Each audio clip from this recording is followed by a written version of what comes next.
Ellis had to go to the hospital the other day. When she entered, she immediately felt something off about the place. Walking along the hall, she spotted 3 doctors. There was something completely wrong about one of them. Which doctor is crazy?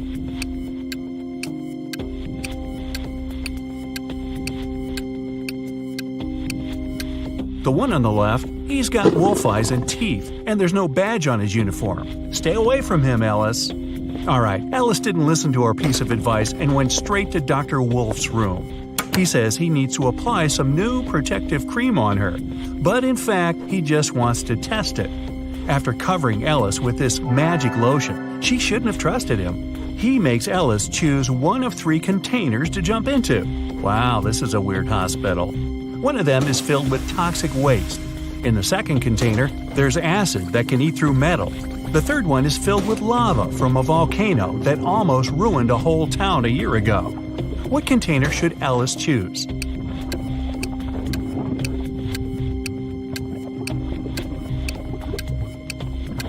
At least this time, Ellis made the right choice. She picked the container with lava. The volcano erupted a year ago, so the lava is already completely solid and cool. Okay, she nailed the first experiment, and Dr. Wolf gives Ellis a choice of 3 pills. He says the red one can help see the past, the blue one can help see the future, and the yellow one can help read other people's minds. Which one should Ellis choose?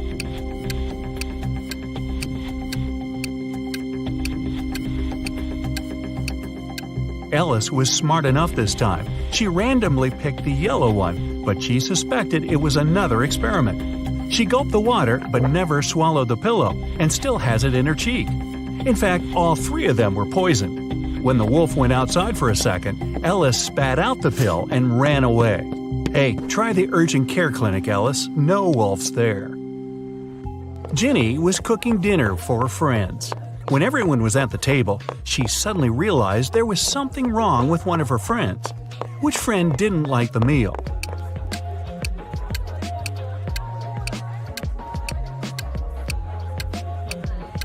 It's Mike. He secretly shared it with Jenny's dog. Everybody knows that an old witch lives in this spooky old house. Nobody really wants to meet her. Mary is in this house right now, but she seems to be alone. How come?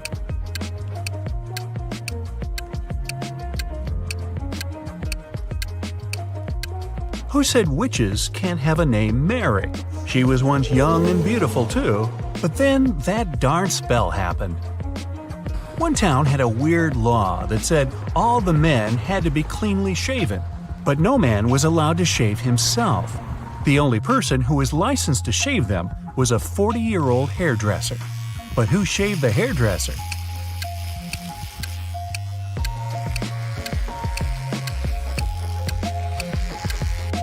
Yeah, there was no need. The hairdresser was a woman.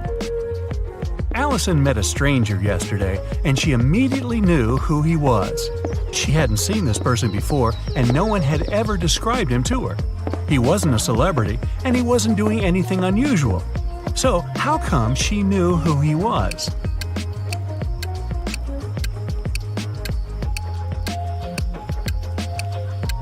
The man was the twin brother of one of Allison's friends. Bill is a shoe shiner. He offers his services to passers-by for free. Still, people who accept it end up paying him of their own will. How so?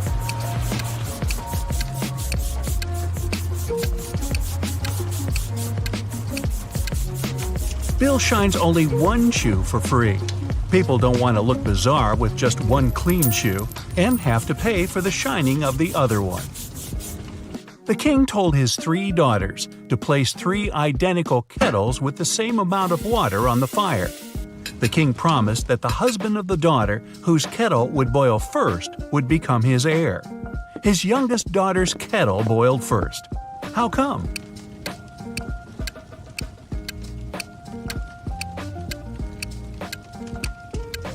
While the other daughters kept lifting their kettle's lids to check if the water was already boiling, the youngest one kept it closed. Up for some math? Nah, just kidding. You'll only need your logic. Find a way to get 200 out of 188 by just using one line.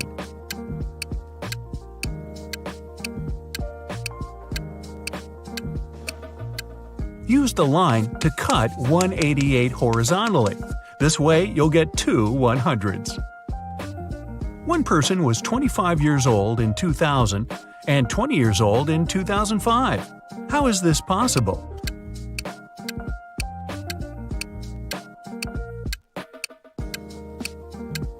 This person lived before Common Era. One man went to his friend's party and told his wife he'd be back before sunrise. He shaved and left home. He returned as promised before sunrise, but he was sporting a long, thick beard. How come?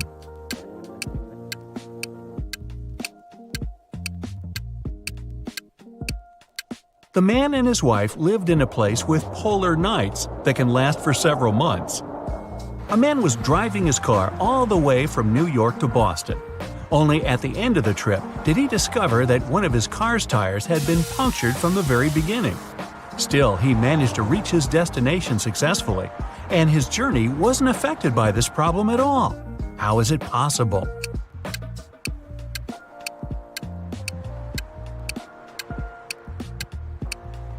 The punctured tire was the spare one.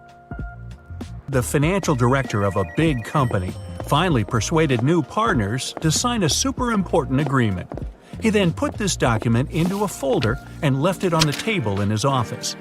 When he arrived at work the next morning, the folder was gone. John gathered all the employees who were in the office at the time and questioned them. The cleaning lady said that she had been busy washing the floor and hadn't paid attention to anything around. The designer explained that he hadn't left his working place even once. What's more, being an artist, he didn't have any interest in agreement documents. The accountant admitted that he had entered John's office to have some documents signed, but once he noticed there was no one inside, he immediately left. Who took the folder with the agreement?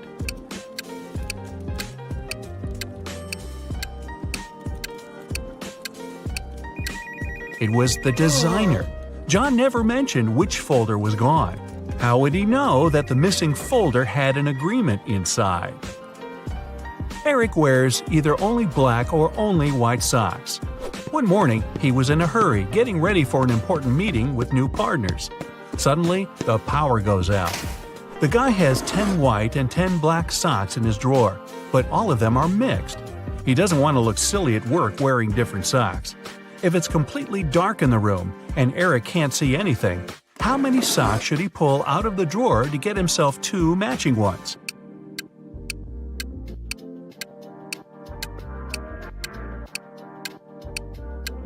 Three socks are more than enough. In a set of 3 socks, he's bound to have 2 of the same color.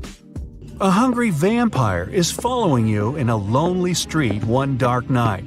Suddenly, you see a house with its door wide open and decide to hide there. The vampire can't enter your shelter since you locked the door in the nick of time, but it's waiting for you outside. However, you still have some hope. There are 3 doors leading out of the house. When you open the first door, there's molten lava. No thanks. The second door leads to the room with tarantulas as large as your head. Yikes. As for the third door, you can definitely hear a huge dog barking inside that room, and you're kind of afraid of it. What should you do?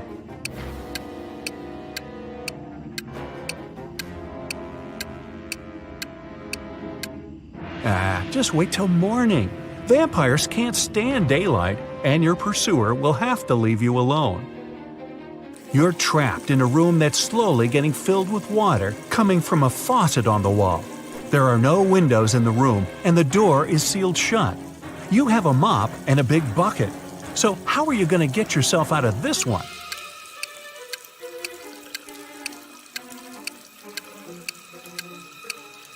Come on, just turn the faucet off. Now it's better.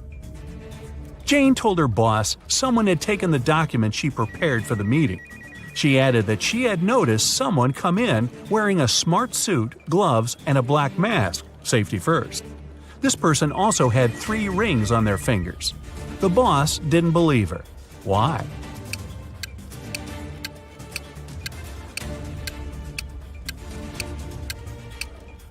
She said the person was wearing gloves. Then how did she see 3 rings on their fingers? Jane must have simply forgotten to print those documents out. A hotel owner was visiting the construction site to see the progress. He wanted to start welcoming the guests as soon as possible and had big plans. At some point, he left his briefcase with important documents on the table. Some worker grabbed it and ran away. The hotel owner didn't see who it was, but he immediately called the police. There were 3 suspects. The architect said he had been talking on the phone, trying to get electricity for the site as there was none. The designer told the police he had been trying to find the best paint for the walls. The electrician explained he had been down in the basement trying to fix a burst light bulb. The detectives figure out who was lying. Can you?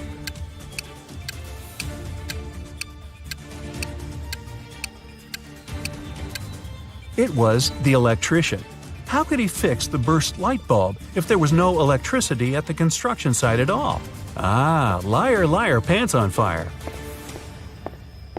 A police officer noticed a criminal getting out of a window.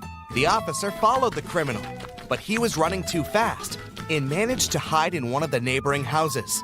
Help the police officer identify where the criminal is hiding.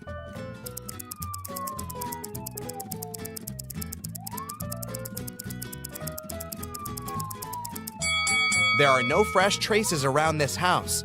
No one walked around it for a while. There's a family in the second house. It would be impossible for the criminal to blend in. So, the criminal is probably hiding in the third house. Look at this house very attentively. How many ghosts do you see?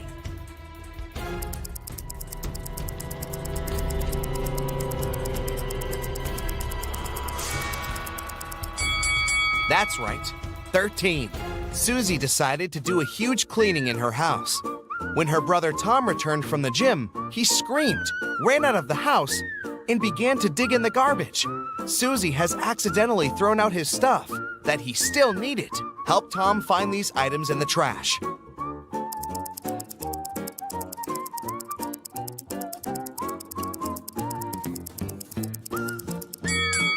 That's right, here they are.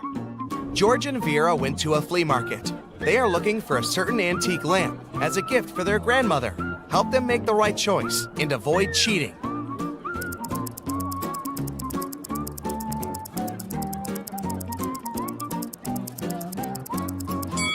This lamp fully corresponds to the photo they have. Can you spot a ghost at this stage?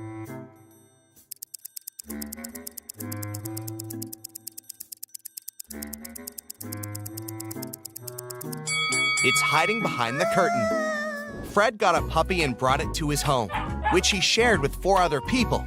6 months later, Fred left for a weekend to visit his parents. When he returned, the puppy was gone. He questioned his roommates. Lily said she had spent the entire weekend at her boyfriend's place. Jack said he'd been allergic to animals and couldn't stay around them even for an hour. Henry, who was to take care of the puppy, just couldn't find the pet in the morning. Who's lying?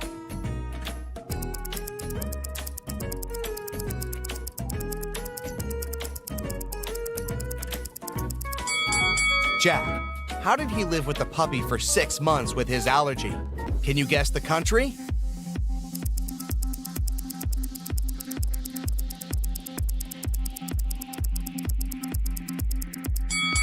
China. Can you guess the country?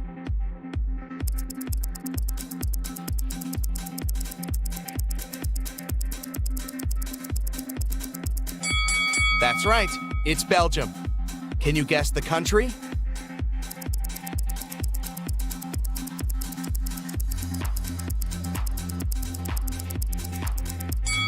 It's Spain. Can you guess the country?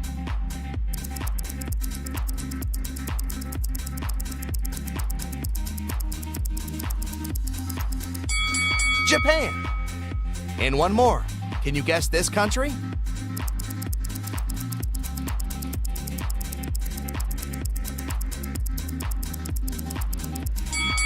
That's right. That's Iceland. Lisa and Mia are 2 sisters who usually spend their vacation together on the beach because they adore surfing.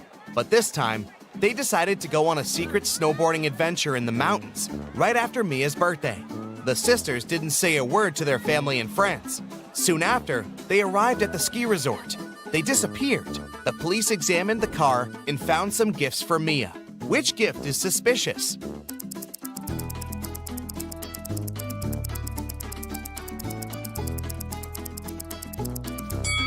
Leah's gift is suspicious. Nobody knew that the sisters had headed to the ski resort. Can you read this quote?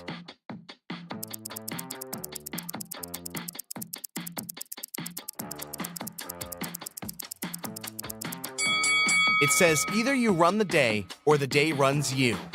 Tim woke up in a creepy house. The Wicked Witch was making a potion in the kitchen. She saw Tim and said, "Here's my dinner. Take a seat, I'll be back in a minute." Tim began to look for the exit and found 3 doors, but there's something dangerous behind each of them.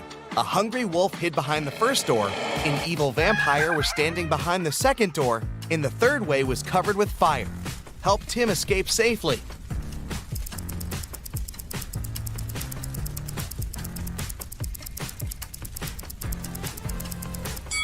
He needs to grab the garlic and walk through the second door. Garlic will scare away the vampire. Jill and Christy were jogging in the street. Suddenly, a taxi drove past and splashed both of them all over with water from a muddy puddle. The ladies decided to finish jogging for today, said goodbye, and went to do some laundry. Look at the picture attentively. Can you spot who of the 2 ladies is rich?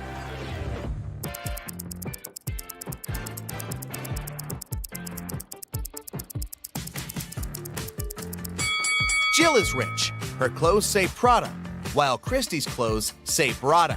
Can you see any number in this picture?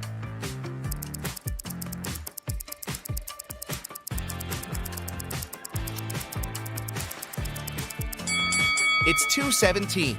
See? Well done. Jake threw a birthday party for his brother Gregory, but when he went to the kitchen to grab the cake, he saw a creepy note in the fridge which said, "There's a ghost at your party." Jake ran to the living room to check the guests. Can you help him spot the ghost?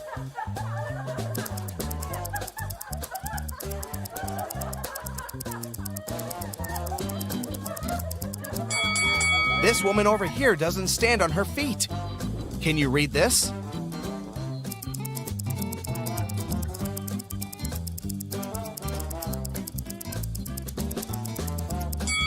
It says Matrix. Mason went to visit his grandma, who lived in a different part of his neighborhood. While he was in her house, his bike got stolen. Mason called the police. He said that he'd seen the bike had been taken by Mr. Jones. It was the neighbor the guy had always been arguing with. Mason and a detective came to visit Mr. Jones. The police officer asked if the man had stolen the bike. Mr. Jones denied doing it, saying he'd just finished painting his fence. The detective believed him. Why?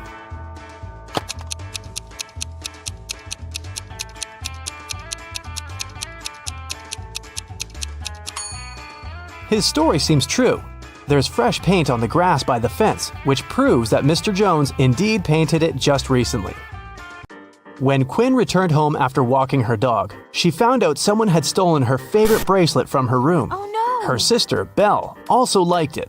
So Quinn went to find her and asked if she had taken the accessory. The girl ran into Belle as she was leaving the bathroom. Belle denied taking the bracelet, saying that she'd been in the shower this whole time. She didn't even have time to enter her sister's room. Quinn sneaked a peek into the bathroom and realized Belle was lying about taking a shower. How did she understand it?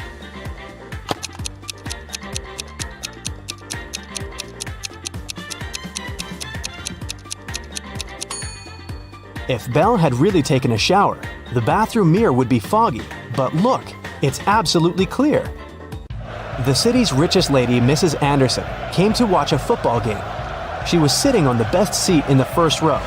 In the middle of the game, she noticed that someone had stolen her diamond necklace. Luckily, a detective was sitting right next to her. He started to observe people around. One person became his main suspect. And who do you suspect?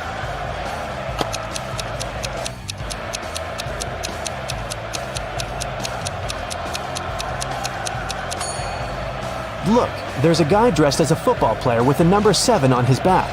But as you can see, number 7 is playing the game. Someone must have dressed as a player to blend in. Evie was living with her partner. She didn't want to tell her parents about her relationship yet, so she kept it a secret. Once, her mother came from another city to visit Evie. The girl's partner was on a business trip at that time. So, she decided to pretend that she lived alone. And still, her mother could tell that Evie was dating someone. How did she figure it out?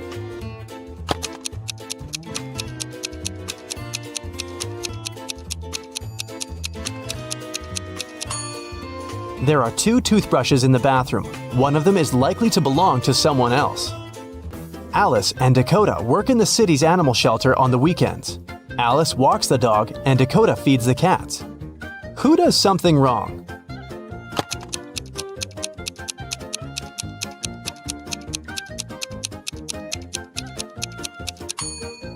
Dakota. She gives the cats dog food.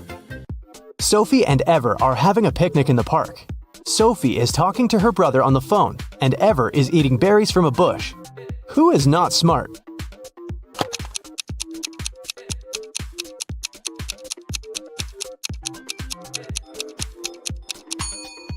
Ever. There is a warning sign saying the berries are poisonous. A family is working in the backyard. Atlas is mowing the lawn, and Cassidy is watering the flowers. Can you tell who is doing something wrong?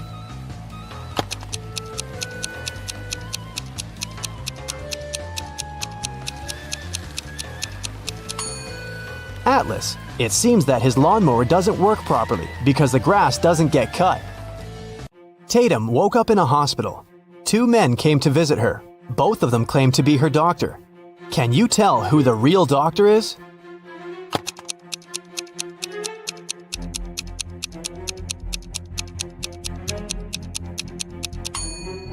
Look, this man's name tag says Olivia, which means the real doctor is on the right, and the one on the left must have stolen someone else's uniform.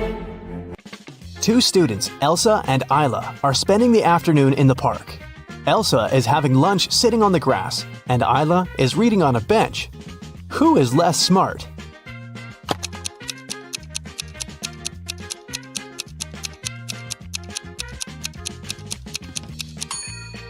Isla. The bench has a sign, wet paint. Mrs. Evans came to a cafe to have lunch and saw her daughter Scarlett sitting at one of the tables. She came up to her and asked the girl why she wasn't at school. Scarlett said that her last class had finished a bit earlier and that she came here just a couple of minutes ago to get an iced coffee. She promised to be gone in 5 minutes. Still, her mother didn't believe her and grounded Scarlett for missing school. Why?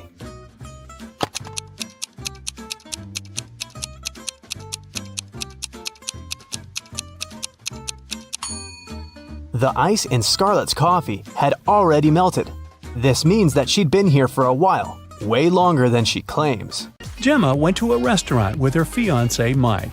Soon after they finished a delicious meal, Mike felt sick. Gemma called the ambulance and police.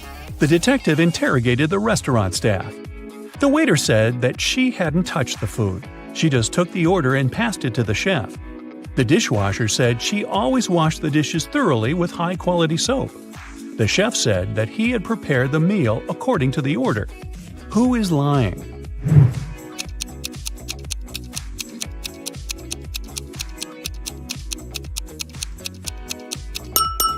The chef. Take a look at his locker and his tattoo. He is Gemma's ex-boyfriend. He poisoned Mike out of jealousy. Will worked at a coffee shop. One day, his wife, Diana, came over to visit him. Which of the customers is his real wife?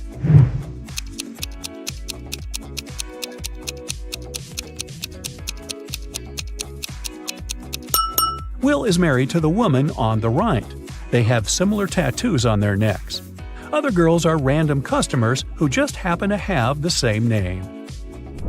Greg and his daughter Mia went for a walk after spending a year apart. Look at these 6 people very closely. Which couple is the father and daughter?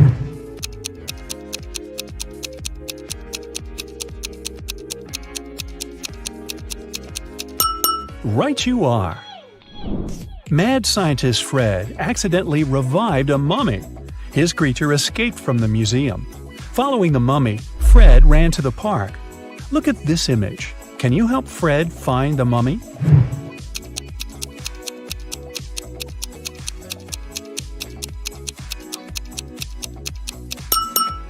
It's over there, behind the ice cream stand. George dreams of being in a relationship, so he's downloaded a dating app. 3 girls have caught his attention. Lily is an artist who loves cooking and traveling. She has a cute cat. Jane is a yoga teacher and vegan enthusiast. She's afraid of heights and loves old movies. Nancy is a teacher. She loves reading and dancing and often goes hiking with friends. Which profile is fake?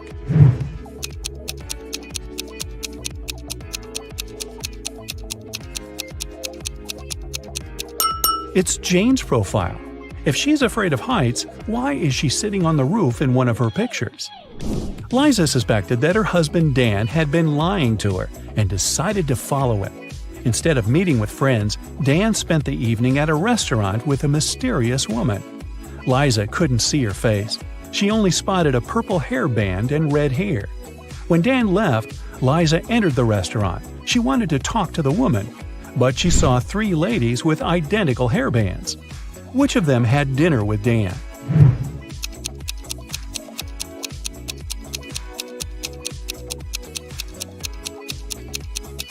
It's this lady. The bun was on the right side of her head and her hair didn't stick out. Stephen received an anonymous message which said that some guys were planning to rob his house during his birthday party. Look at the guests.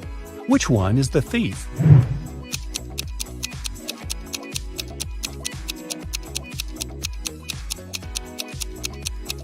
It's the woman on the left. Take a look at her ears. She has ear pods and is talking to someone. Also, she is wearing a wig. Look at these burly Vikings. Can you see anything suspicious?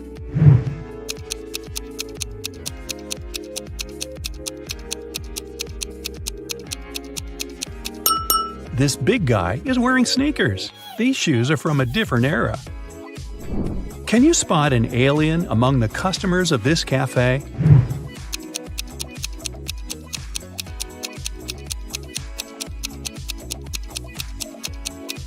The alien is hiding in this woman's bag.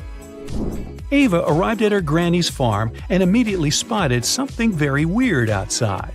Can you figure out what's wrong here?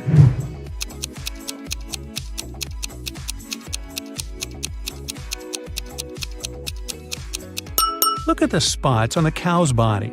Those are butterflies. Tim and Claire had been planning their wedding for ages because they wanted everything to be perfect. Finally, their dream came true, and they got married. But something's not right in this picture. What is it?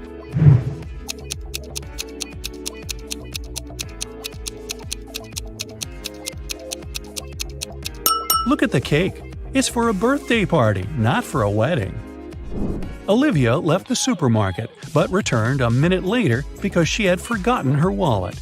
Unfortunately, it was already gone. The police arrived and questioned 3 suspects. Sylvia, the cashier, said she hadn't seen the wallet after Olivia had paid. Ben, a pilot, said he hadn't seen the wallet because he'd left his glasses at home. And Jill, the manager, said she had been in a different part of the store and hadn't noticed anything suspicious. Who stole the wallet?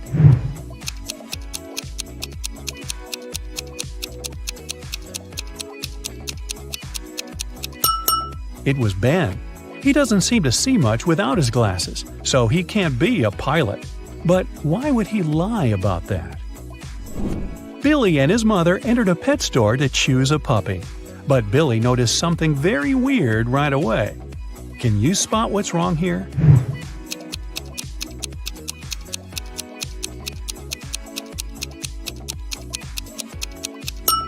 A peacock is sitting in one of the cages. On Monday, Ava got into a car accident. She got a concussion and broke her leg. Still, the very next day, her colleagues saw her riding a bike, and she looked perfectly fine. How is it possible?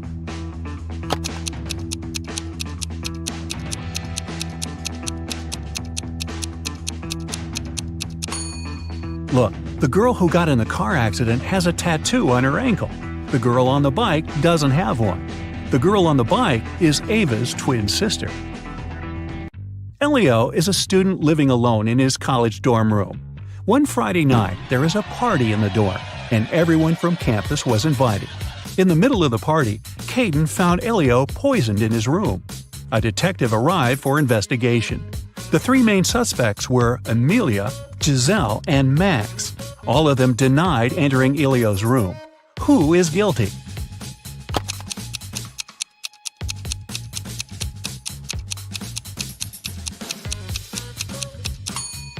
It must be Giselle. Look at the bed. There's an earring. And Giselle is only wearing one earring that looks the same. Looks like she'd been in the room. Ayla stayed after classes to finish a project with her classmates. She left to get some food from the vending machine, but she found that her wallet had been stolen when she returned. She reported it to the police. The students denied stealing anything. The detective carefully looked at them and realized who lied. Who?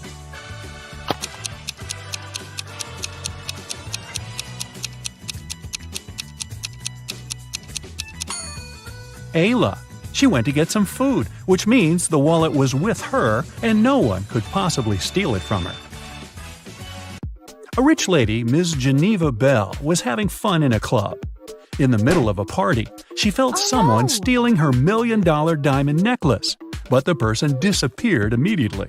She instructed the security not to let anyone out and call the police. When the detective arrived, the security man said he didn't let anyone out, but saw a man sneaking out through the back door. The guard was arrested. Why?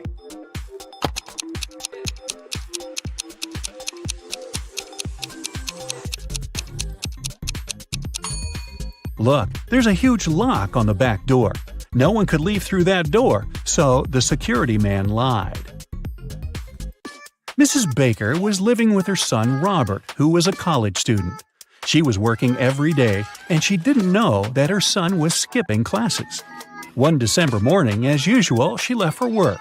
When she returned, she realized that her son didn't drive to college, but she knew he had classes that day. How did she find it out?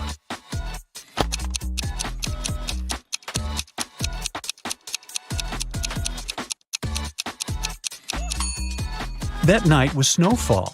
When Mrs. Baker left for work, Robert's car was covered in snow. When she returned, it was still covered in snow. If Robert had driven to college, he would have cleaned the car, or at least the windshield. Esme was having a walk in a forest. In the evening, she headed home. There was one path that would take her home, but she took the other one leading to the witch's house. The witch and her grandson, who was staying at his grandma's, welcomed Esme. This time it was Esme's turn to make up a riddle. If they don't solve it, they'll have to give her the cat. I have two classmates who are identical twins. Inez was born in 2003, but Betty was born in 2004. How is it possible?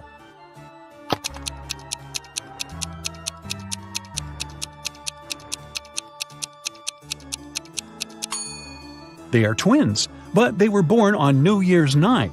Inez was born right before midnight and Betty right after midnight. Can you tell which one of these men has a rich wife?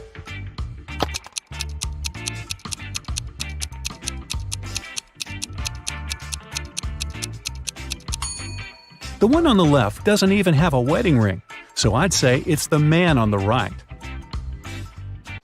Okay, now look at these two. Who do you think has a dog?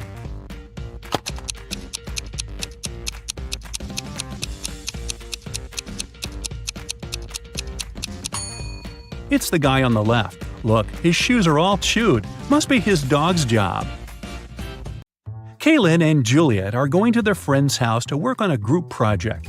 At least, that's what they told their parents. In reality, one of them is going on a date with her secret boyfriend, and she's going to meet him instead. Can you tell who?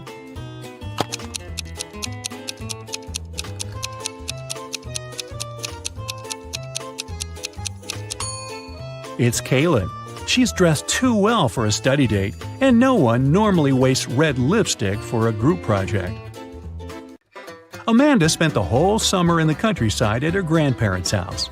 Finally, she returned to her town, and two of her best friends came to the train station to meet her. Can you tell which one of the guys is secretly in love with her?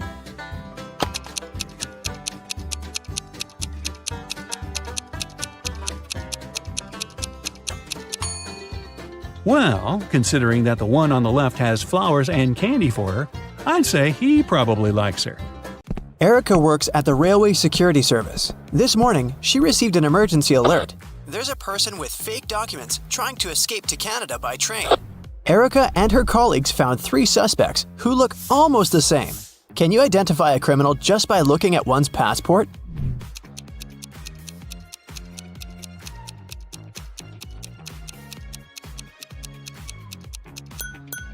No matter what country a person is from, no passport can have a photo with mountains in the background, so these documents are fake. Bob is a college teacher. He invited his worst student, Dan, for a conversation. Bob wants to test the guy's logical thinking. He says, "If you tell a lie, I will expel you from college, and if you tell the truth, I'll still expel you." What should the student say to stay in college?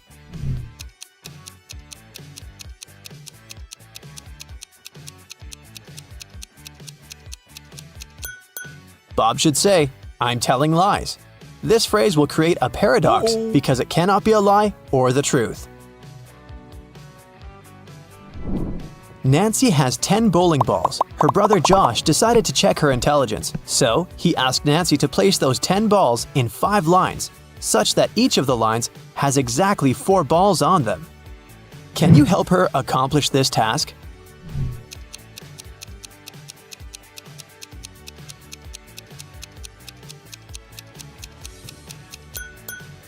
She should draw a 5-point star and place the 10 balls occupying the corners and the intersection points. Voila! 5 lines with 4 balls in each row. Kevin has been hitchhiking in a desert for hours.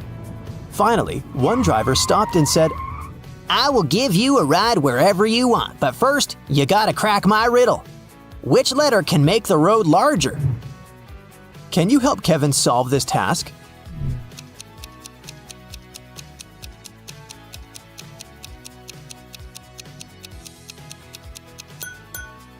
The letter B can turn road into broad.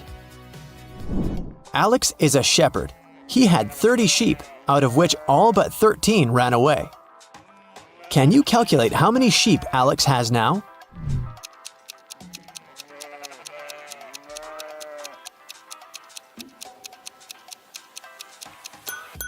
He has 13 sheep. The phrase "all but 13 ran away" actually means that all except the 13 escaped. Take a look at these 3 prisoners. The first guy pushes the iron bars. The second guy shakes muscles with dumbbells. The third guy sits and reads a book. There's a picture hanging on the wall. Can you say for sure who's likely to escape?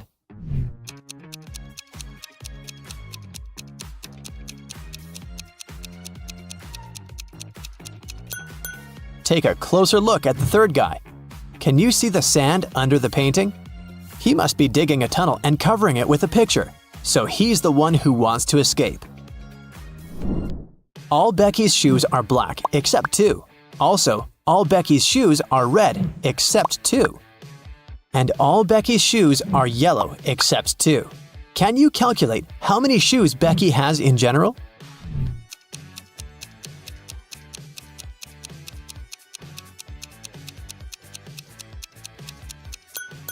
Just 3, one of each color. Dr. Smith prescribed Dan expensive vitamins. He gave Dan 2 bottles labeled R and B. The pills are entirely identical. The doctor asked Dan to take 1 pill daily from the R bottle and 1 pill from the B bottle. He can't take more or less than that. One morning, Dan was taking out the pills. He took out 1 pill from the R bottle as usual, and then, by mistake, he took out 2 from the B bottle. Now Dan has no idea which pill is which. He can't just throw away the expensive pills. What would you suggest?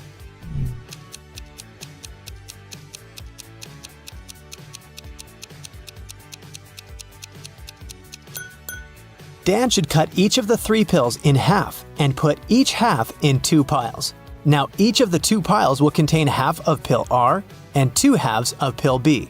Now, Dan should take 1 more pill from the R bottle, cut it into half, and put the 2 halves in 2 different piles. This way, we'll know that each pile will have 2 halves of pill R and 2 halves of pill B, or 1 complete R pill and 1 complete B pill. Dan can take 1 pile today and keep the second pile for tomorrow. Mrs. Riviera is a math teacher. She collected her students' homework, made them do a computer test, and started to grade the assignments during the class. She came across 2 very similar homework sheets and realized that one of the students copied the work of the other. Here are the students, Asher and Holden. Can you tell which one of them is the copycat?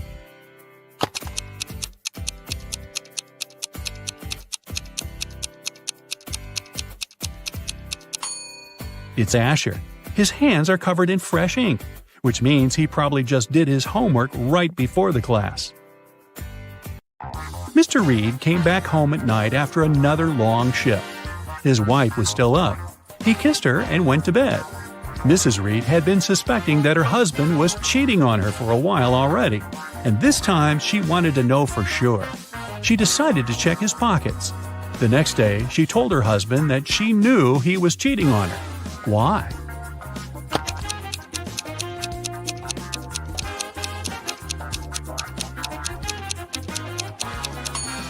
Look, there is a pair of keys in his pocket. His keys are hanging on the wall, so these are the keys from someone else's house. Ashley had a birthday party and she invited some friends over. Liliana didn't want to go, so she lied that her mom grounded her and made her clean the room. Ashley was sad but understanding about it. To make it up to her, the next day Liliana invited Ashley to her house to study together and to watch a movie in the evening. Ashley agreed, but at Liliana's house, she understood that she had lied to her. How?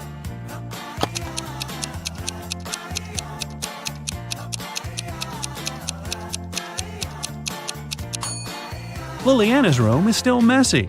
If she had cleaned it the previous day, it'd be neat. A famous rich writer was living alone in a mansion and never went outside.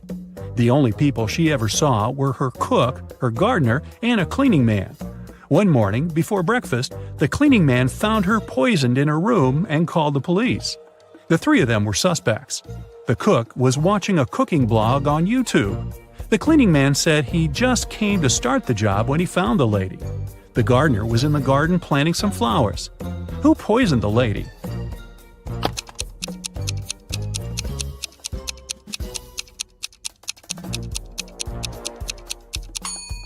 It must be the cook. It happened right before breakfast, but he wasn't cooking anything. He knew the breakfast wouldn't be needed that morning. It was summer break, and Ariana's friends invited her to go camping. Ariana wasn't really into camping, but didn't want to admit that she'd rather stay at home and watch TV. So she said that her parents invited her to go to Greece. In reality, she stayed at home and was binge-watching TV shows. Her family sent her a vacation photo. Ariana photoshopped herself there and sent it to her friends. When her friends saw the picture, they realized that Ariana wasn't in Greece. How?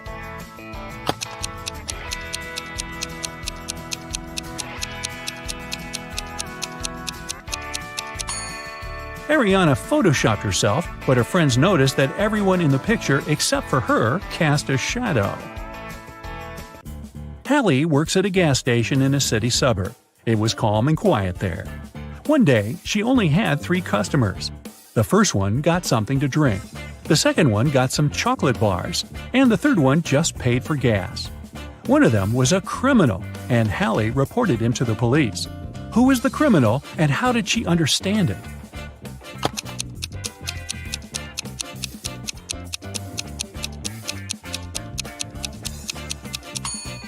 The second man paid with a $25 bill. Such a bill doesn't exist, which means he'd been printing money. It was September 17th, and Annika was finally going to Spain for her vacation. She was living alone, so she sent all of her plants and her cat to her friend's house. On September 27th, she came back home. When she walked in, she realized that someone was in her house while she was away. How did Annika understand it?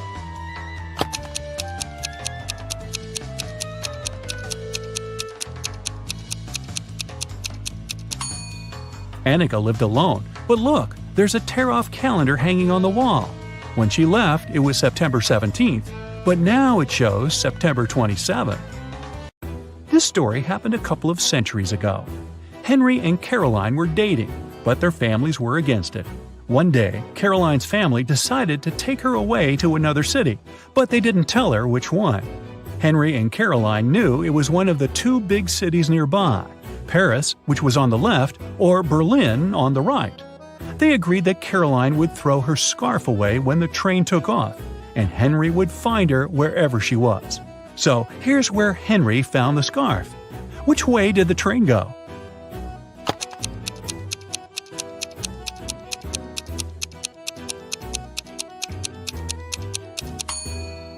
If you throw something from a moving train, it flies in the opposite direction. Henry found the scarf on the right part of the train station, which means the train headed left to Paris.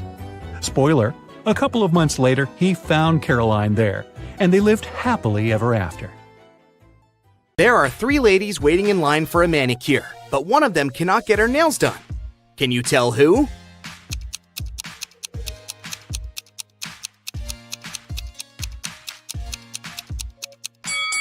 This lady. Take a look at the reflection. It's just a cardboard cutout. The working day is over at 8 p.m. All the employees go home, and Mary remains alone. She puts all the cash in the safe locker and goes home too. In the morning, she returns and finds out that all the cash is gone. She calls the police, and they question 3 suspects. Nina, the hairdresser, says, "I finished with my last client at 6 p.m. and left right away." Emma, the cleaning lady, says, "I cleaned all of the studio after Mary left. Then I locked the door and went home. I didn't notice anything suspicious." Sarah says, "I was waiting for my last client until 7:30, but he didn't show up. So I rescheduled the appointment for today and went home." Who's lying?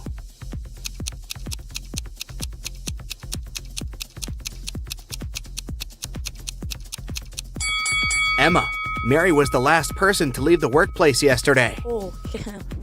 Mary goes on a date to a restaurant. Her boyfriend brings her flowers and chocolates. In the morning, she wakes up with a severe allergy. She goes to the hospital. Doctors find out that she was poisoned, but they don't know what kind of antidote she needs. Mary needs to identify the source quickly, so she hires a detective. He questions everyone who could give the allergen to Mary. Steve, the boyfriend, says, "We had the same food and drinks in the evening. I don't understand how it could happen." Pizza guy says, "I brought her pizza yesterday, but it was all right for sure. No one else complained about anything." And Bella, Mary's bestie, says, "I think it's her boyfriend's fault. He called me and asked what kind of flowers Mary liked. Who caused Mary's allergy?"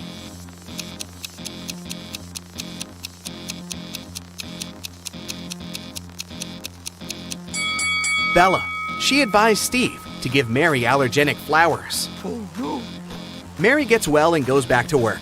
She arrives at her beauty salon and sees these 3 clients. Only one of them is a natural blonde. Can you guess who?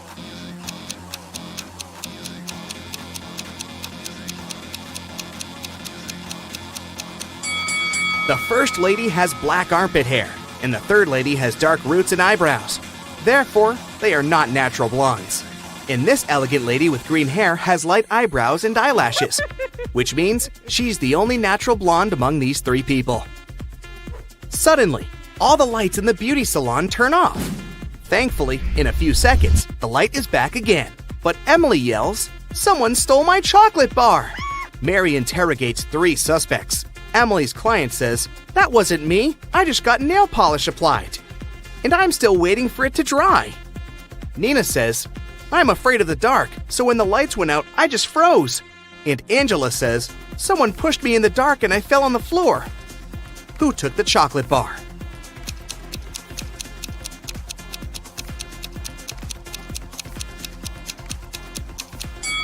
Angela. She has crumbs on her cheek.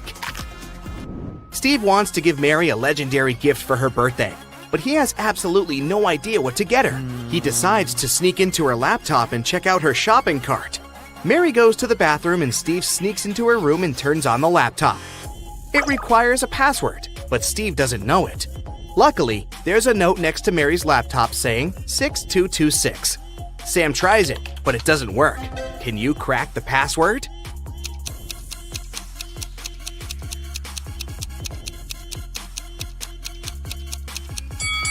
Steve should try 222-222-66. Mary puts her stuff in the storage room and leaves for a while. When she returns, she notices that someone has stolen her bag. The manager calls the police and locks the doors. A policeman comes over and identifies 3 suspects. The hairdresser had a live stream with her Instagram followers. The manicurist says that she was focused on her work. And the cleaner says that he was washing the floor and he didn't notice anyone suspicious. Have you guessed who the thief is?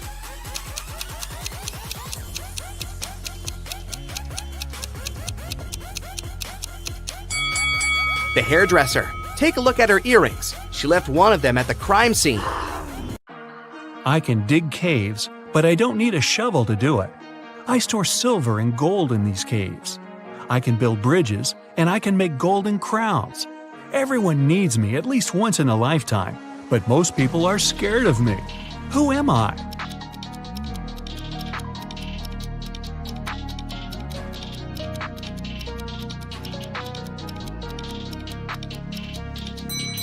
I'm a dentist. The mystery of growth. When Mike was 15 years old, he hammered a nail into a cherry tree in his grandmother's garden. He wanted to mark his height. 10 years later, he returned to see if the nail was any higher. If the tree grew 1 inch taller each year, how much higher would the nail be?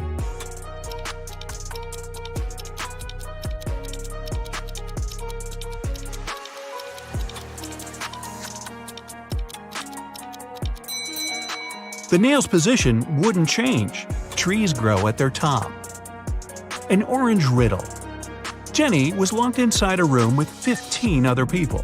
Each of them could see the entire room and everyone inside. To do it, they didn't need to turn their heads or bodies or move in any way. To get out of the room, Jenny had to place an orange in such a way that everyone but one person could see it. The girl managed to do it, but how?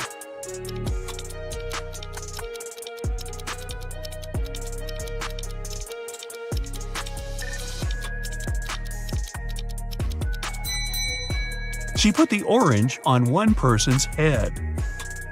Which one is more expensive? Eric went to the supermarket and took 2 oranges and 1 watermelon. They cost him $6. Helen went to the same supermarket. She opted for a lemon, an orange, and a watermelon. The girl paid $8. Oranges, lemons, and watermelons have different prices per piece. What's more expensive, an orange or a lemon?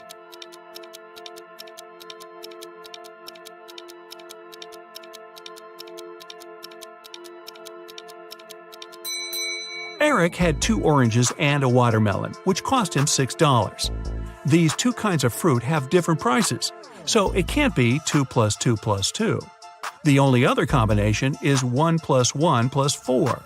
Then, a watermelon costs $4. Helen paid $4 for the watermelon and $1 for the orange. It means the lemon cost her $3, which makes it more expensive than the orange. The worried wife. Jason got into a car accident and lost his memory. When he came around in his hospital room, he saw 3 young women near his bed, but the man couldn't remember who they were. Each of them claimed to be his wife. The doctor told him Jason had to stay in the hospital for at least 1 more week. "Sweetheart, what am I supposed to do if you never remember me?" The woman on the left was sobbing bitterly. "Honey, I'm so worried. Let's go home. I don't like it here. I'll take better care of you at home," the one in the middle exclaimed. The girl on the right was furious. "They're trying to steal you from me. Let's leave this place right away." Which lady is the man's wife?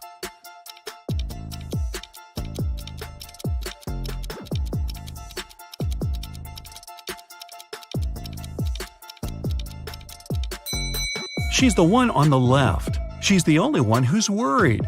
The other 2 want to take Jason away from the hospital, but he's injured and needs medical care. The inheritance. Jim's uncle Archibald was a wealthy man who loved playing pranks on his relatives. That's why, when he passed away, no one could find his will. But one day, a few years later, Jim was looking through some old papers. Suddenly, his breath caught in his throat. The document he was holding was his uncle's will. It read, I hid all my money and other valuables at 3 p.m. sharp under my favorite cherry tree, right where its shadow ends. The one who digs it out will be my heir." Jim was beyond happy. He was going to be wealthy. He drove to his uncle's posh villa and found the cherry tree. He waited till 3 p.m. and started to dig. But try as he might, his efforts didn't pay off. Confused and upset, he had to return home. Why didn't he find anything?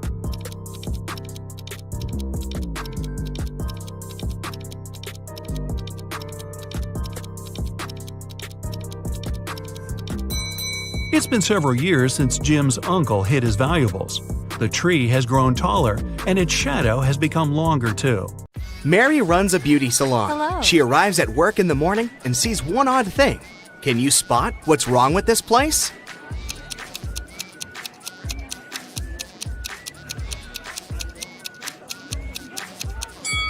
The mirror images of these two clients are swapped. Mary says hi to all employees, but there's one imposter among them. Can you tell who?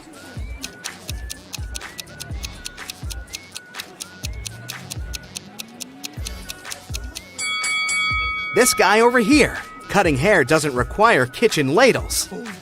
One of the clients is unhappy about her haircut. She approaches Mary and demands her money back. Mary asks two of her best hairdressers, "Ladies, who did this haircut?" Nina says, "It was Sarah." And Sarah blames Nina. Can you guess who actually did the haircut?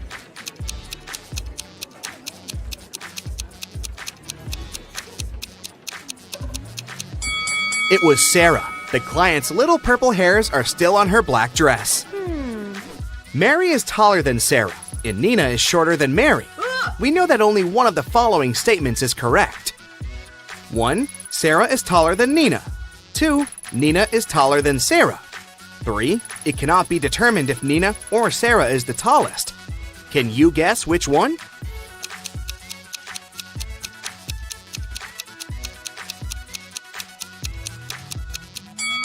Statement 3 is correct. The only thing that we know for sure is that Mary is the tallest. If Nina and Sarah have different heights, one of the other statements is also correct. But if Nina and Sarah have the same height, none of the other two statements are correct. Mary walks around the beauty salon to check if everything's fine. Can you find any odd details in this picture?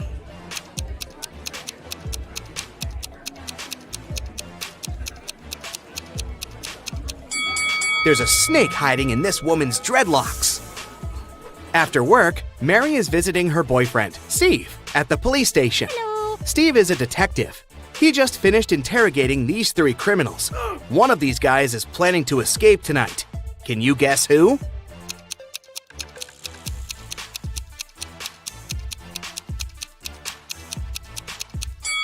There's a nail file in this guy's cake, so he's the one who's planning to escape. Mary and Steve are having a romantic walk in the park late at night. Can you see anything weird here?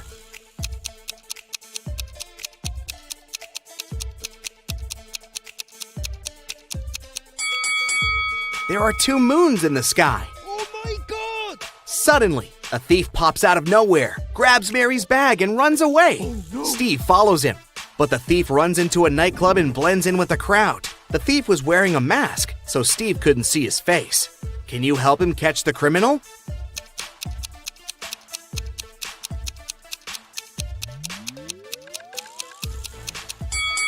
The thief was wearing a gold watch on his right hand, just like this guy.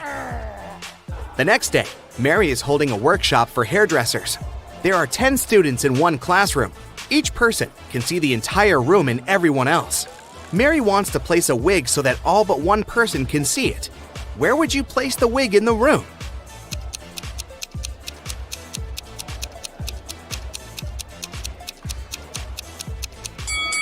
She should put the wig on anyone's head. Mary looks out the window and sees a football team in front of the beauty salon. Each guy is holding a sign with some inscription. Can you guess who the message is for?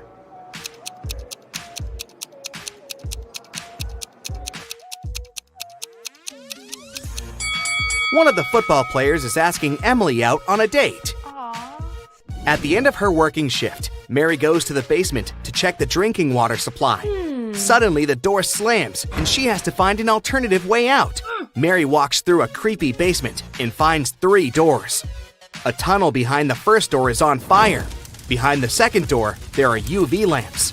And behind the third door, there are angry tigers waiting to jump on Mary. Which door should she choose?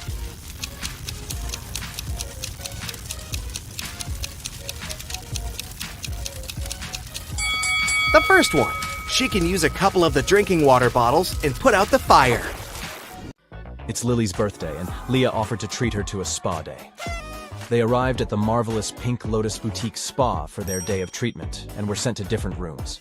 One of the women received a text on their phone saying, "Be careful. Take a look at the image. Can you tell which friend is in danger?"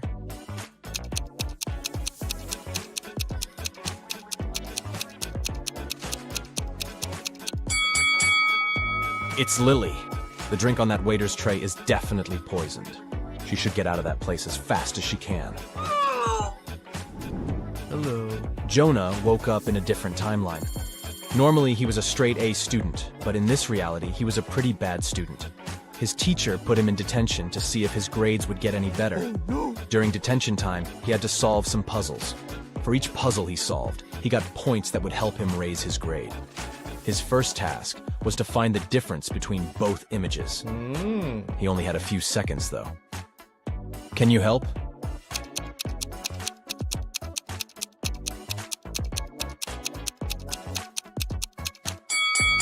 Yep, that one on the right didn't have the scribble on the paper.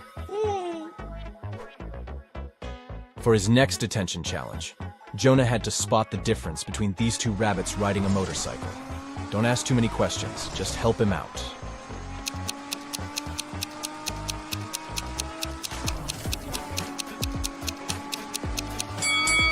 Yep, it was the helmet all along.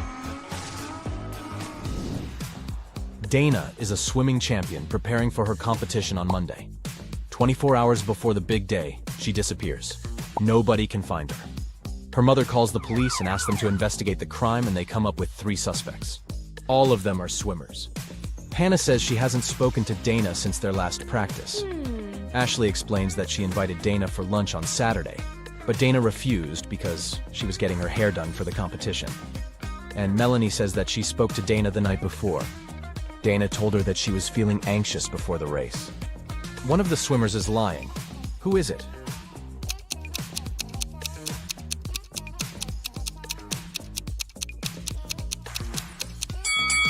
I mean, it's definitely Ashley.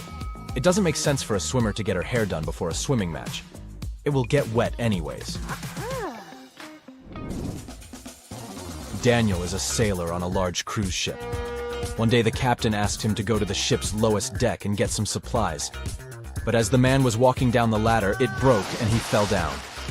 Try as he might, he couldn't get out. And oh no! The situation was worse than he thought. There was a hole on the ship's hulk, and water was starting to fill the lower decks. Take a look around. Is there anything Daniel can do to save himself?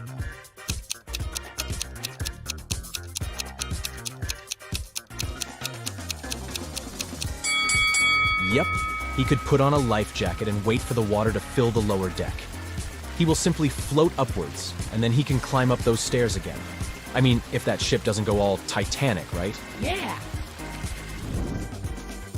Amelie was exploring her grandmother's closet when she came across something spectacular. A time machine. She set the date back to the 16th century and pressed go.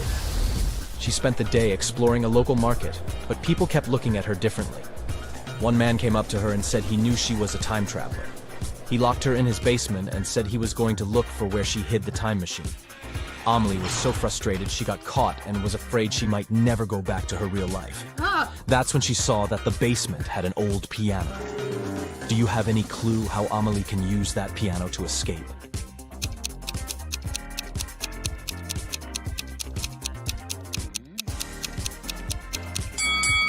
That's a tricky one, but she should play it until she finds the right key. You decided you needed to go on an adventure, so you packed your backpack and went hiking the Appalachian Trail. The thing is, since this was your first hike ever, you planned poorly. Your water only lasted for a day, and and you needed a refill. There are 4 sources of water before you: a pond, a lake, a juicy cactus, and a stream. Which one should you drink water from?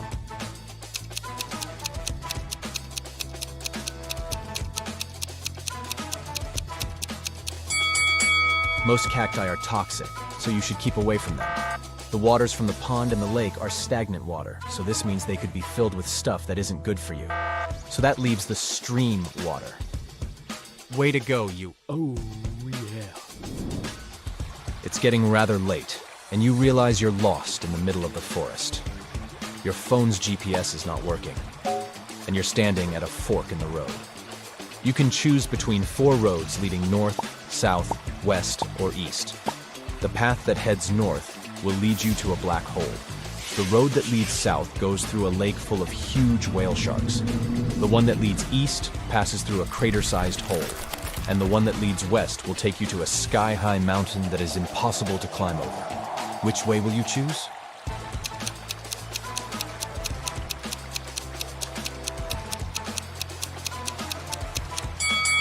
You should head south. Whale sharks pose no threat to people, and it's probably not true that they exist inside that lake. I mean, they are sea creatures. Harry has spent the last 2 weeks in Egypt exploring ancient pyramids. He's an archaeologist, and he was looking for some groundbreaking discoveries on the history of the mummies. Inside one of the pyramids, he found a secret chamber. Written on this chamber's walls was this: if one can answer correctly, an ancient secret will be revealed. And right below this, Harry found a riddle. The next answer that should escape your lips should be the creature wrapped up in cloth strips. Can you guess what Harry should answer?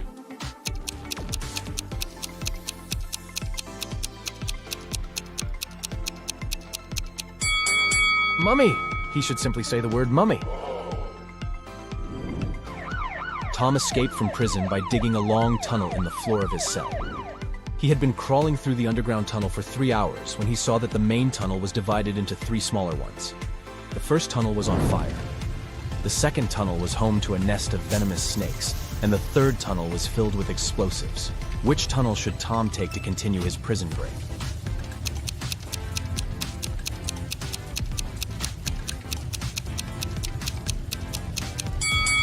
He should choose the tunnel with fire.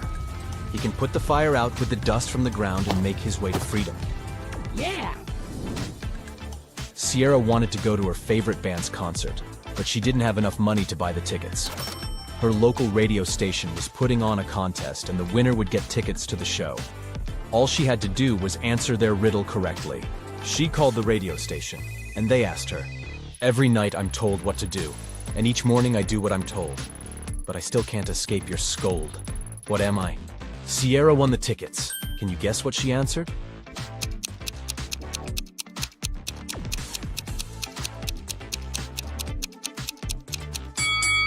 The correct answer is an alarm clock. Sounds just about right, doesn't it? Amy woke up on an estranged island. She looked everywhere for something that could help her escape and found nothing. In the following days, she continued to look for something that could give her some direction, and came across 3 torn pieces of paper that could be joined to make one. She put everything together and managed to escape the island by water, using no other resources than the things she found. Can you figure out how she managed to do that?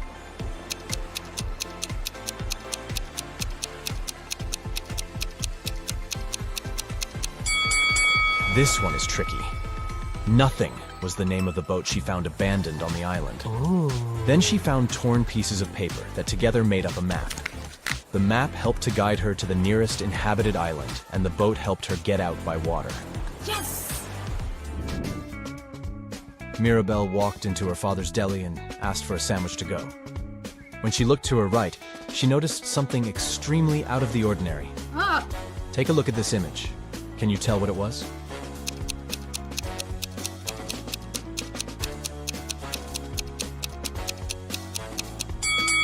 Turtle is hiding under the counter. This sure isn't normal. Mike has recently left his job. He's looking for a new, more exciting one. But so far, all his attempts have brought 0 results. Can you tell how many job interviews he has failed by looking at his apartment?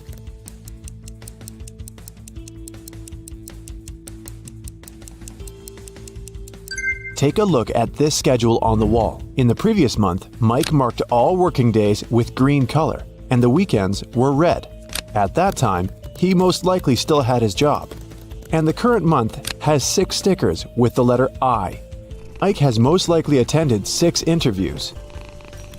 Mike was losing hope when he found a weird letter in his mailbox. An elegant little note said, "If you manage to figure out our phone number, call us. We'll offer you a dream job." Can you help Mike see the number?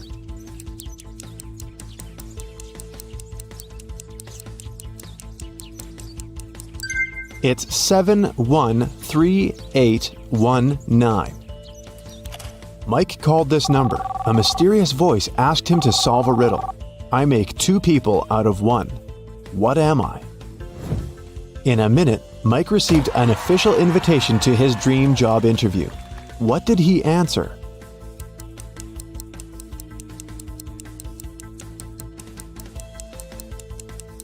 A mirror. When Mike arrived at the meeting location, he found a large, gloomy building in the middle of nowhere. The door slammed shut behind the guy's back as soon as he got inside. Mike found himself in a hallway with 3 doors. He noticed a boat, an insect spray, and an astronaut suit on the floor. The same mysterious voice said, "You can choose only 1 tool and 1 door. Good luck." There are venomous spiders behind the first door. A hungry lion is waiting behind the second door. And finally, there's a swamp emitting toxic fumes behind the third door. What should Mike choose to pass this test and stay alive?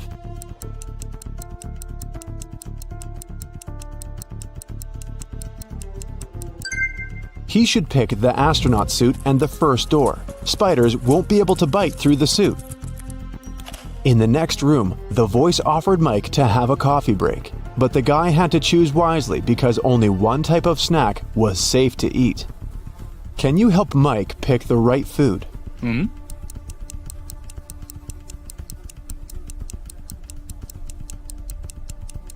There are human nails in the cupcakes and cockroaches in these chips. The color of the meat in this burger is very suspicious. This sushi set looks rather edible, but its smell attracts too many flies. Mike should choose these donuts. They look fresh and appetizing. The cafeteria was filled with people. The voice told Mike to find a thief among them. Can you help Mike get some bonuses for his attentiveness?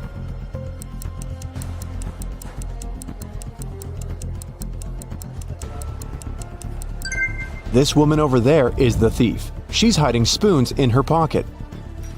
After lunch, Mike headed for the next room, but before the guy got inside, he had to solve a riddle to open the door. Some will use me, others will not. Some remember me, others forget. I can't be picked up off the ground or tossed into the sea. You can only gain me with time. What am I?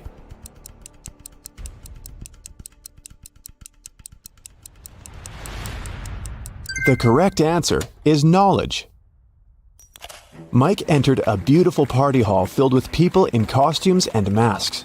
The voice told Mike to go find 1 ghost, 1 zombie, and 1 thief among these people. Look at this crowd very attentively. Can you see them?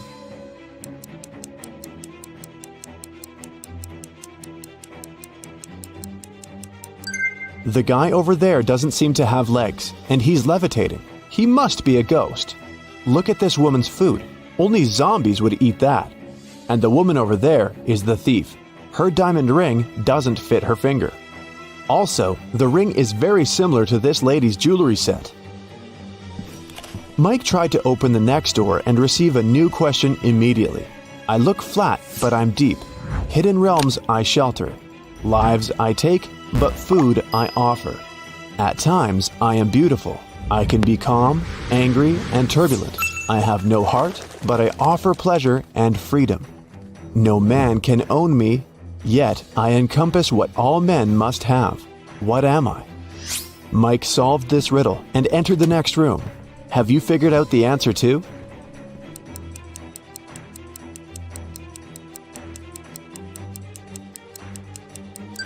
The correct answer is, I'm the ocean.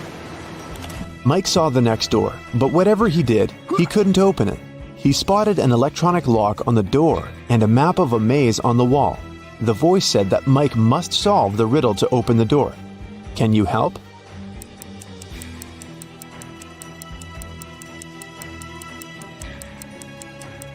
If you go through the maze from start to finish, you'll get 6251. This is the code.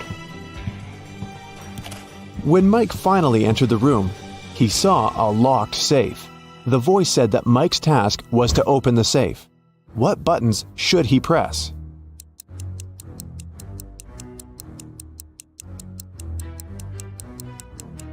The puzzles present 3 colors: pink, white, and brown. Mike pressed the correct buttons and unlocked the safe, but he only found one small coin inside. The next room was empty, except for an old vending machine in the corner. Mike came closer and noticed a small key inside the machine. Suddenly, the walls began to move. The room was getting smaller and smaller. The voice told Mike to be careful because the vending machine was broken. Some wires were torn and mixed up. Which button should Mike press to get the key out and get out of the room before it's too late?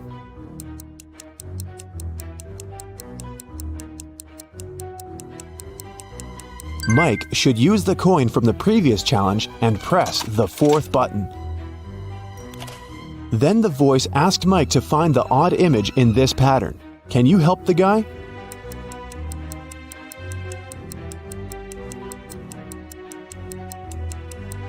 The couple over there is different. In another room, Mike met a nice elderly lady, Miss Jason. She was very upset because someone had broken into her apartment. Mike's task was to find the robber. He inspected the crime scene and questioned 3 witnesses.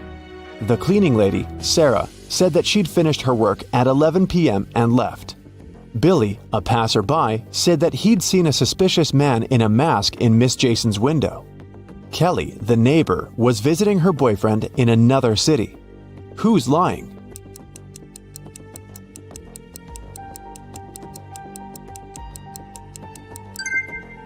Billy. He's a passerby and just met Miss Jason. Then how come he knows which window is hers? It got very dark outside, but Mike's weird quest continued. He entered a jewelry store and its owner explained the guy his next task. Someone had broken into the store and taken the most expensive diamond jewelry. But luckily, the robber left their fingerprints on the shards of broken glass. There are 3 suspects: a werewolf, an elf, and a zombie. Can you help Mike find the real robber?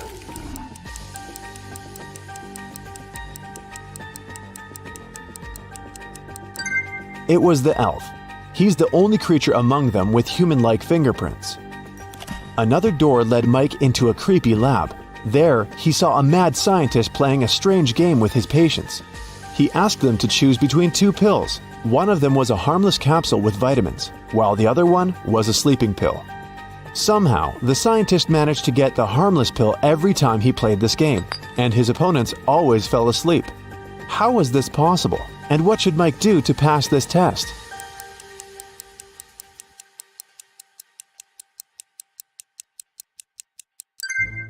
Both pills were actually harmless. The scientist added a special substance to the glasses of water he offered his patients to wash down the pills. So, to stay awake, Mike should switch the glasses or simply refuse to drink any water. The next door was locked, but Mike saw 6 buttons with the images of a candle, fire, gloves, scissors, an apple, and a light bulb. The voice said, "I was carried into a dark room and set on fire. I wept, and then my head was cut off. What am I?" 1 minute later, Mike was already walking towards his next challenge. What button did he press to open the door?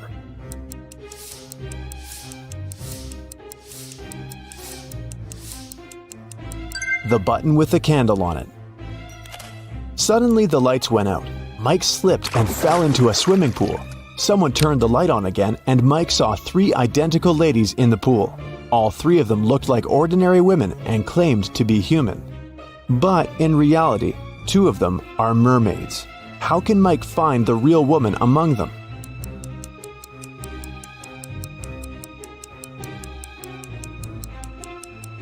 He can dive and find the one without a tail. The mermaids told Mike that they wouldn't let him out of the pool until he solved another riddle. I'm so fast you can't see me, although everyone else can see straight through me. I'm with you until your last breath. What am I? Can you help Mike solve this riddle and escape?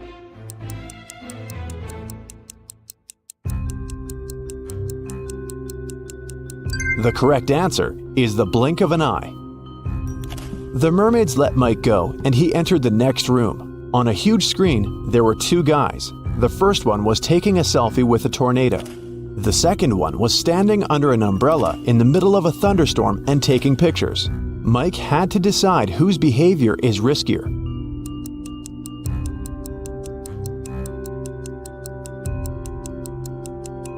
The tornado is very close. Therefore, the first guy is in greater danger. At the same time, the second guy will have enough time for another couple of shots. In the next room, Mike saw 5 zombies behind bars. All those guys were suspected of stealing a car. Mike had to decide which of them was the thief. Have you guessed?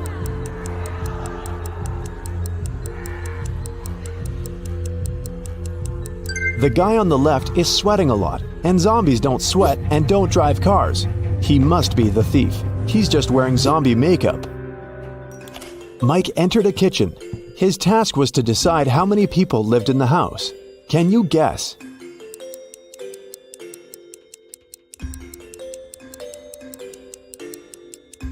Three people. There are 3 different drinks on the table and 3 chairs. Now look at this bathroom. How many people live in this apartment?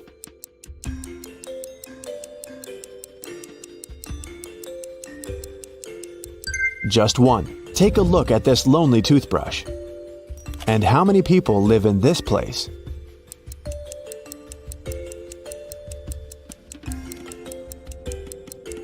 Two people. Look at the family portrait. Mike saw 3 musicians rehearsing for a performance in a garage. The voice announced his next task: to find one suspicious detail. Have you already spotted it?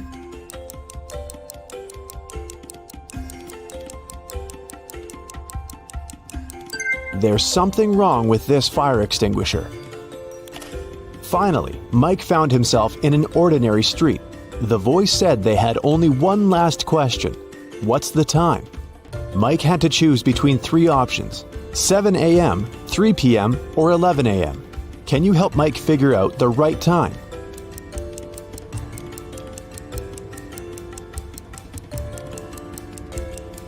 The correct answer is 7 a.m. The streetlights are still on, but the sun is casting shadows from the east. Congratulations, Mike, you're hired.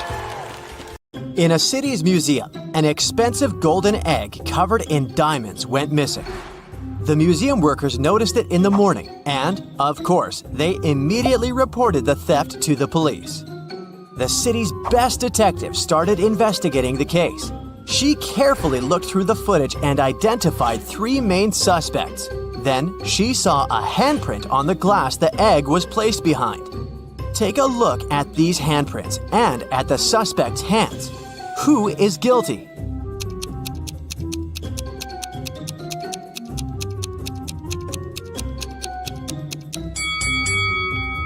It's this person right here. Look, the prints of the fingers aren't full because something came in the way. This person is wearing rings right there, so it's their print. In a little town, someone stole an expensive silver collar for a cat, covered in diamonds and precious gems. The shop's owner called the police, and the investigation started. There were 3 suspects. Mr. Johnson said, "I came to look for earrings for my daughter's birthday. We don't have any pets." Mrs. Martin said, "I got a bracelet for myself. I didn't steal anything." Mrs. Tanner said, "I have no idea what you're talking about."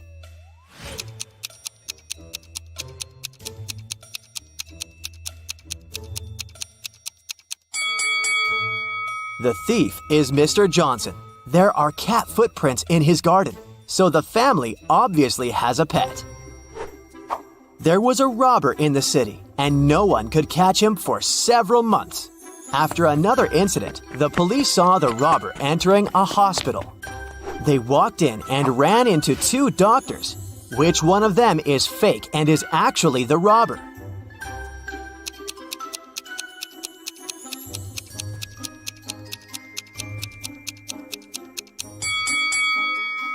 It's this guy, the one who's wearing headphones instead of the stethoscope.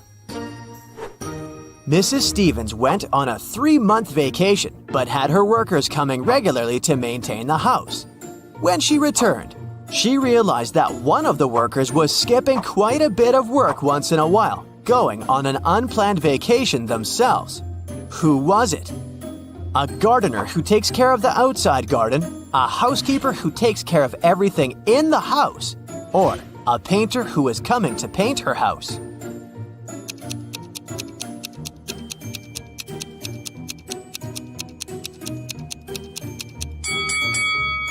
It's the housekeeper. Look, the houseplants dried out. Seems like he skipped a couple of weeks of work and probably only cleaned the house right before Mrs. Stevens returned. Do you think you can figure out who the bride of this man is?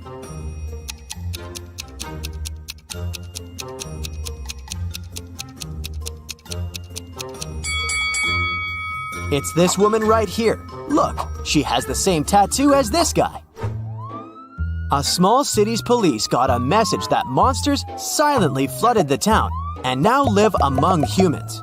It's not a problem, but the police decided to identify them all to keep an eye on them. Can you help the police identify in which houses the monsters live?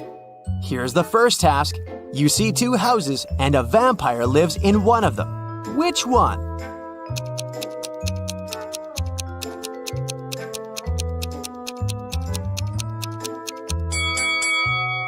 It must be this house, the dark one where the blinds are closed on all the windows. Vampires don't like sunlight. Okay, the next task is to find the house of a mummy. Here are two possible options. Which house does the mummy live in?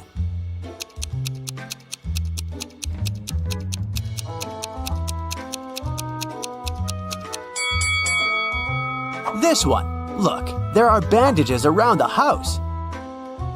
The next creature whose residence we need to identify is a gnome. Take a look inside two houses. Can you tell where the gnome lives?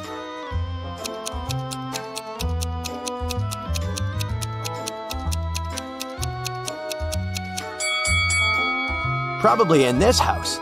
All furniture is smaller and placed way lower than in the other house, so it must be the residence of someone small, like a gnome.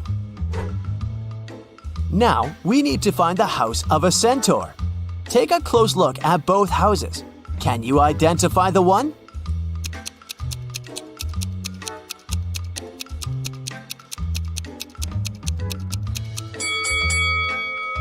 This one right here. See, there are horse prints on the pathways to the house.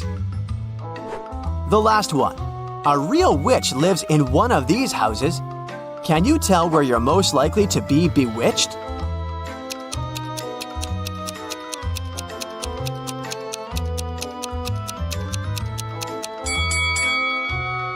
Did you notice this cute black cat? That's a famous witch sidekick, so my bet is on this house.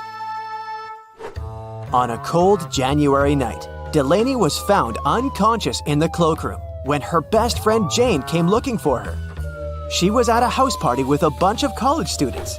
The police interrogated several students, asking where they were around the time of the accident. Allison said, "I was upstairs all the time, dancing with my friends." Liam said, "I went to a kiosk to pick up some candy for my girlfriend. There were only drinks and chips." Oliver said, "I was talking to a girl. She seems to like me." Who should have been taken to the police station?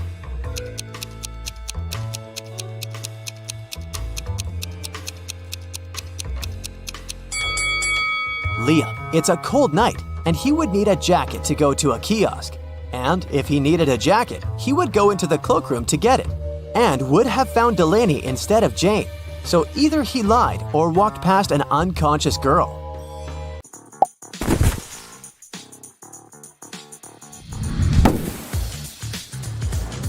Wow, Bella landed in New York with very ambitious career goals.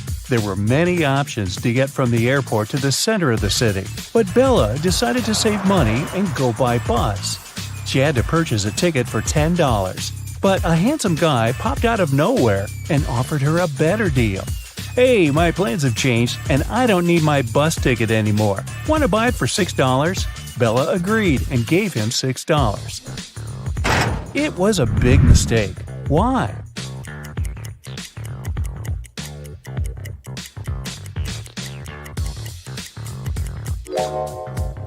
Take a look at the current date on the screen of the vending machine.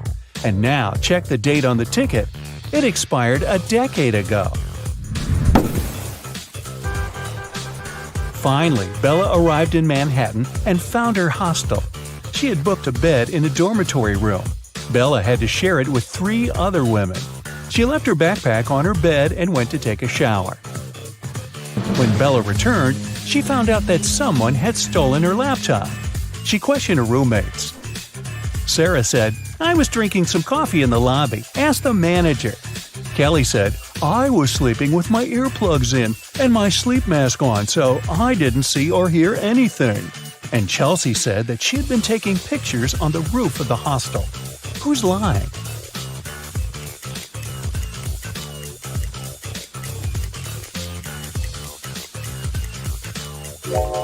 Chelsea. Do you see the sign? The hostel rules strictly prohibit guests from going up to the roof. In the evening, at around 8 p.m., Bella got very hungry. She went out to get some food. She found a cozy restaurant. As soon as Bella entered, she witnessed a heated argument between a waiter and a customer. The customer claimed to have ordered tomato soup, and the waiter claimed that he'd only ordered hot chocolate. Bella realized which of them was lying right away. What about you?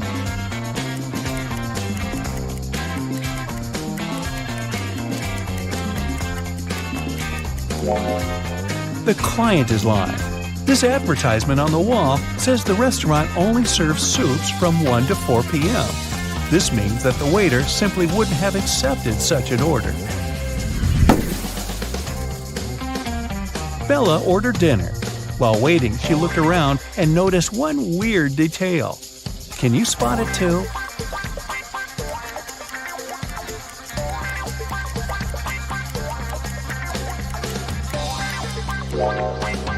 This guy is using tree leaves instead of money to pay for his meal.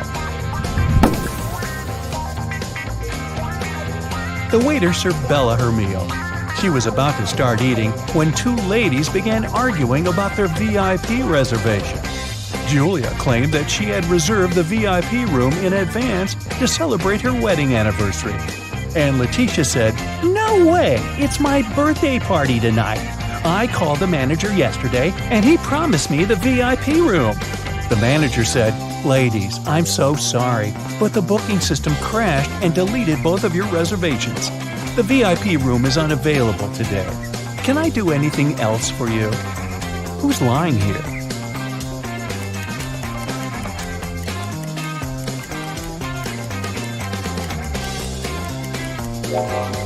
The manager.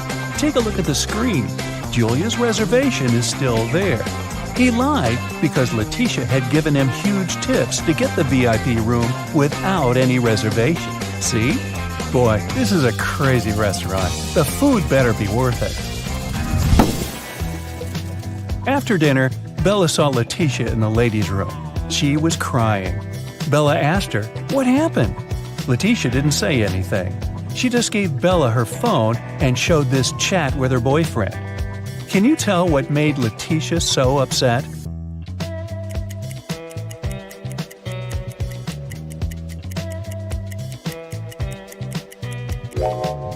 Her boyfriend didn't come to her birthday party.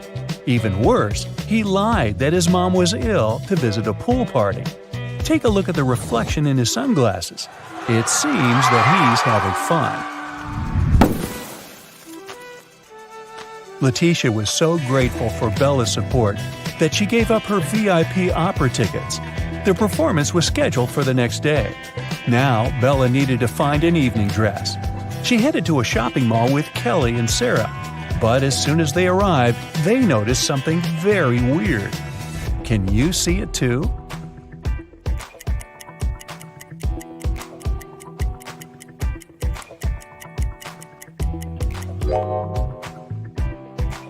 This mannequin has 3 arms.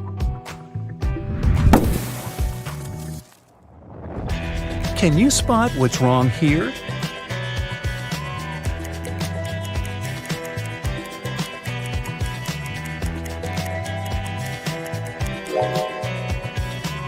The outfit sizes don't match the sizes on the hangers. What about the dressing room? Any odd details?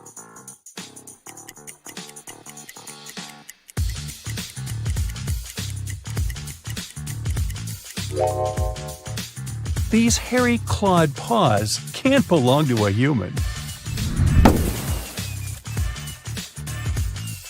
Finally, Bella found a beautiful evening gown for the opera, but it cost $97. Bella couldn't afford it, so she borrowed $50 from Kelly and $50 from Sarah, which equaled $100. She bought the dress and got $3 of change. Bella gave $1 to Kelly and $1 to Sarah and kept the last dollar for herself. So now, Bella owes $49 to Kelly and $49 to Sarah, which equals $98. If we add the dollar that Bella took, we'll get $99. But then, $1 is missing. Where is it?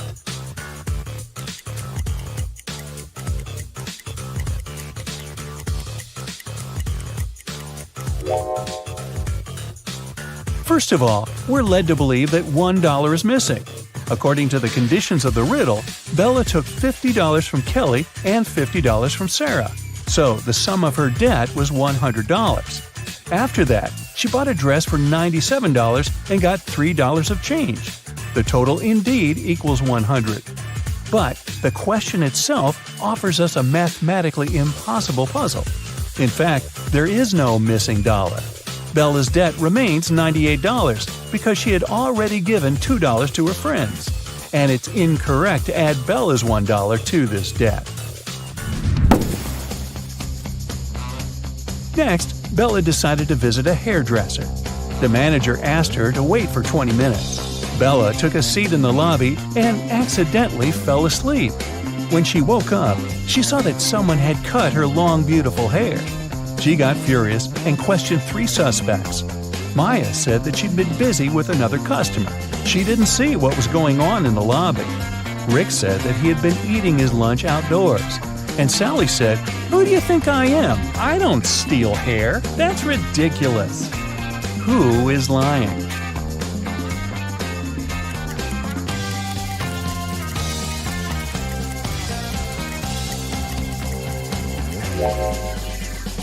Both Maya and Sally have some cut hair on their clothes, but that doesn't prove their guilt. But Rick's lunchbox is full of food, which means that he was busy with something else during his lunch break. Very suspicious. Bella's evening dress was too long and classy. She couldn't go to the concert hall by subway. So the hostel manager, Fred, offered Bella to give her a ride if she cracked his tricky riddle. I have no neck and no head. 2 arms, but no hands. I'm with you at school, I'm with you at work. What am I?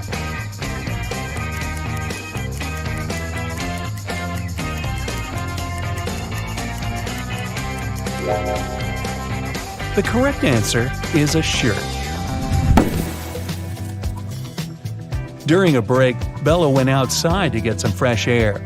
She enjoyed the evening along with other guests. Suddenly, a street dealer offered Bella a diamond necklace for $20. She agreed right away and put the necklace on. Soon, 3 guests came over to Bella to claim the necklace. Pam said, "How dare you? This necklace has been in my family for ages. I lost it in the ladies' room." Diana said, "This piece looks very similar to my necklace. Someone stole it as I was moving through the crowd today. In any case, my jewelry collection is insured."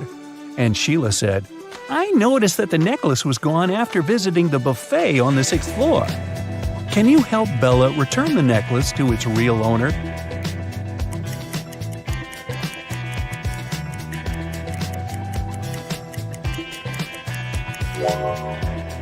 The necklace belongs to Diana. The concert hall doesn't have 6 floors. Pam and the street dealer have similar tattoos on their arms, so they must be scammers working together. After the performance, Letitia invited Bella to the after party, where Bella met Tyler. He claimed he was a famous violinist and showed Bella some pictures proving his luxurious lifestyle. But Bella realized that he was just a wannabe very soon.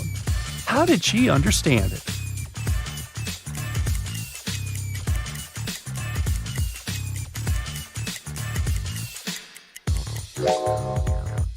Take a look at the trees in this picture. It's obvious that the wind is blowing to the right.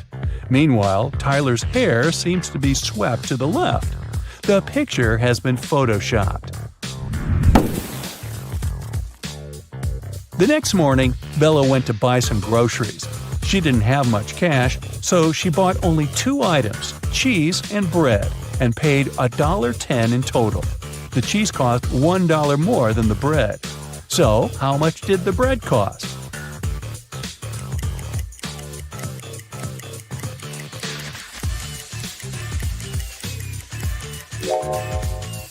The most obvious answer would be that the bread cost 10 cents.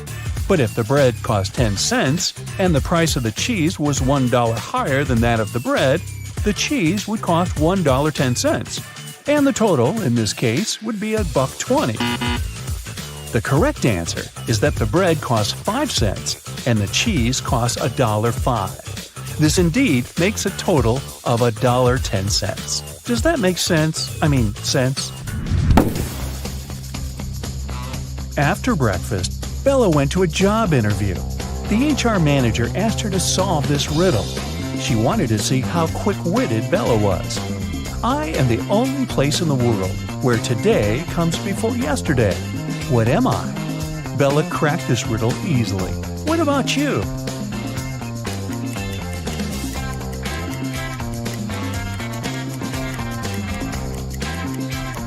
The correct answer is the dictionary. Bella got a job as a train conductor. On her first day at work, she entered a rail car to check the passengers' tickets. There were only 3 people inside, and only 2 of them were human. Can you tell who's not human?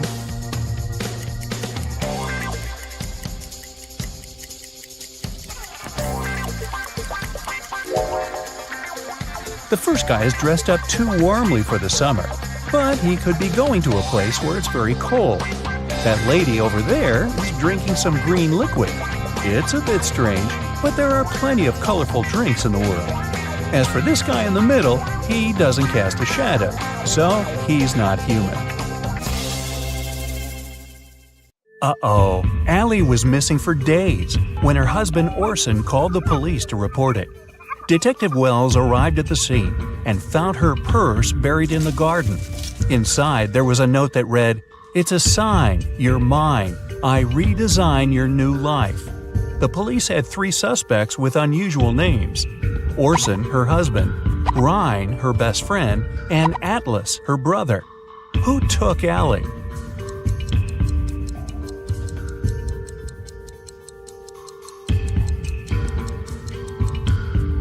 It was Ryan. Almost all the words in the note rhyme with his name.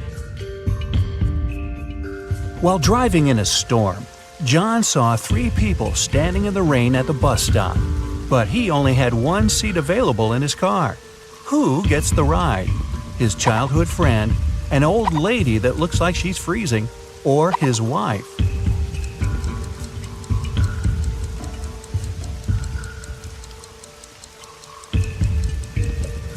John asked his childhood friend to drive the old lady to the hospital and then take the car back to his house, and John himself will wait for the bus with his wife. Mark is locked in a 30-foot tall cell with an earthen floor and a window near the ceiling. There's nothing else in his room but a shovel and a bed. The entrance is blocked with concrete. How can he get out?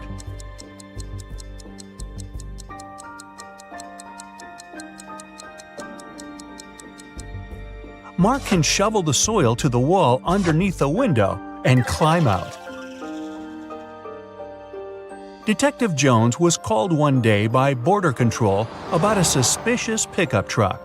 Every day, the vehicle went back and forth between two countries with a large sack in the back of its truck bed. When the detective opened the sack, it was filled with sand. What was the driver smuggling?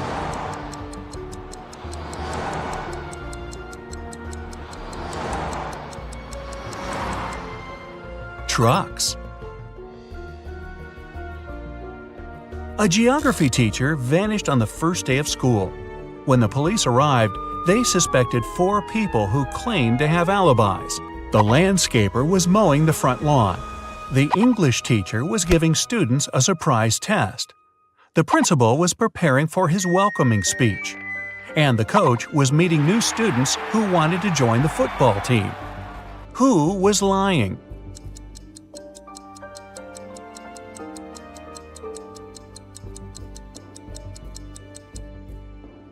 The English teacher, of course! Students don't get surprise tests on the first day. Well, maybe not at this school.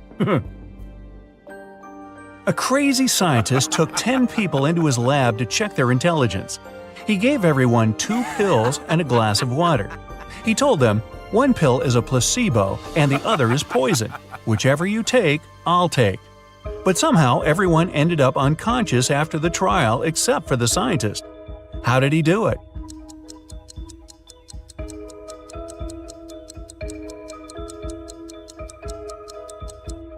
Both pills were placebo. The poison was in the water. Shane and Mia went to Japan for their honeymoon. Only Shane came back, and Mia's family called the best detective in town. What should be the detective's first move? Inspect Shane's suitcase. Inspect Shane's house. Call the travel agency Shane and Mia used.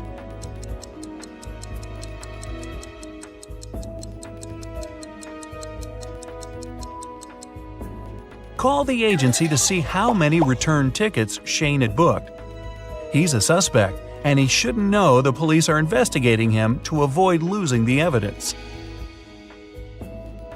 Someone knocked on Amy's hotel room door.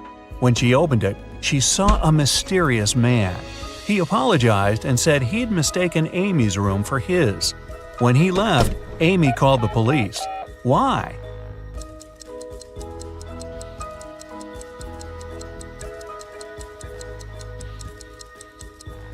Nobody knocks on the door of their own room.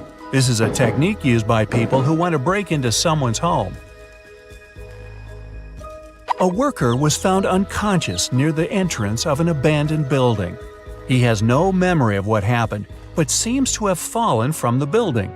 Detective Marks is assigned to this case, and he must figure out whether the worker fell or was pushed. He goes to the first floor, opens the window, and throws out a small rock. He does the same on the second floor and all the way to the top. When the detective comes back down, he's sure the worker was pushed. How does he know?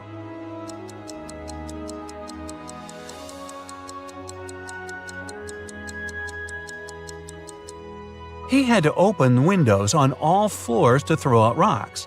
This was an abandoned building, and someone closed the window right after pushing the worker. James ordered a coffee from his local bakery, put in some sugar, but then noticed a fly in his cup. He told the staff member, and they took back the coffee and brought him a new one. But when he got a sip, he got angry. Why?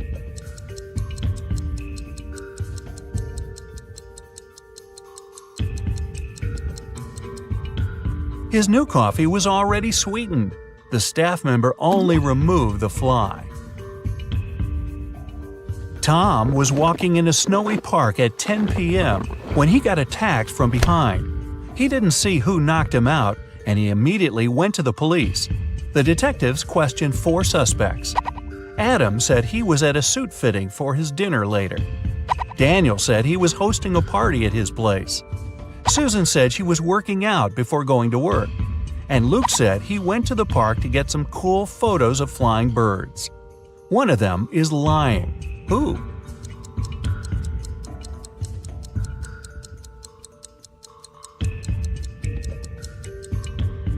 It's Luke.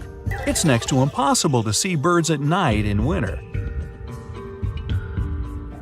Right before the final soccer match, the team's goalkeeper went missing. The police arrived and they had 3 suspects from the rival team. Mike said he was signing autographs for his friends. Jake said he had broken his ankle and he was getting a massage.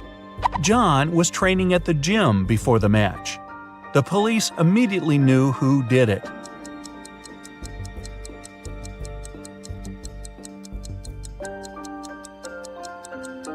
It was Jake. You don't get a massage when you break your ankle. A doctor walked into an unconscious patient's ward. There, he saw a nurse buttoning up her shirt. As soon as she noticed him, she exclaimed, "It's not what you think." The nurse isn't lying, but why was her shirt unbuttoned in the first place?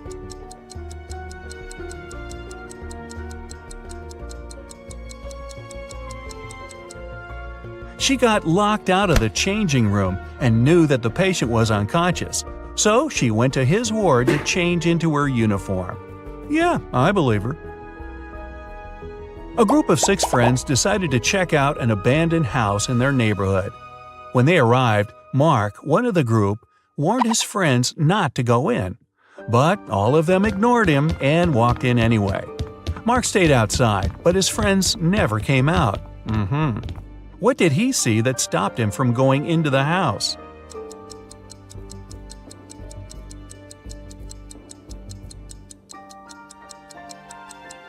There were footprints going in, but none coming out.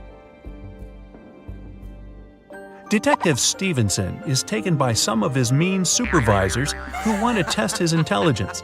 They put him in a room with 2 doors. One leads to freedom, while the other opens onto a bottomless pit. There are 2 guards, either responsible for one door. One of them always tells the truth, while the other always lies. Stevenson doesn't know who's the honest one, and he can only ask one question to one of them. What should the question be to save his life?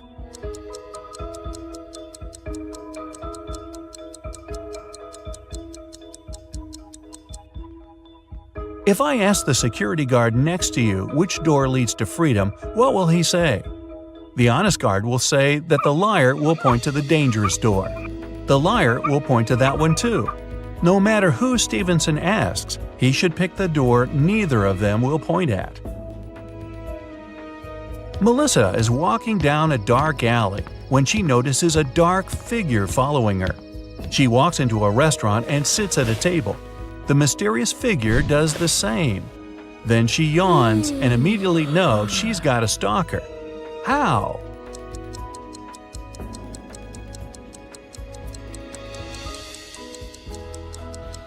When she looked up, the mysterious figure was also yawning. It means they had been watching her. The director of a large company was found unconscious in his office. The police showed up, saw the messy office, and realized that a fight had gone down. They went to his secretary and asked to see the list of visitors that day. Immediately, they knew who did it. How?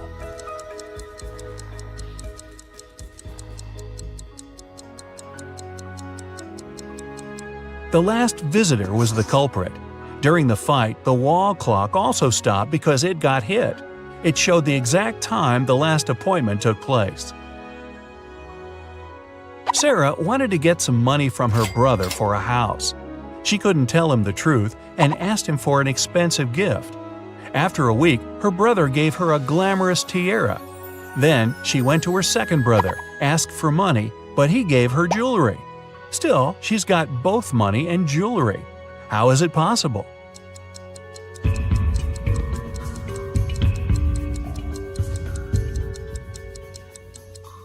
She asked for a similar jewelry item and sold one of them. Susie went on a dating website and found 3 guys that she liked, all with some very impressive backgrounds. But only one of them is telling the truth. Can you guess which one? Shane said he was an astronaut. He went to Mars and enjoyed a beautiful sunset. Chris said he was a scientist and went to the North Pole. he enjoyed being on floating ice and seeing both Arctic foxes and penguins. Dylan said he was a pilot, and once he flew his helicopter so fast he broke the sound barrier.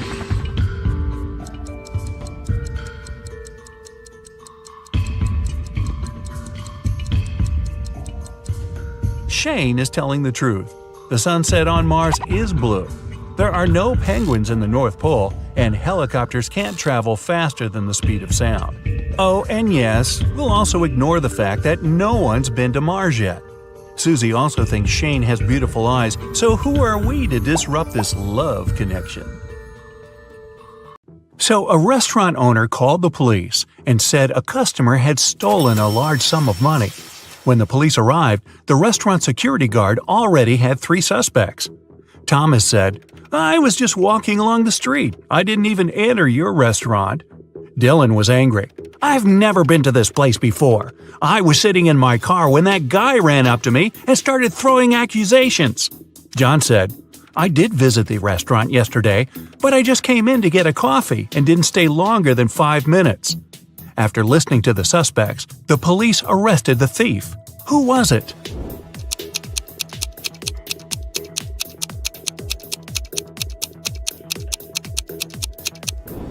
It was Dylan. His car was parked in the place reserved for regular clients, but he claimed he'd never been to the restaurant before. Harrison was walking home when someone threw a bag over his head and knocked the guy out. When he came round, he found himself in a room with 4 doors and a tiny window. Harrison opened the window, but it was too small for him to squeeze through. Suddenly, the guy spotted a piece of paper lying on the floor. It was a note that said, "Only 1 door leads outside. The other 3 don't lead anywhere. You can try to open just 1 door, and only once. If you don't succeed, all of them will get locked forever." Harrison thought for a while and made the right choice.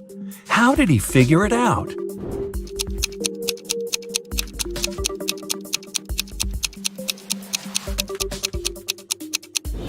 He opened the window. This created a draft. The guy checked the keyholes and felt some cool air coming from one of them. It was the door to freedom.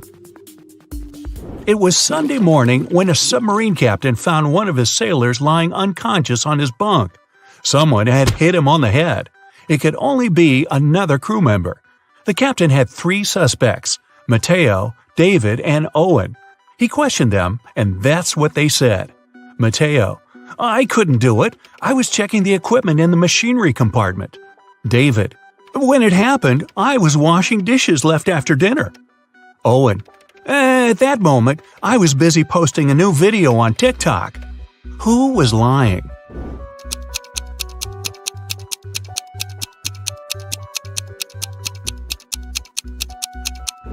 It was Owen. People can't use the internet for personal purposes on submarines. Leo studied art in college and rented an apartment together with his friend Andrew. Leo had bad eyesight and was wearing his glasses at all times. One day, Andrew didn't notice Leo's glasses and accidentally sat on them. They were beyond repair. Leo was so furious he shouted at his friend, and Andrew ran away. Leo called his girlfriend and asked her to give him a lift to the optician. He couldn't drive without his glasses. They were turning onto the main road when they spotted Andrew. He was lying in the bushes, unmoving. Leo immediately called the police and ambulance. Andrew was taken to a hospital, and a police officer started to question the witnesses. Leo told him, "My girlfriend was behind the wheel when I spotted Andrew.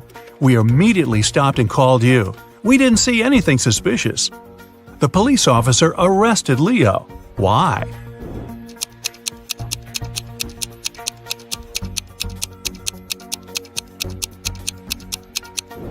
With such poor eyesight and without glasses, how could he notice Andrew lying in the bushes? Lily called the police. She found her neighbor, a famous artist, on the floor of his apartment. The unconscious man was quickly rushed to a hospital. The police had 3 suspects. Lily said, "I live next door. I heard some shouting and loud bangs. I went to check on what was going on and found him on the floor." Zachary told the police the artist was his friend. "We agreed to meet at the restaurant, and I came to give him a lift."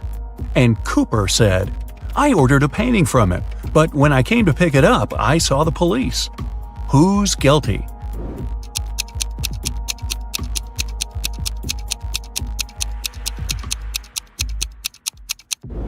It's Zachary. If they agreed to meet at the restaurant, why did he come to the artist's apartment? You wake up locked in a room with no windows and just one automatic door. Above the door, there's a large screen. Suddenly, it turns on. You hear a voice. It sounds muffled. Crack this riddle and you're free to go. If not, the room will be filled with toxic gas in 5 minutes. After that, you see the riddle. What could it mean?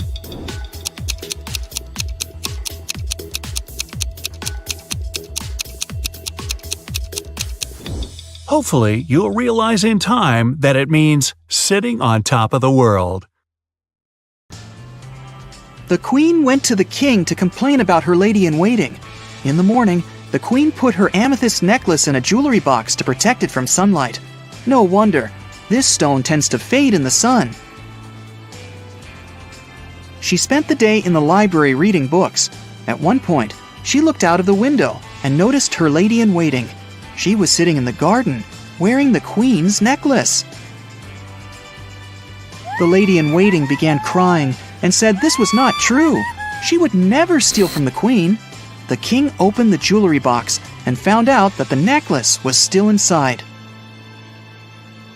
Who is lying?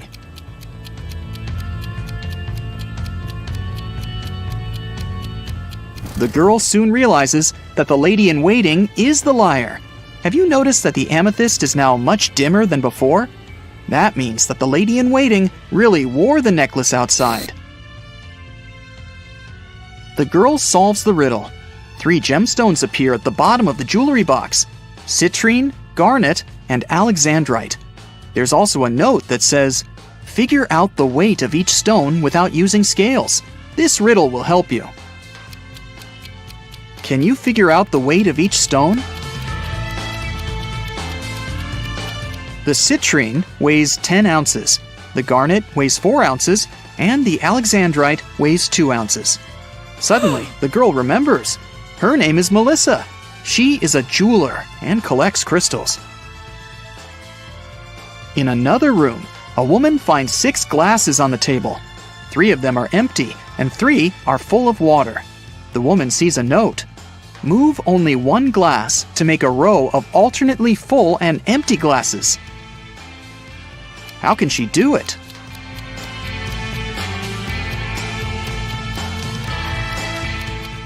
She should take the 5th glass and pour the water into the second one. Suddenly, the glasses disappear. Instead, 2 sets of different ingredients and a note appear on the table. The note says, "Find 3 differences." Can you spot all of them?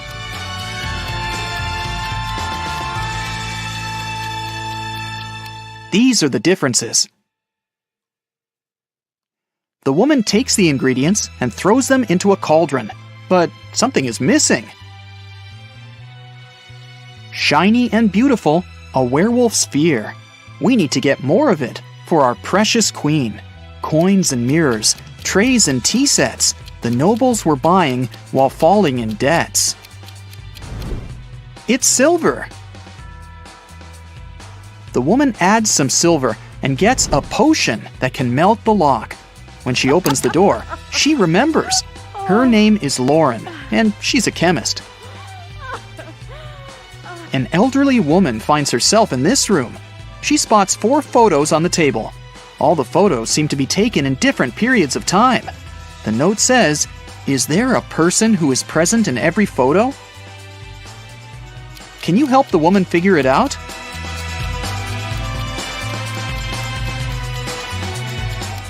Here she is. Despite the signs of aging, you can see that this is the same woman. Look, she has this mole above her lip. A mirror appears in front of the elderly woman. Wait, is that her? The woman from the photos? The mirror shows her with a guy in a suit. He looks confused. There's a maid on the left and a bride on the right. "Don't listen to her. I'm your wife," says the bride. "You're lying. I'm his wife," the maid cries. Can you guess who is lying?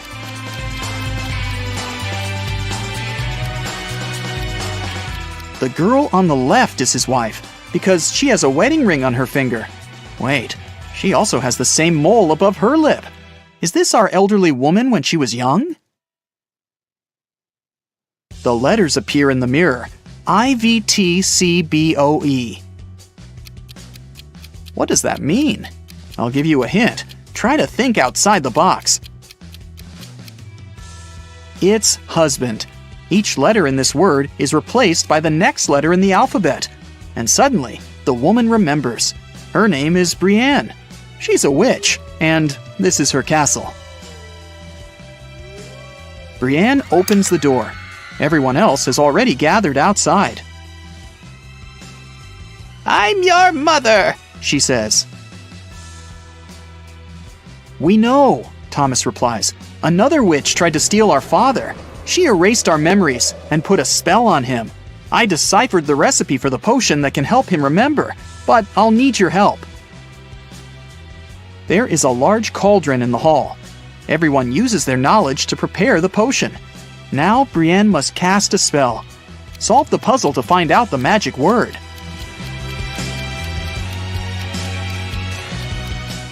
It's Memoria. The potion is ready. Suddenly, 3 doors appear in front of the family. Behind the first door, there's a hot desert, but there are some fruits on the trees growing there. The second door opens to the middle of the sea. Behind the third door, there's an endless forest. What should the family do?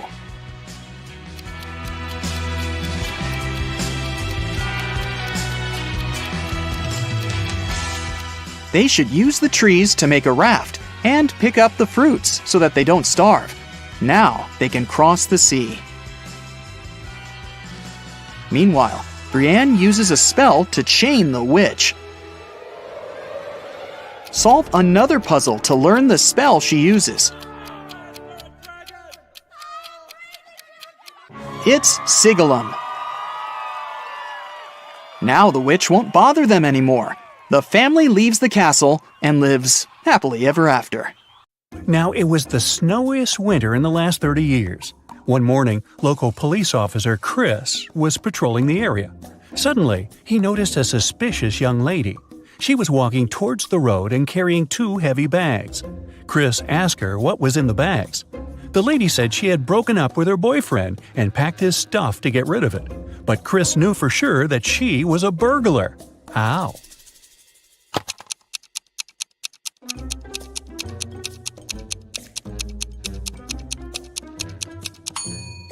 She got out of the house through the window. People don't do that when leaving their own homes. Noah was an alien on a mission to investigate human behavior on vacation. He landed near a popular sand beach in Malibu. Noah put on a special human-like costume and hid in the crowd. Special Agent Sam was sent to the beach to deal with this issue. Sam arrived and questioned people at the seaside. He warned them that aliens might look like humans, but no one seems to have noticed anything suspicious. Take a look at these vacationers. Which one of them is the alien?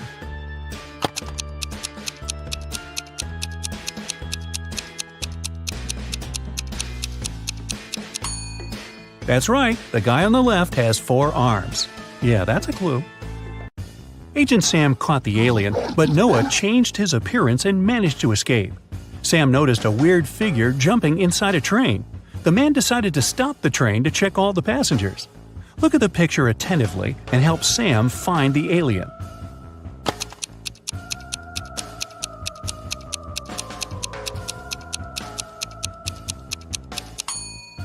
The old man in the right corner is the alien. He's holding a book upside down. Vicky was working on her laptop in a coffee shop. At one point, Vicky needed to go to the bathroom. She decided it'd be safe enough to leave her stuff unattended and headed to the bathroom. But when the girl returned, she found out that her backpack and her laptop were missing. Oh, no. Vicky ran outside and saw 3 elderly ladies with picnic baskets sitting in the park. The girl asked them if they had seen the thief, but all three of them assured her they hadn't noticed anyone. Ms. Green said she had just joined her friends. Ms. Smith was eating her sandwich and reading a newspaper, and Ms. Jackson was taking pictures of birds. Vicky called the police because she knew for sure who the thief was. How did she figure it out?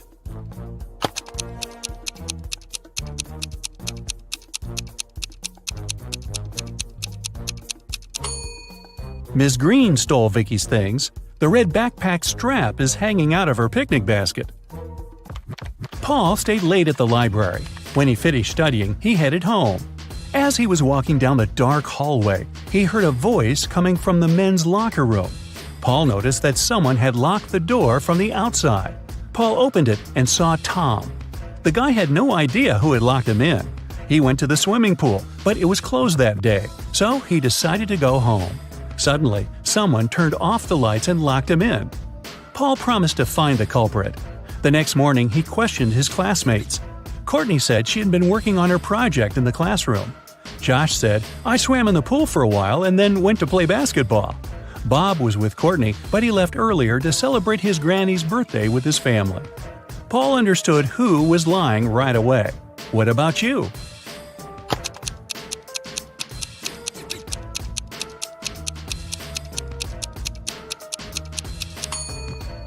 It was Josh. The day before, the swimming pool was closed. Andrew is a photographer. He was walking alone in the wilderness and met a puma. The guy was very lucky and managed to escape, but he found out that his filter water bottle opened when he was running away from the animal. Now he didn't have any water left.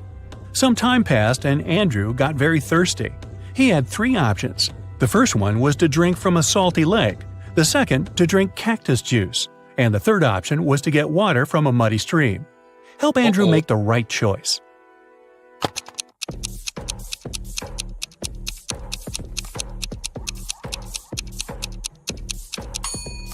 The third option is the least dangerous. You can't drink water from a salt lake, it won't quench your thirst. If Andrew drank cactus juice, he would get poisoned, but his filter bottle can easily clean muddy water. Just look at this! A car has crashed into a restaurant window, smashing it. Detective Harris has come to investigate the case. There are two suspects, Julie and Douglas. But each of them claims that the other person did it. Can you help the detective figure out who is lying?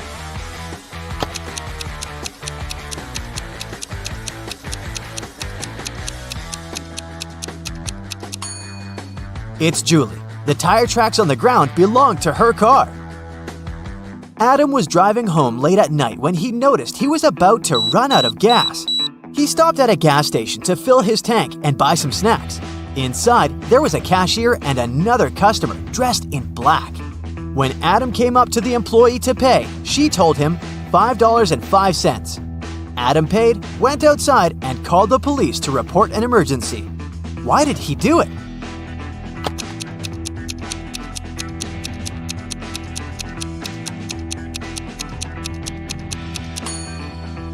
The cash register showed $18.35, but the cashier said $5.05, which looks like SOS. Detective Harris was walking along the street when he heard some noise. He decided to check out what had happened. It turned out that some man had grabbed an elderly lady's bag and run away. The detective ran in the direction the witnesses showed him. After he turned the corner, he saw 3 doors. He knocked on the first one. The apartment owner, Patrick, opened the door. The man told the detective he'd just returned from a long run. Another man, Jerry, opened the second door. He said he'd been playing basketball behind his house. The third apartment belonged to Raymond, a musician. He had just finished composing a new piece of music. After talking to all these people, Detective Harris understood who the criminal was. Have you figured it out?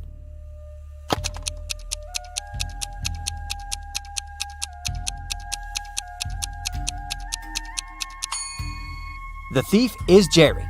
He claimed he'd been playing basketball, but he was holding a football while talking to the detective. Sarah and her sister Mary were doing some shopping. When they were leaving a grocery store, Sarah pointed at some young man and exclaimed, "Look, my nephew is over there!" Her sister replied, "Oh right, but it's not my nephew." How is it possible?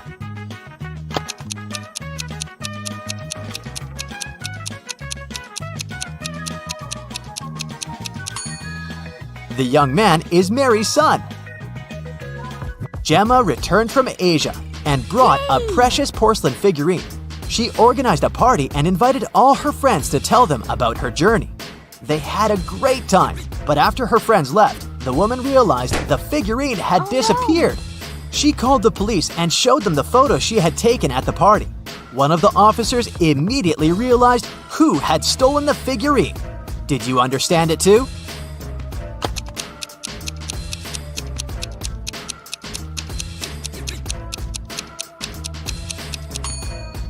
It was this girl. She hid the figurine under her hat. At 9 a.m., Ethan got a call from his friend, an owner of a large business. The man said that a very important document had disappeared from his office. It had been on his desk the evening before, but now it was nowhere to be found. Ethan immediately came there to question his friend's employees.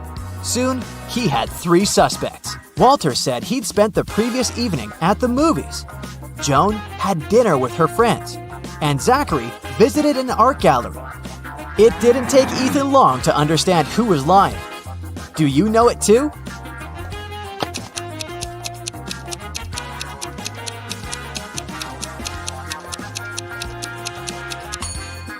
It was Walter.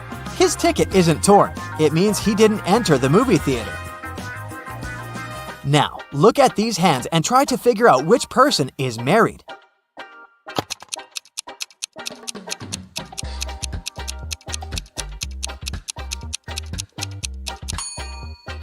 If you look at the first hand attentively, you'll realize it doesn't belong to a grown-up person. On the second hand, there is a mark left by a ring, but there's no ring itself. It must mean that the person is no longer married. On the third hand, there's no ring either, but it's the right hand, and we wear wedding rings on the left hand. So out of these 3, this person is most likely to be married.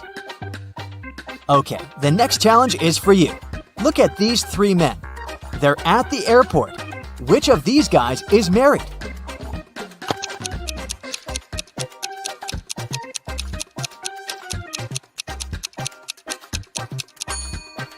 All of these men are holding their passports and tickets in their hands. None of them is wearing a wedding ring.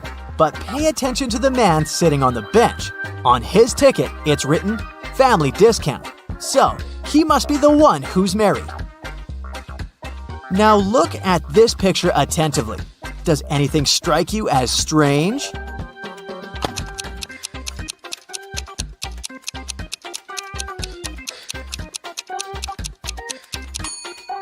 It's winter, but butterflies are flying around the snowman.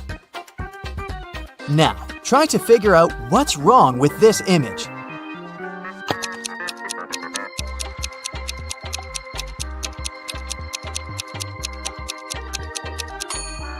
It's the snowman again. Instead of a carrot, his nose is made of broccoli. And the last image for you to analyze.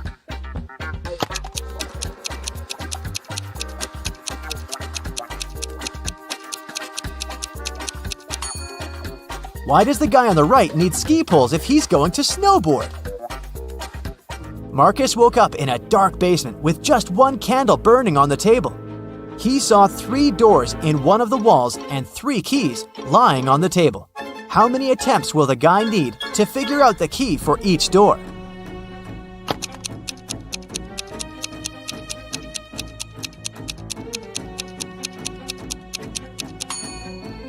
He'll need 6 attempts at the most, 3 of them for the first key, 2 attempts for the second key and 2 remaining doors, and just 1 attempt for the last key. But if Marcus is extremely lucky, he might need just 3 attempts. Alicia's mom asked the girl to do some grocery shopping. She gave her a shopping list and her bank card. But the woman knew her daughter was very absent-minded. That's why she gave Alicia a small note in case she forgot the card's PIN number. When the girl was at the register, she realized she had indeed forgotten the PIN. Alicia pulled the note out of her pocket and immediately remembered the code. Can you figure out what it was if the note had a fly, a cat, a person, and a snake drawn on it?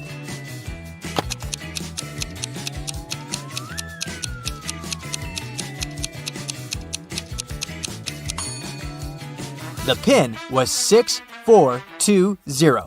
Alicia just had to count the number of legs of each creature. A fancy restaurant in Los Angeles was offering a promotional deal. A married couple could eat at the restaurant for half price on their anniversary. To prevent scams, the couple would need proof of their wedding date. On a Thursday evening, a couple entered the restaurant and claimed it was their anniversary, but they didn't have any proof. The restaurant manager was called to speak with the couple. When the manager asked to hear about their wedding day, the wife said, "Oh, it was a wonderful Sunday afternoon. Birds were chirping and flowers were in full bloom." After nearly 10 minutes of ranting, she told the manager that today was their 28th wedding anniversary. How lovely, the manager said. However, you do not qualify for the discount. Today is not your anniversary. You are a liar. How did the manager know it wasn't their anniversary?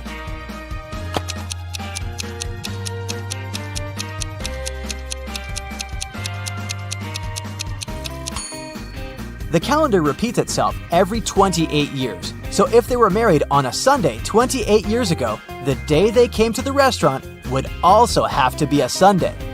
But since it was a Thursday, the manager knew they were lying. John called the police to report that his friend Mark had disappeared. He explained that 2 weeks earlier, he had offered Mark to live in his beach house in Miami. He wanted his friend to enjoy some summer heat, but when John returned from a half-month-long business trip to Chile, he found out that Mark was missing. The police listened to John's story and understood the man was lying. How did they figure it out?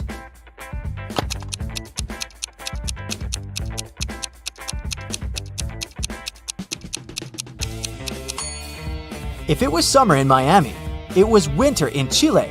And still, John came back suntanned. It means he hadn't been to Chile. Maya was in the gym doing the workout her personal trainer had prepared for her. It was tougher and longer than her usual ones. Exhausted, Maya returned to the changing room only to find her expensive bag gone. Oh no! She immediately called the police. They had 3 suspects. Maya's trainer said that he had been preparing a new program for his clients. Emma, another gym goer, said she had been running on a treadmill for 2 hours. The cleaner said he had been washing the swimming pool. Who took Maya's bag?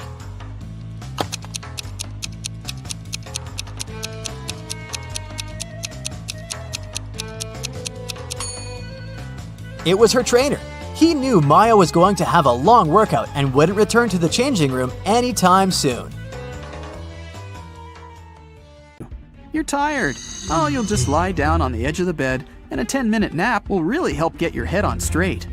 As soon as you close your eyes, though, you hear a rustling in the sheets right next to you. Then you feel a cold hand on your neck. You keep your eyes sealed shut. You're way too afraid to open them, but you pinch yourself to make sure you're not dreaming. The fingers on your neck start squeezing ever so slightly. Oh, that's it. You bolt out of bed. As fast as you can, you whip out your phone and try to record the whatever it was. But there's nothing. Only an empty bed. Were you sleeping, or was it real? You noticed something. Phew. Oh, it's just a bad dream after all. What did you notice? I'll give you 6 seconds.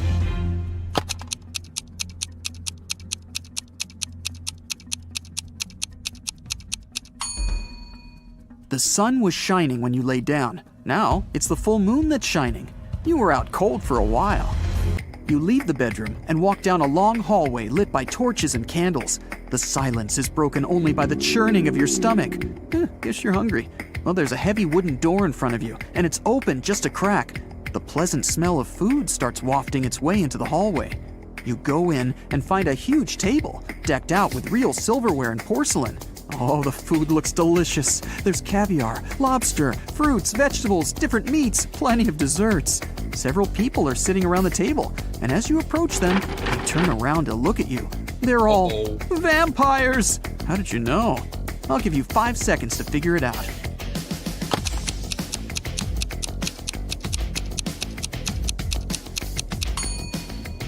The food on the table is untouched. The vampires have been waiting for their most important dish. You! You run. You make it back out into the hallway, then dart down a dark corridor. The vampires are chasing you. They're screaming. You find 3 doors at the end of the corridor. The first one has a fire symbol on it. The second has a snake symbol. And the third just says, exit. You try to open it, but it's locked. The vampires are closing in. What are you gonna do? You have 4 seconds before you become vampire food.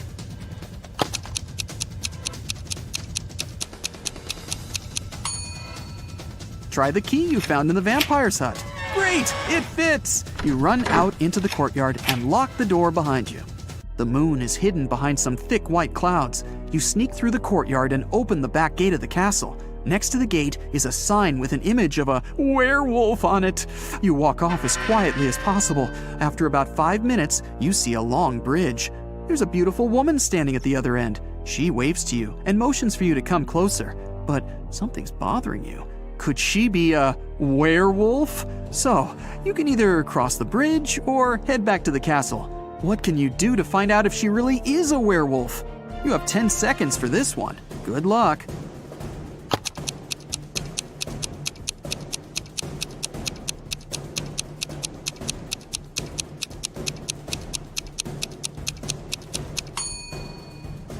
Wait until the moon appears from behind the clouds. Your intuition was right. As soon as the moonlight falls on the woman, she begins to turn into a werewolf. Still kind of cute though. You run back into the castle grounds and close the gate behind you. Okay, reality check. You're in the courtyard. Vampires are inside the castle, a werewolf is waiting outside, and zombies are approaching. You're trapped. Why did you even come to such a scary castle? You pull out your phone and start recording a farewell video. You thank your followers for their views and comments. Thanks for subscribing. You admit that mystical creatures do exist and promise that you'll never set foot in a place like this ever again if you survive. The zombies are closing in and the werewolf is breaking down the gate. Oh, awesome. Your fear is gone and you realize that this whole thing is staged. It's all a show. How'd you figure it out? Watch the farewell video again and find the proof that everything is fake. I'll give you 10 seconds to spot the clues.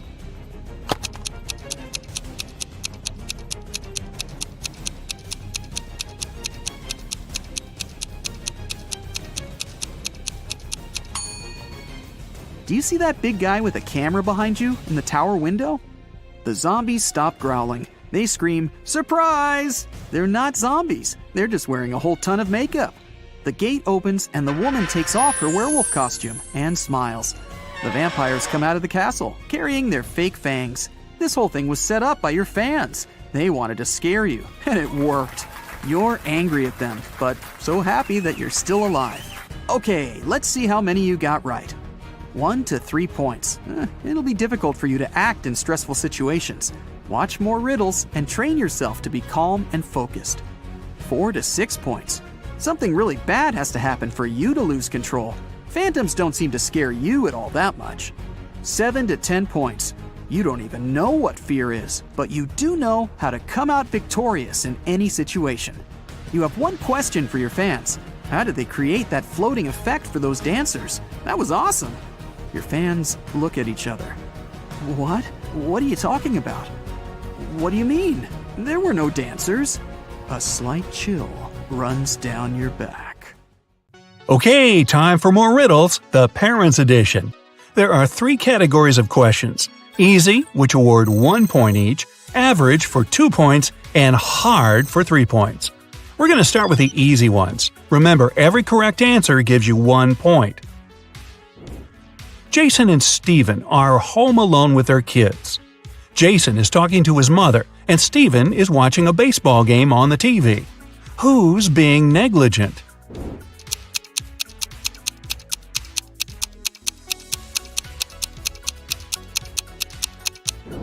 Jason. Although both babies might fall out the window and both dads should watch out, Jason's baby is on the higher floor. Whoops.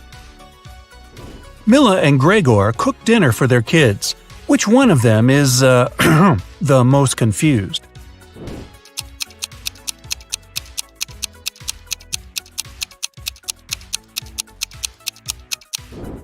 Mila.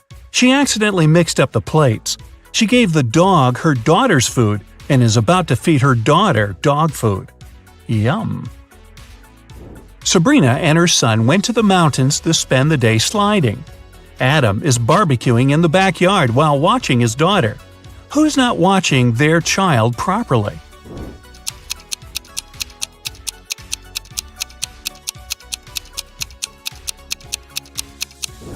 Sabrina.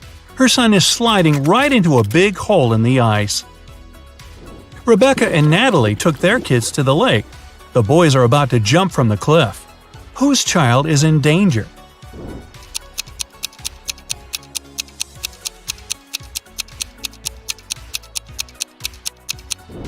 Natalie's. There's rocks under the cliff her son is about to jump from. Megan and Rachel were cleaning their kids' rooms. Rachel noticed her son's phone and decided to check it, and Rachel found her daughter's diary. Who's in trouble?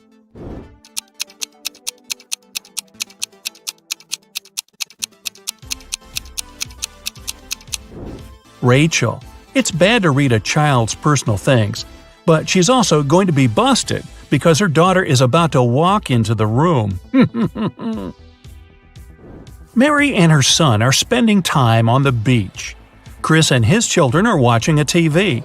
Which parent is doing something wrong?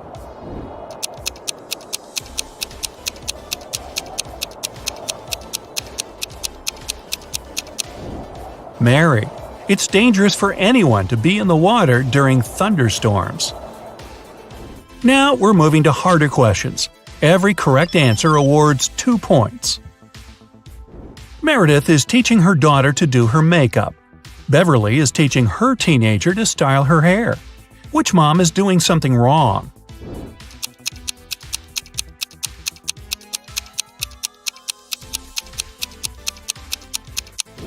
Beverly. The hair straightener isn't plugged in. Nicole and Diana are spending time with their kids. Nicole is reading to her son, and Diana is watching cartoons with her daughter. Who is not behaving wisely?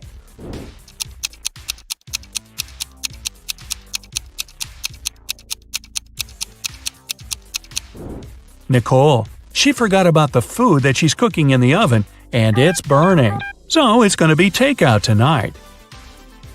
Bradley and Ryan's sons are blamed for painting a face on a neighbor's fence. Both boys denied doing it, and both fathers believe their sons.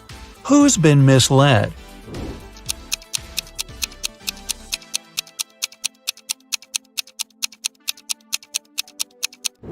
Ryan.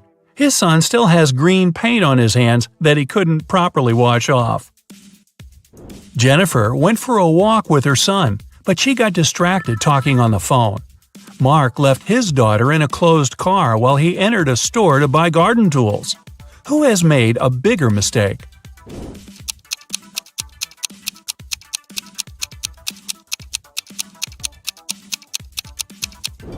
Mark. It's dangerous to leave people or animals in a closed car, especially in the heat, when the car warms up very fast and there's a lack of fresh air inside. Brian is teaching his teen son how to drive, and Nancy is cooking a dinner with her daughter. Who isn't being wise?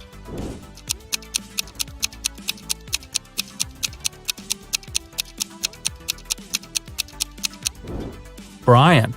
Nancy's daughter seems to be old enough to cut an apple, especially under supervision, but Brian can't control all of his son's actions in the car.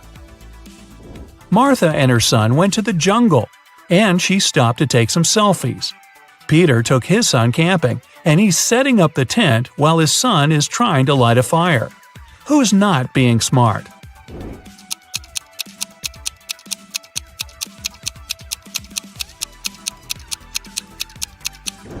Martha. Her baby is approaching a snake that can be venomous. Melissa and Stephanie are doing chores. Melissa is handling the laundry, and Stephanie is cleaning the kitchen. Who should be more careful?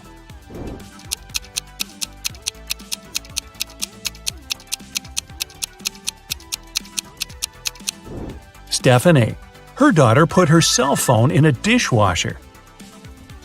Tiffany and Michael's sons came back home after a study evening at their friend's house. Neither parents are suspicious. However, someone's son wasn't studying tonight. Who overlooked a party guy?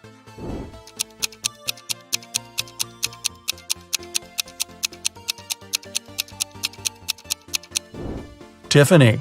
Her son has a lipstick stain on his collar. Jack and Vivian took their kids to school. Now Jack is walking to work and Vivian is driving to a store. Who forgot something?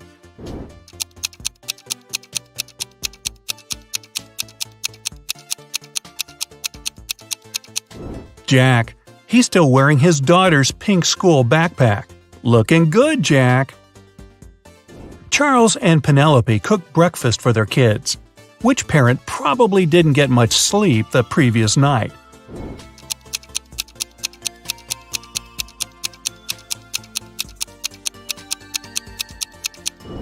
Penelope. She gave her daughter a raw potato and didn't even peel it. Sandra is doing gardening with her daughter. George is watching his child swimming in a pool. Who's being stupid?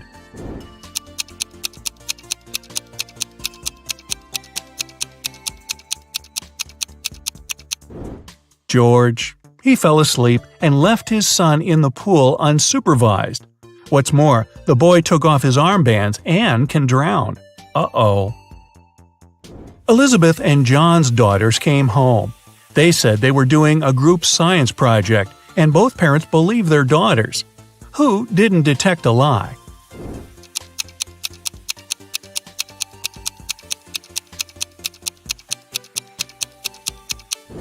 John. His daughter is wearing a sweater on a hot day, so she could be hiding something. Jessica and Aaron cooked a dinner for their families. Jessica cooked Thai soup, and Aaron made mashed potatoes. Who is a bad cook?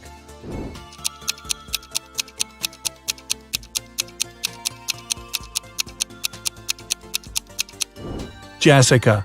Her daughter poured her soup in a flower pot.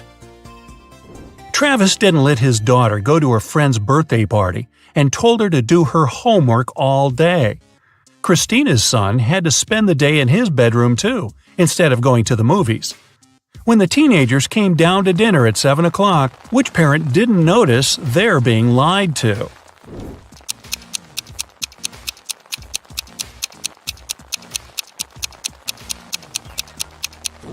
Travis. It's raining and his daughter has wet hair. It means she was outside and not sitting in her bedroom. And finally, the hardest questions for 3 points each. Dustin is cooking dinner with his daughter. Joseph is mowing the lawn while his child is playing nearby. Who isn't smart?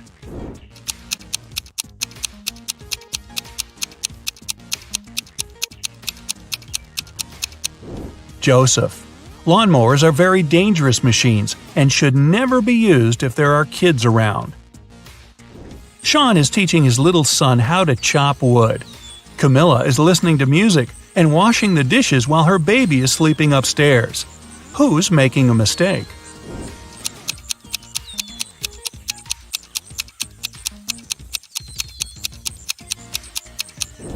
Camilla. The music is too loud, and she won't hear if her son wakes up and cries. Brandon and Daniel are watching their kids playing in the backyard. Who's not being wise?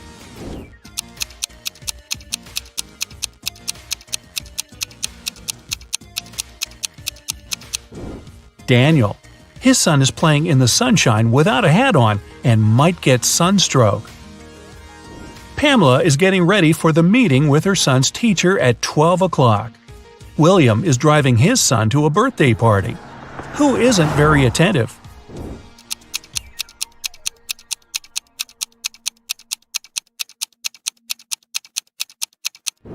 Pamela. She must have confused the time. The meeting was at 12 o'clock, but it's already 1:30. Thomas is reading a newspaper while watching his son. Molly is talking on the phone while dinner is cooking in the oven. Who should rethink their actions?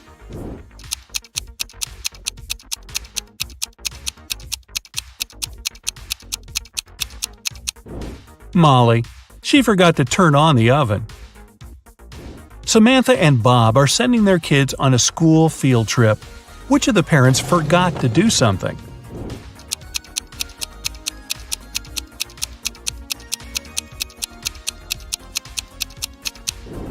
Bob. Why is he holding his son's lunch? The kid is not eating today. Sum up your points to check your results. If you got 25 points or less, you scored below average. But don't worry, check some of our other riddles to train for the next time. If you got 26 to 45, you have an average result. Keep it up. If you got between 46 to 60 points, you have an above average result and you definitely are a riddles master. And finally, if you have 61 or more, you're a real genius. Or you're on your second or third time watching this video. Come on, fess up. Mr. Robinson is a successful businessman. One morning, he had an insight. Later that day, he invited two of his best managers to his office to discuss this breakthrough. Which of these men is Mr. Robinson?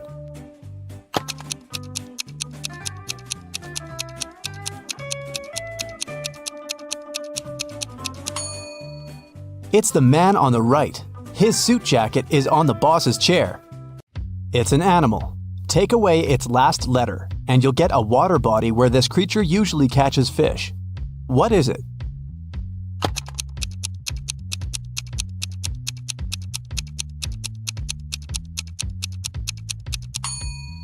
It's a seal, which transforms into the sea. Tilda's mother has 7 daughters. The names of her 6 daughters are Monday, Tuesday, Wednesday, Thursday, Friday, and Saturday. Can you guess the 7th daughter's name?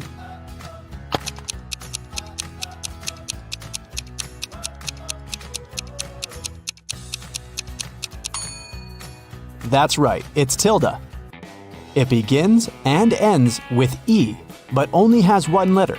What is it?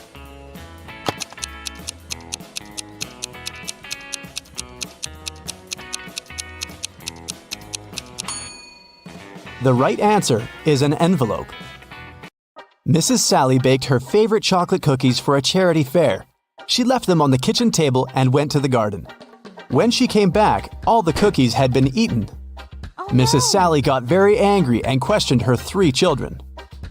Her eldest son, David, said he hadn't eaten the cookies because he had spent all day in the garden. Her middle daughter, Shelley, wiped some crumbs off her face and said she'd just eaten a sandwich. The youngest daughter, Sarah, said she didn't eat sweets because she was on a diet. Mrs. Sally knew exactly who was lying. Have you figured it out too?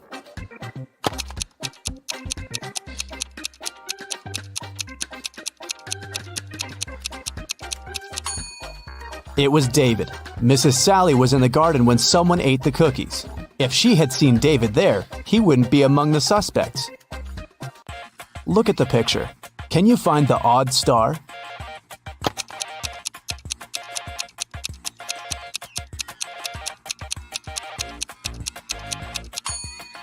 The star that's different is in the left corner. The middle of this star is smaller than that of the rest. Delivery guy Robert entered a jewelry store to pick up an expensive diamond necklace for his boss. Saleswoman Daphne took the necklace out of the safe and was about to pack it in a box. But suddenly, the lights went off in the entire store. When the lights turned on a couple of seconds later, the necklace was gone. The alarm went off and the store doors slammed shut.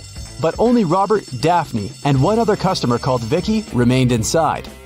The police came over and interrogated all of them. Robert said he hadn't seen anything. Daphne said she had felt someone push her in the dark. They must have taken the box. And Vicky claimed she had been choosing rings for her upcoming wedding in the opposite corner of the store. The detectives immediately understood who the robber was. What about you?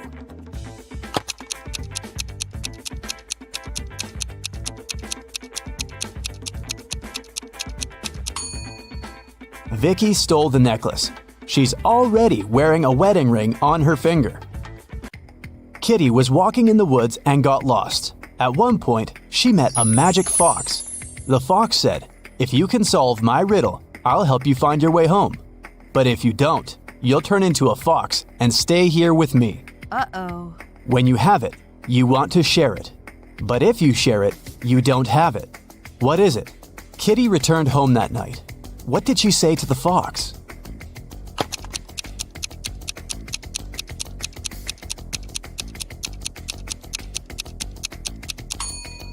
It's a secret. If you share a secret, you can't keep it anymore. Look at the picture. How many squares do you see? A. 10. B. 5. C. 3. D. 6.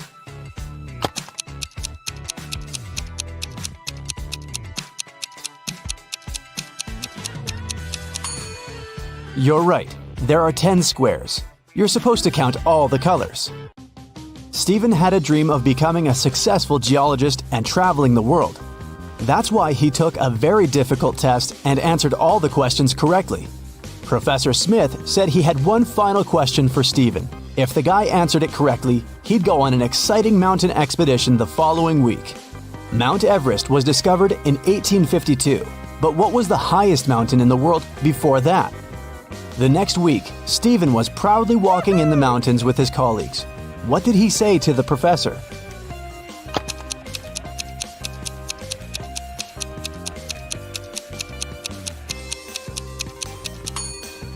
Stephen said it was Mount Everest. It was still the highest mountain in the world, even though it hadn't been discovered yet.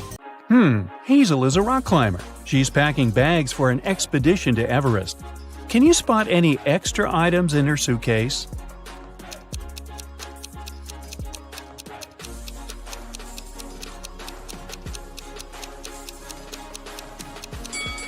It's unlikely that you would need these fancy high-heeled shoes in the mountains.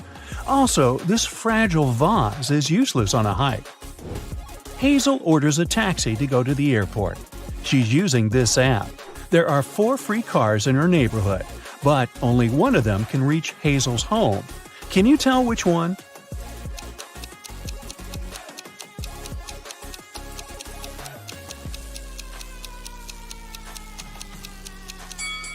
It's the 3rd car.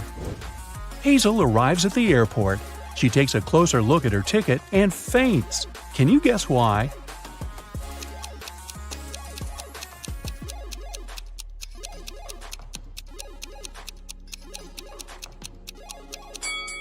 The name of the airport on the ticket doesn't match the airport that she's in.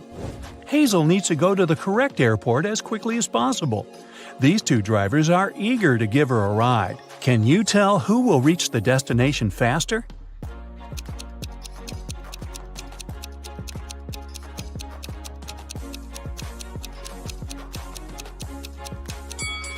Although the second car looks more expensive and chic, it has a flat tire. Therefore, Hazel should choose the first driver. Finally, Hazel boards her flight. She falls asleep right away. She wakes up in a while and realizes that someone has stolen her phone. Hazel questions 3 suspects. Bill says, "I've been watching a movie within the last hour. I didn't look around. Sorry." Kyle says, "I was sleeping too until you woke me up." And Sheila says, "I'm afraid of flying, so I listened to soothing music with my eyes closed." Can you guess who stole Hazel's phone?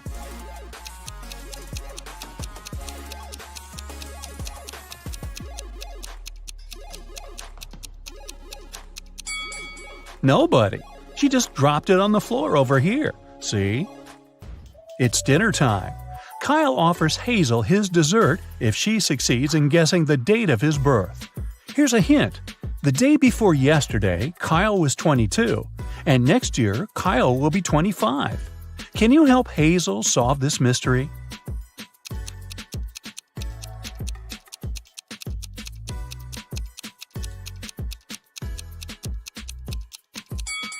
Today is the 1st of January, and Kyle's birthday was on the 31st of December. Therefore, Kyle was 22 on December 30th. Then he turned 23 on December 31st. This year, he will turn 24, and the next year, 25. Finally, Hazel lands in Nepal. She enters the baggage claim area and sees 3 odd things right away. Can you see them too?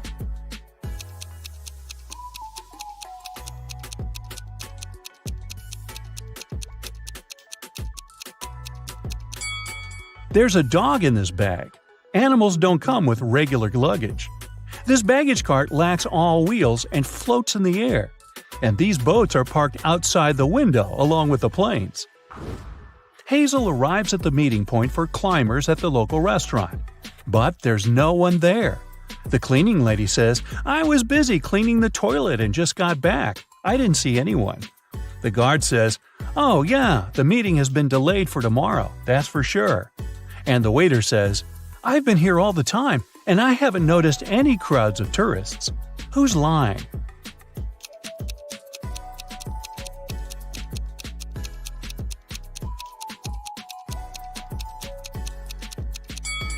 The guard. See this sign? The meeting takes place on the roof. That's why they didn't see the tourists. On the way to the roof, Hazel sees a woman who's cleaning a window on the 10th floor. Suddenly, she slips and falls.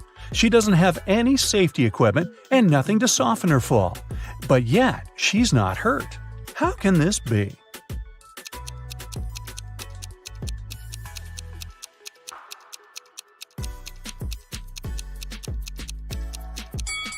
The woman was cleaning the window inside the building. Finally, Hazel meets her group of climbers.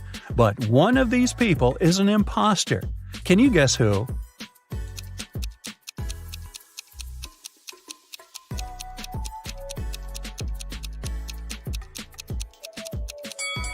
This guy has tentacles instead of a hand. He's definitely not from this planet. Hazel goes on an expedition with the group. She stops to take some pictures and gets lost. In a while, Hazel finds 3 roads leading to the next mountain village. But every path hides some adventure. There's a hungry snow leopard walking on the first path. There's a herd of Himalayan yaks on the second path. And Road 3 leads through an avalanche risk area. Any movement can make the snow slide down. Which way is more or less safe?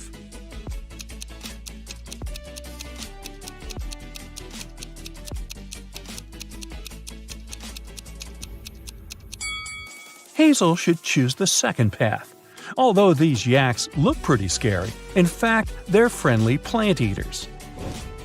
Hazel checks into the local hostel. She leaves her bags in the room and goes to see the sights of the village. After a while, she returns and finds out that someone had stolen her passport.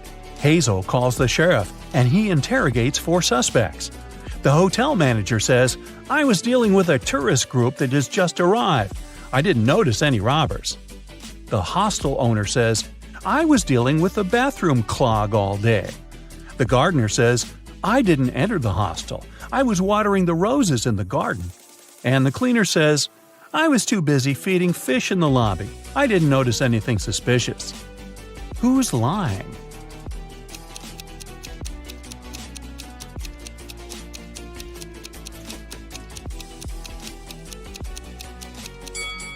The cleaner. Can you see any aquariums in the lobby? Hazel visits a local restaurant.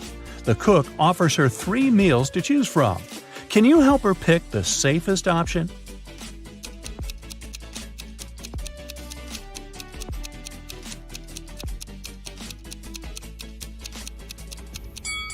There's a worm in these instant noodles, and there are too many flies around this rice. It's probably not very fresh. So, Hazel should choose this sandwich. In the village, Hazel meets the local guide, Luke. He offers to show Hazel the shortest way to the top. But first, Hazel has to solve his riddle. Luke and his wife have 7 children. Half of them are sons. How is this possible? Can you help Hazel solve this mystery?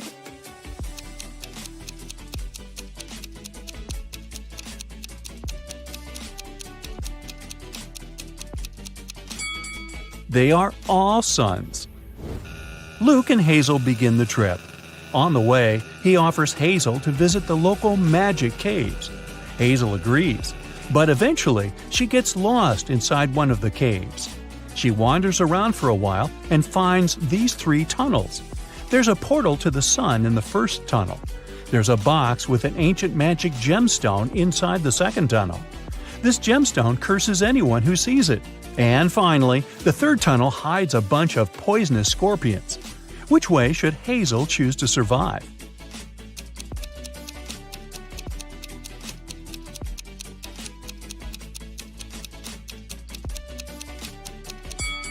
The second one. The gemstone is locked in the box, so Hazel should just walk by it. Hazel needs to cross this toxic swamp to continue her trip. The only way to do so is to jump from one block to another. Can you help her choose the last stone wisely?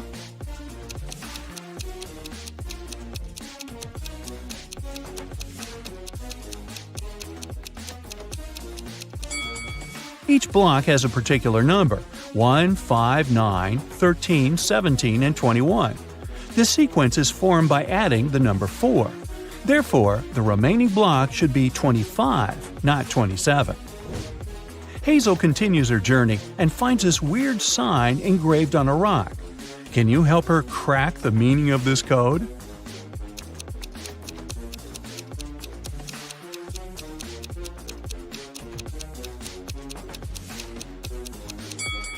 The arrow is pointing to the right.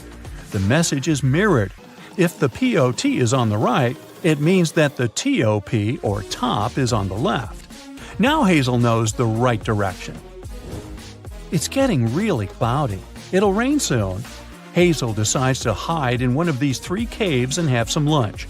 Can you help her pick the safest place to stay?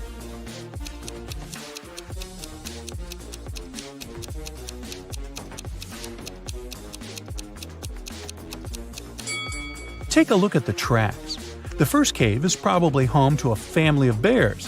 Mother bears can get furious when it comes to their cub protection. As for the second cave, it's obvious that a human being has entered it and come back out, which is encouraging. And now, let's take a look at the third cave. A human entered it but never came out. Therefore, Hazel should choose the second cave. Finally, Hazel reaches the top of the mountain. Suddenly, a kind wizard pops out of nowhere and greets her. He suggests Hazel relocate to a hidden magic world. He says, "I'll show you the gates if you solve my riddle. So listen carefully. I'm very fragile, and even just saying my name could break me. What am I?" Any ideas what it might be?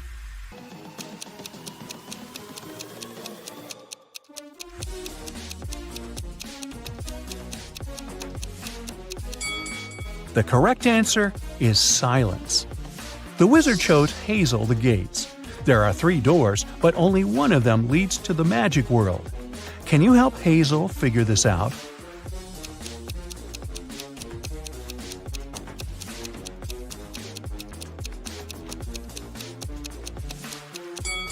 Only the second path leads to the final destination. Bye-bye! Samantha and her daughter Avery went to the lake to spend some time together. They found a nice spot and sat down there. A bit later, Samantha remembered she'd left her camera in the car and went to get it. When she returned, her daughter was gone. The woman called the police, and they started to look for the girl. There were 3 people nearby, and the police officers interrogated them all. Benjamin said, "I was walking nearby and saw a girl sitting by the lake, but I didn't do anything to her." Genevieve said she hadn't even seen the girl or her mother. And Victoria said she hadn't seen them either, but she heard someone screaming. Who should the officers arrest?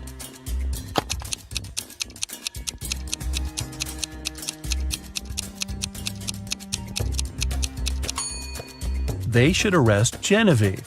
Look, she's wearing Avery's scarf. Brian called the police early in the morning. He said that the night before, he and his girlfriend Estelle had been watching a scary movie together. Estelle was afraid to go home, so she stayed at his place. She was having a bad dream with zombies chasing after her, and she didn't wake up in the morning. The guy didn't know what had happened, but the police arrested him, claiming he was guilty. Why?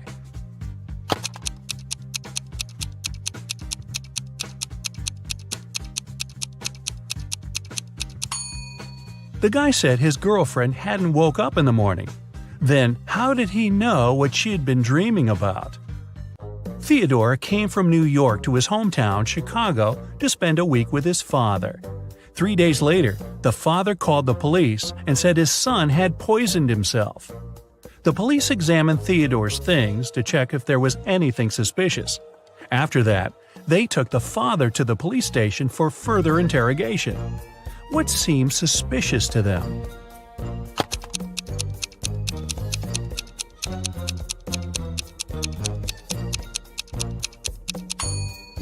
The officers found a return ticket from Chicago to New York.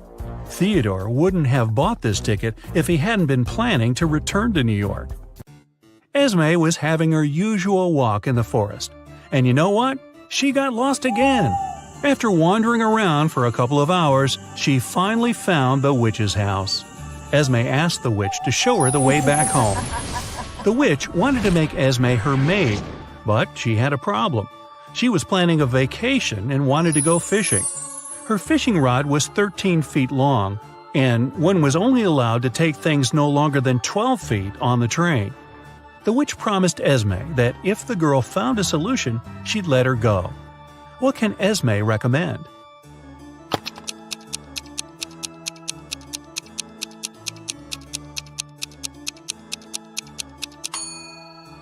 Esme was very good at geometry.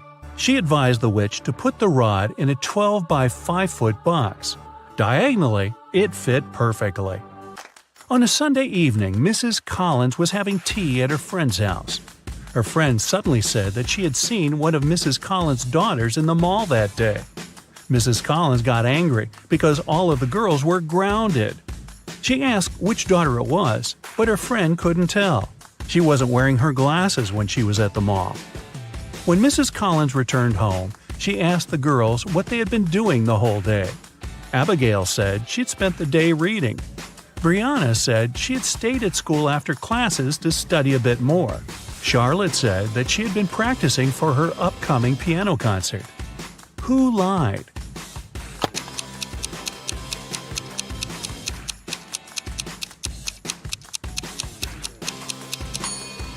Brianna. It's Sunday. There's no school. A young girl, Tenley, was brought to the hospital after being poisoned. But the examination showed that Tenley hadn't eaten or drunk anything that day. Her sister, Kennedy, said she didn't know anything about the accident. Tenley's friend, Ruby, said, "We were at school when Tenley felt bad." Tenley's boyfriend, Archie, said, "I haven't even talked to her today." How was Tenley poisoned, and who did it?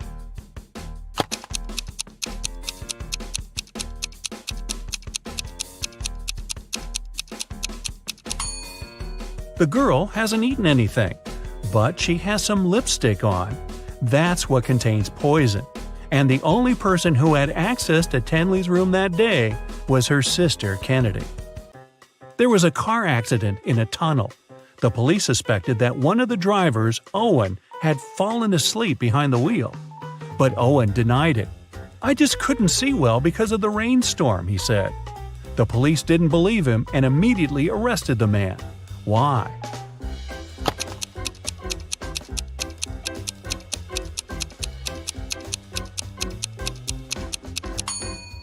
The accident happened in a tunnel. It couldn't rain there. Someone in the town was stealing cars.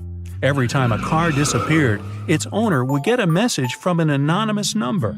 In each message, there were 2 emojis that didn't make any sense. The police tracked the number, and the geolocation led to 3 houses. They questioned the owners, Mr. Walson, Mrs. Coleman, and Mr. Woolridge. Can you tell who the car thief is?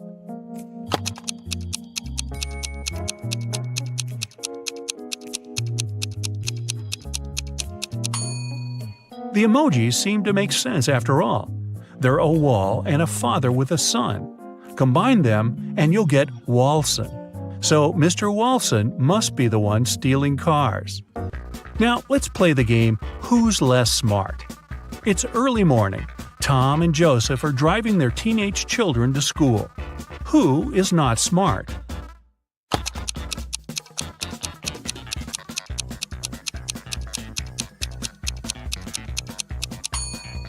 Joseph. His son is not in the car. His father has probably forgotten about the poor guy. Two cars are driving through the city. They both started their journey at the same time. The green car is moving at a speed of 30 miles per hour. The yellow car is faster. Its speed is 50 miles per hour. And still, at one point, the green car comes across the yellow car. How is it possible?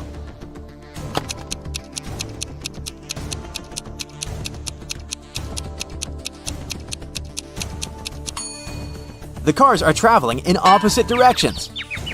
Aaron is a detective who has to work undercover at a luxurious resort. The police suspect that the hotel owners are involved in some shady deals. Aaron's task is to sneak into the manager's office and check his documents, but the door is locked, and there's a combination lock. Aaron has to figure out the password. The detective knows he needs to solve a math riddle, and the answer will be the code. As soon as he punches in the code, the door opens. What is the correct number?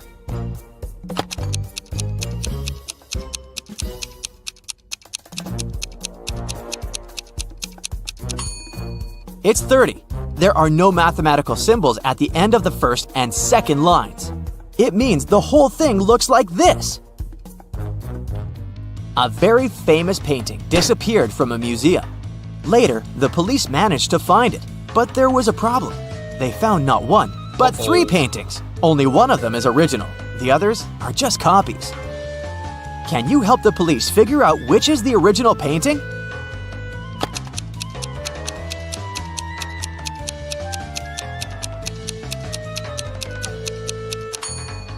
It's the one with the brown frame. Take a look. All frames in the museum are made in the same style. Now, you've got accepted to the best school of witchcraft and wizardry. One of the best classes you have to attend is about transforming into animals. There are 3 professors who teach this class. Each of them specializes in transforming into a certain animal. Look at your professors and try to figure out what kind of animal each of them turns into.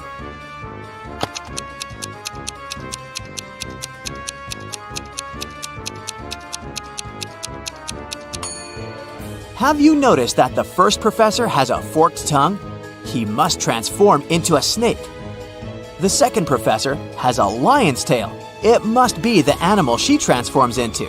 And the third professor has bear claws. He must turn into a grizzly bear. Maria was a princess and the heir to the throne. One day, an evil witch lured the girl into a magic forest. Maria got lost. Luckily, she had an enchanted pendant given to her by one of the king's magicians. "It will help you find your way back home if you ever get lost," he said. Maria tapped the pendant, and 3 spirits appeared in front of her. The first spirit was an owl, the second was a butterfly, and the third spirit was a hawk. Unfortunately, only one of them knew the way back to the castle. And if Maria chose to follow the wrong spirit, she would find herself even further away from home. Can you help the princess pick the correct spirit animal?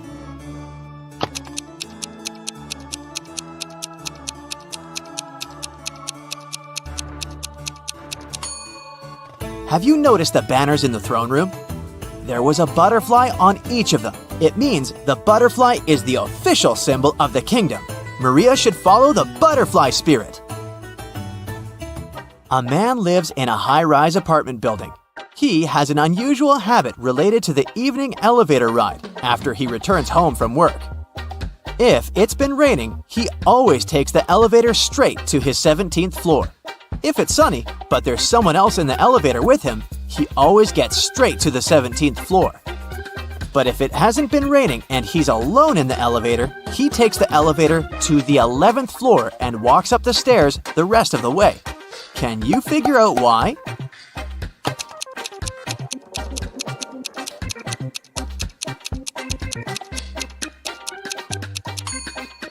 The man is very short. He can only reach the button for the 11th floor. If someone else is in the elevator, he asks them to press the button for his floor. And when it's rainy, he uses his umbrella to press the button. Johnny, a party clown, is carrying 3 pieces of gold. Each of these pieces weighs 2 pounds. While walking, the guy comes to a bridge. It has a sign saying the bridge can only hold a maximum of 180 pounds. Johnny weighs 176 pounds. Johnny reads the sign and still safely crosses the bridge with all the gold. How is it possible?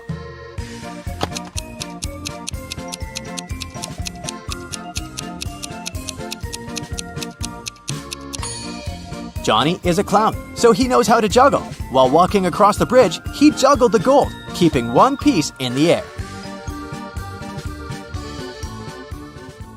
You wake up in a room with no windows or doors. The ceiling is extremely high, and the only way out is a closed hatch at the very top. Suddenly, the room starts filling with water. You've checked everywhere. There's no way to turn it off. You know that help is on the way, but they won't be here for at least 5 minutes. You're pretty sure the entire room will be flooded in 2. You definitely can't hold your breath for that long. You look around and find 3 objects: a straw, some rope, and a bucket. Only one of them can actually save you in this situation. Which one should you choose, and how's it going to help?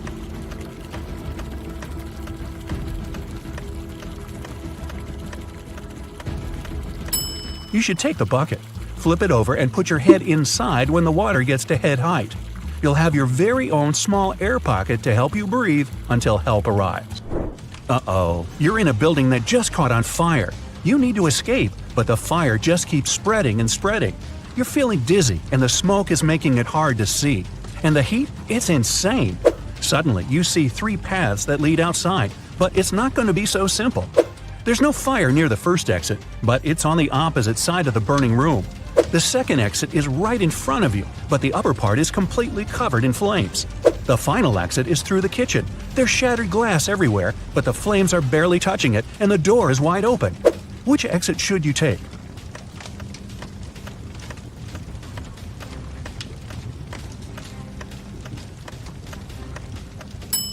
Even though the first exit isn't on fire, an indoor blaze is totally unpredictable. Flames can pop up out of nowhere. Going through a kitchen is never a good idea in a fire. There might be exposed gas lines in there.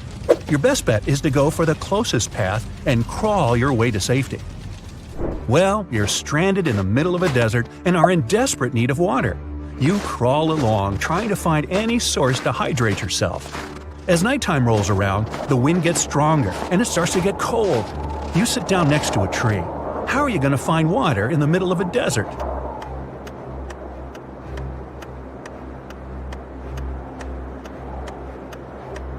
Grab 2 of the largest tree branches you can find, and then rip your outer shirt and stretch it out over them, kind of like a sail. Shove the 2 branches into the sand to anchor them.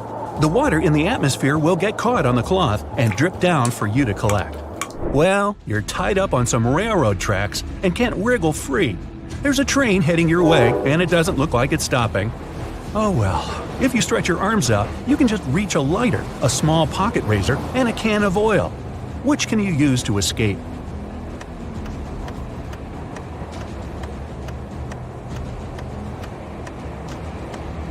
Pour the oil on the ropes holding you down.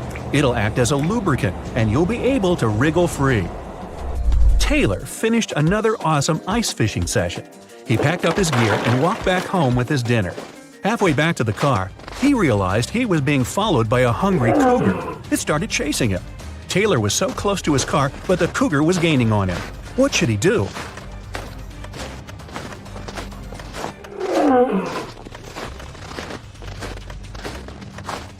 He should fling the fish to the side to distract the cougar. Then he should ditch all his gear. It's just slowing him down. That way, he's got a chance of making it to the car before he turns into cougar chow. Well, you find yourself in a pitch-black room. The room is huge and there are many hallways and corridors leading to unknown places. You need to find your way out before the room starts heating up like an oven. You only have 2 minutes. You can feel some pipes on the wall but nothing else. How can you save yourself?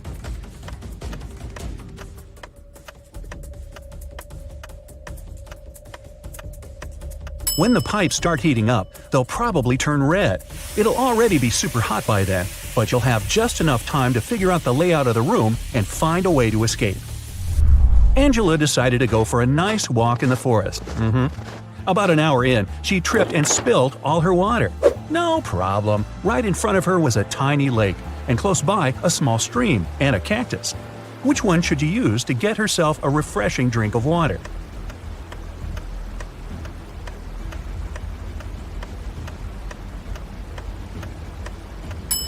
She should head for the stream.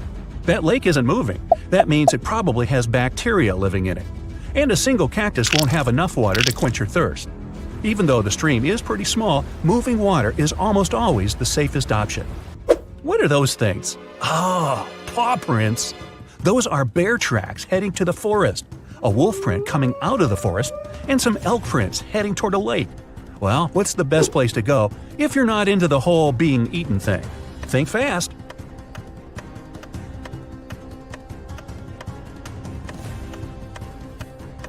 The bear going into the forest probably scared that large dog off. Oh, you thought those were wolf prints? Not likely. Wolves mostly travel in packs. The bear is most likely chasing the elk, so they'll both end up at the lake. That means the forest's safe for now. You're stuck in a well in a small village, and the water's already up to your knees. There's a rope leading to the mouth of the well, but it's definitely not strong enough to hold you. You look around and find a bucket, some clothing, and a lighter. How do you escape?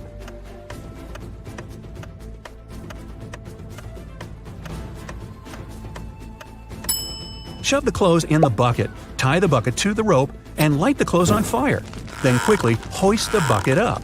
Chances are, in such a small village, someone will see the smoke and run over to help you.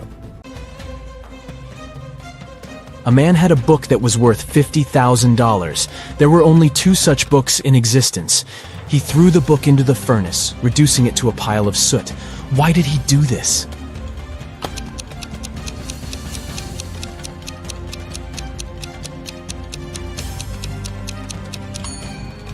He destroyed the book because he had both copies. After destroying one of them, there was only one left, so its value immediately went up. Mr. Brown's sons found their dad unconscious on the floor of his office. They immediately called their father's friend, Detective Smith. The detective knew that Mr. Brown was uber wealthy. His sons were going to inherit loads of money, but one of them must have needed money urgently. Smith questioned each of the brothers separately.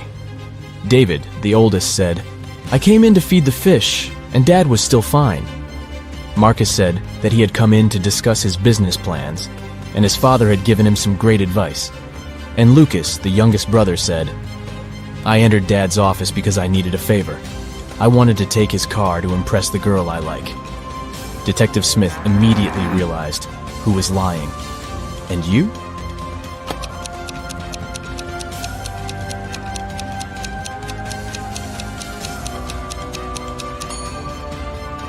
It's David. He said he had come to feed the fish. And indeed, there's an aquarium in the office. But there are no fish in it. Sarah and Liam had a son called Oliver. On Saturday, the couple went out for dinner and left Oliver at home. When they returned, the boy was nowhere to be found. Oh no! The anxious parents called the police. A detective arrived and questioned everyone in the house. The babysitter said she'd been packing Oliver's school bag for the next day. The maid said she'd spent the whole evening cleaning the kitchen, and the cook said he'd been preparing food for the next day. He was listening to music and didn't hear anything. The police immediately knew who was lying. And what about you?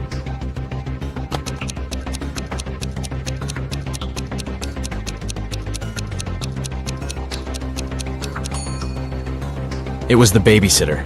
Children don't go to school on Sundays, so Oliver didn't need his school bag to be packed. Detective Adams arrived at the Museum of Modern Music because someone had stolen legendary shoes that belonged to Elvis Presley. A museum guard told the detective that they had reviewed the footage from security cameras and found out that all visitors had come in and left empty-handed, and the shoes were too bulky to put them in a pocket or under a t-shirt. Detective Adams examined the footage and said he knew who had stolen the shoes. Have you figured it out?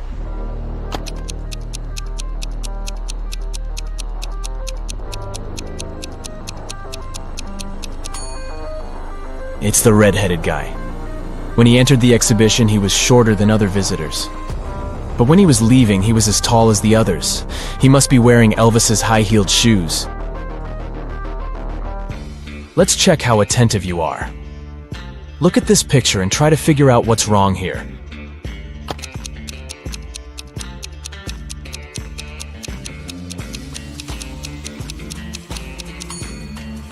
The teacher is very suspicious. She doesn't get reflected in the mirror. Now, How about these people? What are they doing wrong?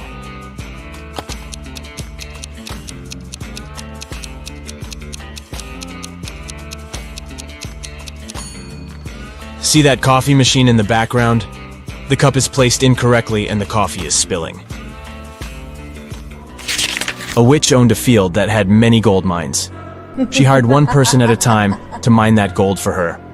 She promised 10% of what that person mined in a day, and they would have to give her the rest. But the witch was blind, so she had 3 magic bags that could talk. They reported how much gold they held each day, and this was how she found out if the workers were cheating. Upon getting the job, each person agreed that if they weren't honest, they would be turned into stone. Around the witch's mines, there were many stone statues. A man named Logan once accepted the job. The witch promised him, "If I wrongly accuse you of cheating, I'll be turned into stone." One night, Logan overheard the bags talking to the witch. The next evening, he submitted some gold and kept 1.6 pounds for himself. Later, the witch talked to her bags. The first bag said it held 16 pounds that day. The second one said it held 5 pounds. The third one said it held 2 pounds. The witch confronted Logan. "You think you could fool me? Now you shall turn into stone," she screamed. 1 second later, the witch turned into a stone statue herself. How did Logan deceive her?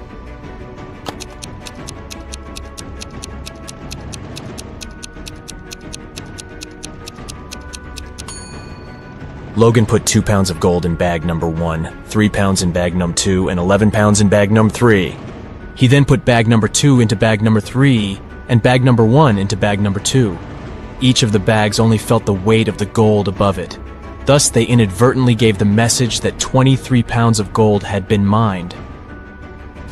2 cars are driving through the city. They both started their journey at the same time. The green car is moving at a speed of 30 miles per hour. The yellow car is faster. Its speed is 50 miles per hour. And still, at one point, the green car comes across the yellow car. How is it possible?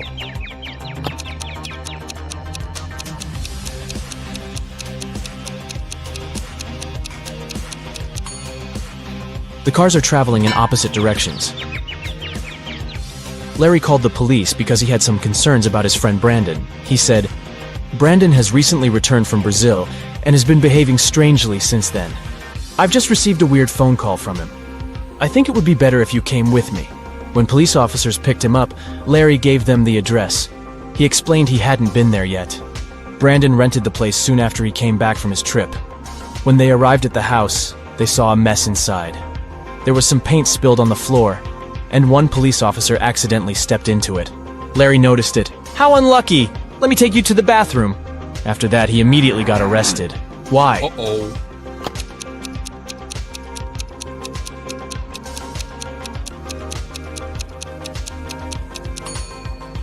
Larry said he'd never visited Brandon's new home before.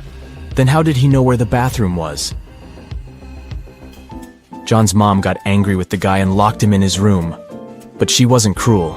She left her son a chance to get out of there. To do it, he needed to find the answer to this riddle. Turn me on my side and I am everything. Cut me in half and I am nothing. What am I? Can you help the guy to escape?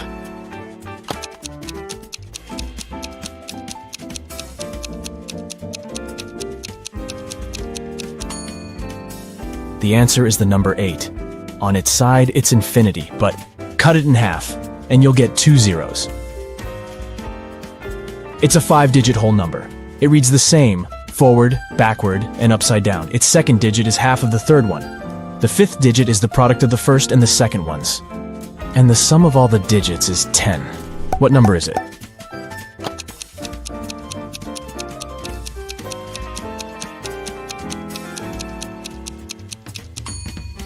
It's 10801. Eric got lost in a museum. While he was trying to find a way out, it got really late. All the doors were already closed. Finally, the guy saw 3 staircases. The first one was all covered in bizarre nettles with razor-sharp leaves and long spikes. The second had giant, stinking flowers with a stench almost impossible to bear. And the third staircase was an impassable jungle of cacti. Which staircase should Eric choose?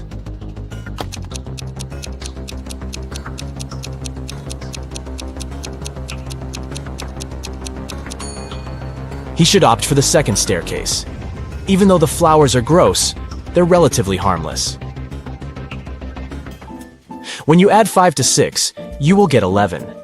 But when you add 6 to 7, you will get 1. How is that possible?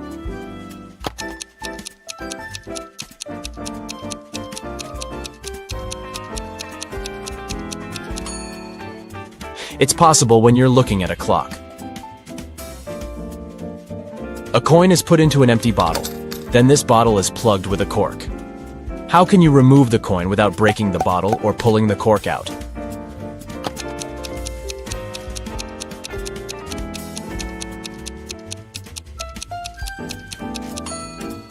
All you need to do is push the cork into the bottle and shake the coin out. Detective Smith was called to a house to investigate a burglary. Mr. Brooke claimed that someone had broken into his place and stolen his expensive watch. When the detective arrived, he saw that the front door was open and there was muddy footprints leading to the living room. He also noticed that there was some mud on the staircase. After looking around the house, Detective Smith quickly figured out who the thief was. He went upstairs and arrested Mr. Brooke's son. Why did he do that?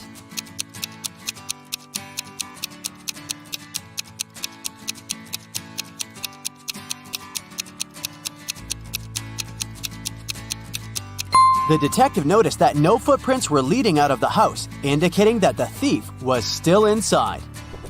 4 friends went out for lunch. Take a look at the image and try to guess which person is the richest.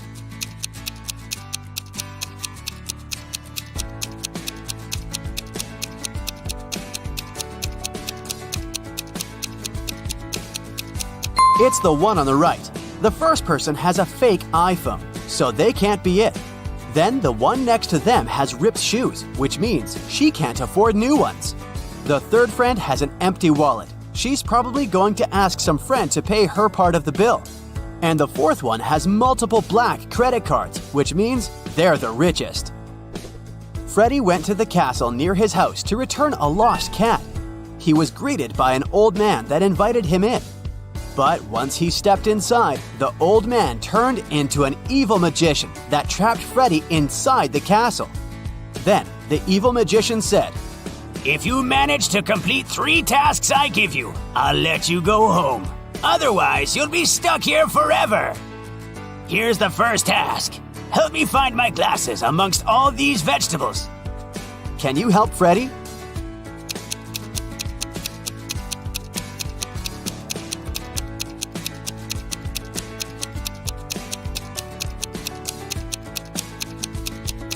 Here they are, right next to the pumpkin. For the next task, Freddy had to make a potion, and the ingredients should be added in the right order. The magician gave Freddy a piece of paper with the recipe written on it. Can you help Freddy make the potion?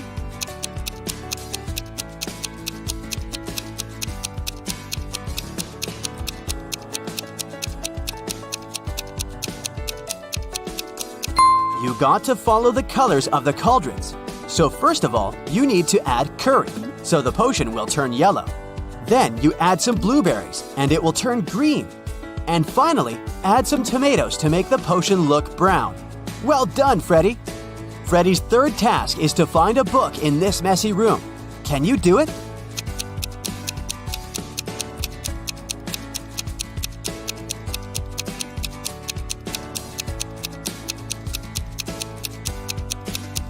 It's sitting right here behind the floor lamp. Congrats, you just helped to free Freddy. Tuesday, Sam and Peter went to a restaurant for dinner. After eating, the bill was paid. But Sam and Peter did not pay the bill. Who paid the bill for them?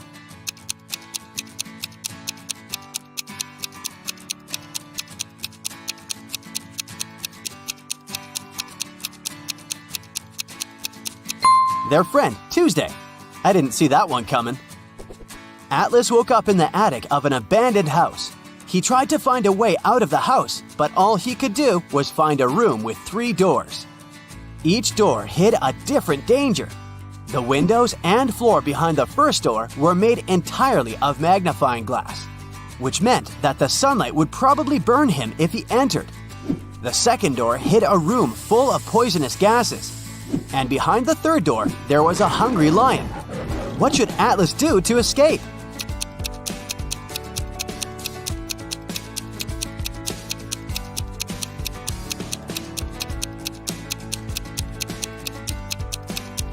He should wait until it's nighttime and use the first door. Sydney told her mom that her gymnastics team would go to a sports camp for the weekend. She asked her mom to help her pack for the trip. Her mother packed everything she thought her daughter would need.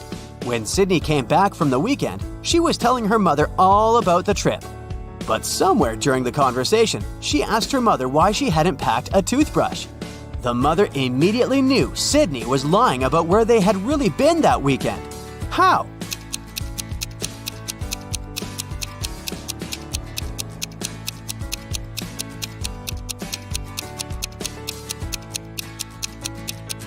Because Sydney's mother did pack a toothbrush, but she put it under Sydney's gymnastics clothes. If Sydney had really gone to that camp, she would have used the clothes and found the toothbrush. Kimberly discovered 3 bags in an old attic along with a note.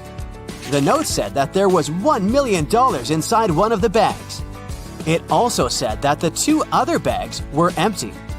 She only had one chance to figure out which bag had the cash. Kim knew that only one of the messages written on the bags was true. On the first bag, it said, "The cash is not here." On the second bag, it was written, "The cash is not here." The last bag read, "The cash is in the second bag." If you were Kimberly, which bag would you choose?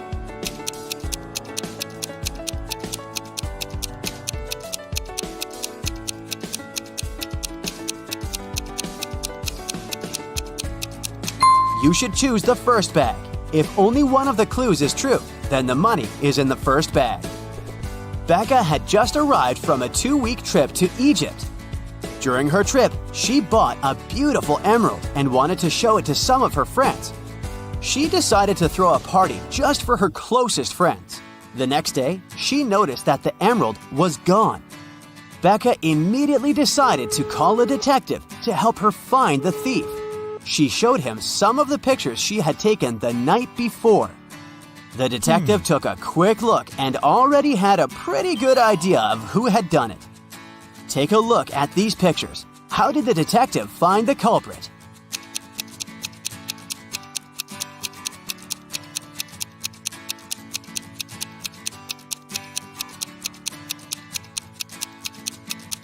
Look at that girl wearing a hat.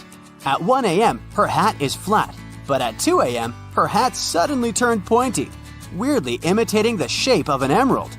It must have been her. It's a rainy evening, and Dylan is driving back home. He passes through a bus stop where 3 people ask him for a ride. Dylan only has 1 seat in his car to offer, but he really wants to help all of those people. There's an old lady that looks very cold. There's a doctor who claims he needs to get to the hospital for a quick appointment. And a woman that Dylan has a crush on. What's the best arrangement Dylan can make to help everyone?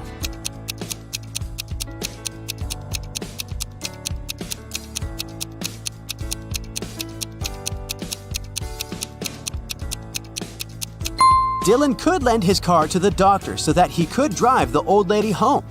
Dylan could wait at the bus stop with the girl he has a crush on until the doctor comes back and gives him his car back. Susan found out that her favorite pop band was playing a private concert for VIP clients in a luxurious club. She decided to sneak inside the club through the backyard. But unfortunately, Susan faced a strict guard behind the door. He refused to let her inside without a password. But luckily for her, there was a hint in the guard's t-shirt.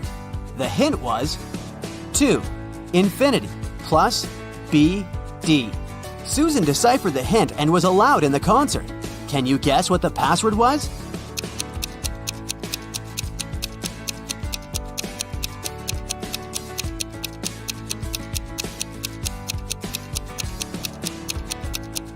It was to infinity and beyond. One afternoon, Nicole found her father, Frank, in the living room, really worried about an anonymous text he had gotten. Frank was a private investigator, and he had just received a message revealing the address of the town's most dangerous criminal, Dirty Jack. He decided to go check the area, even if he didn't know what the criminal looked like. The address turned out to be an old warehouse, and when he busted inside, he found 4 people sitting at a table playing poker. The 4 people were a carpenter, a truck driver, a mechanic, and a fireman. Without any hesitation or communication, Frank arrested the fireman. How did he know that he was a criminal?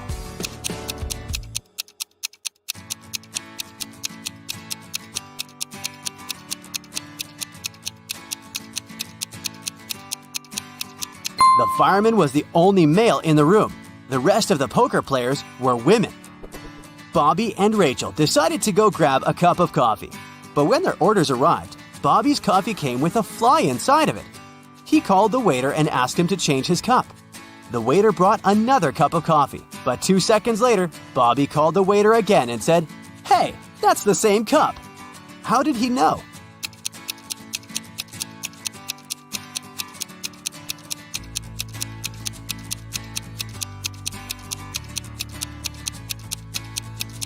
Because Bobby had already put sugar in his coffee, and when he tasted the liquid inside the new cup, it already had sugar inside. There was once a magical forest inhabited by elves and gnomes. Since they didn't get along very well, they lived in 2 different parts of the forest to avoid all conflict. One day, centaurs invaded the forest, and elves and gnomes were forced out, running in different directions. Let's follow a small group of 6 creatures, 3 elves and 3 gnomes. They ran west, but unfortunately, they stumbled across a lake. None of them could swim, but luckily, there was a raft. The raft could only carry 2 creatures at once, 2 elves, 2 gnomes, or 1 elf and 1 gnome. So you need to figure out a way for all of them to cross the lake safely. Now, here's the problem. If there are more gnomes on one side than elves, they will attack them. Even if an elf is on the raft, but not in the part of the lake where there are more gnomes than elves, it's still not safe. Can you figure out a way for them all to cross the lake safely? Okay, so here are 5 possible first steps. 1 elf crosses the lake, or 1 gnome, or 2 elves, 2 gnomes, or 1 elf and 1 gnome. But it doesn't make any sense to cross the lake alone, since they need to send the raft back somehow. So those 2 options are out.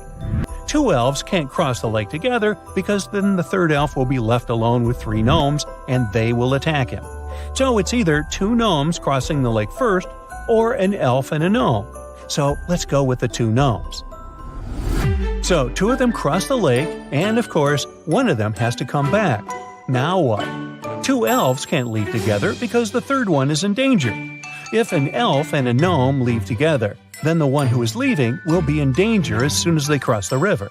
So 2 more gnomes leave together, and then 1 comes back. An elf and a gnome can't leave together because then there will be 3 gnomes and 1 elf on the other side. So this time, 2 elves cross the lake together. Who comes back? Not an elf, because the other one can't be left alone there. A gnome can't go back alone. Otherwise, there will be 2 gnomes and 1 elf on the first shore. So, a plot twist. An elf and a gnome come back together. Now, 2 gnomes can't cross the lake. An elf and a gnome can't go either. So, the 2 remaining elves go to the other shore together. None of them can now return since there are 2 gnomes left on that shore. So, a gnome will return to pick up one of his buddies. Then another gnome will go to pick up the last gnome.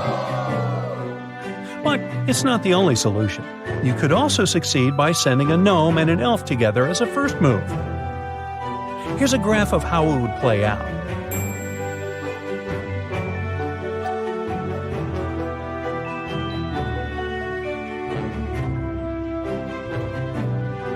But remember, no matter how far you travel, there's no place like gnome. Okay, great job. Now it's time for the second riddle, and this one comes from Esme. This girl often goes for a walk in a forest and typically gets lost. This time, though, she doesn't get lost. Here's her way home, but she's tempted to go visit her old friend, a witch, who lives in that forest. Esme has an amazing riddle, and it's pretty hard, so she thinks she has a good chance of winning the witch's cat. So, Esme goes to the witch's house and offers the following. I bet you can't solve my riddle. If I'm right, your cat will go home with me. The witch believes she can solve any riddle, so she takes that risk. Esme puts a big acute triangle on the table. Here, you can make 7 cuts to make this triangle disappear. Every piece you cut off that is an acute triangle will disappear. But if a triangle has an angle that is right or obtuse, that piece will stay. Once again, 7 cuts, and you have to make the whole triangle disappear. Not a single smallest piece can be left. So, how can the witch do that and keep her cat? Whenever you make a cut, it'll either produce 2 right angles or an acute and obtuse angle. The witch seems to be doomed, but then she looks at the pizza she hasn't finished. When you cut into more than 4 pieces, all angles are acute. The problem is that a pizza is round, and we're dealing with a triangle. Still, the trick also works with other shapes, like hexagons and pentagons. Good for the witch, she can make a pentagon out of this acute triangle by making just 2 cuts. The small cut-off triangles are acute, and they disappear. Now, the witch needs to deal with the pentagon like she does with a pizza. Cut it into 5 pieces using the last 5 cuts. That's a success story. Hey, we know you like the cat, Esme, but maybe get one of your own. Look at these squares. Which one is bigger, yellow or green?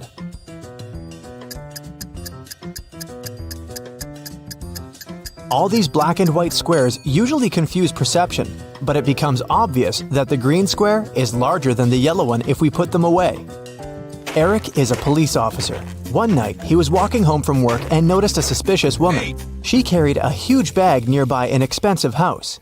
Eric questioned the woman. According to her, it was her house, and she carried some clothes she didn't need anymore to give away to her relatives.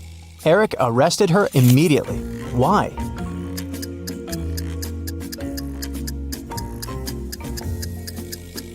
There are traces in the snow. Some footprints belong to Eric, and others to the woman. But the woman's footprints lead to the window. Why would she leave the house through the window if it really was her home? Therefore, she's a robber.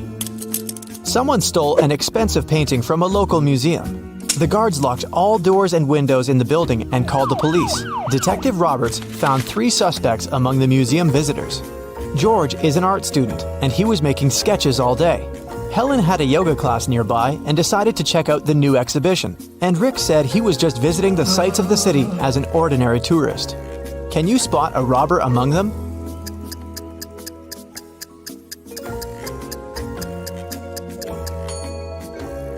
It's Helen. She hid the painting inside her yoga mat, and the rest of the guys have really small backpacks. Nina is an insurance agent.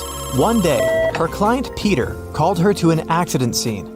He said that he had arrived at that area for a barbecue party and his friends would be there in 2 hours. He stopped and got out of the car. Suddenly, the car began to move and fell into the lake. But Nina didn't believe him. Why?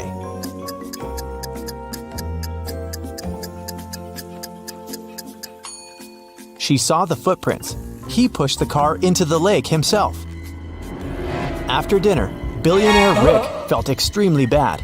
Doctors said that he had been poisoned. His private detective interrogated the cleaning lady, his wife, and the cook. Each of them claimed that they had nothing to do with the crime. The detective searched the house and found a jar with poison and a glove stained with poison. After studying the evidence very carefully, he realized who had poisoned Rick. How?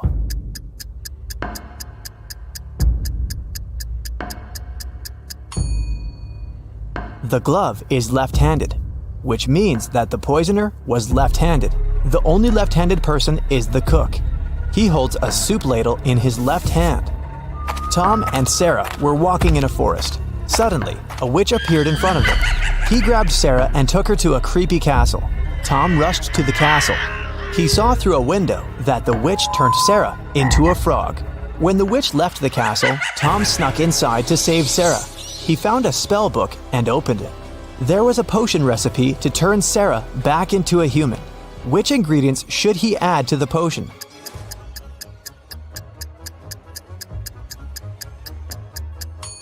Snail. Take away an S letter and you get a nail. An orange heart without a letter T turns into orange hair. Mr. Green is an old artist. He used to live alone, but he hired 3 nurses to help him around the house when he lost his sight. One day, one of the nurses found him unconscious in his bedroom. She called the ambulance. Police officers also arrived and questioned all the 3 nurses. Wendy said that Mr. Green asked her to read him a novel, and then she left him to cook dinner. Amy said that she had played video games with Mr. Green, and he seemed pretty healthy. Diana said, "I came over and found him unconscious," and called the police right away. Who's lying?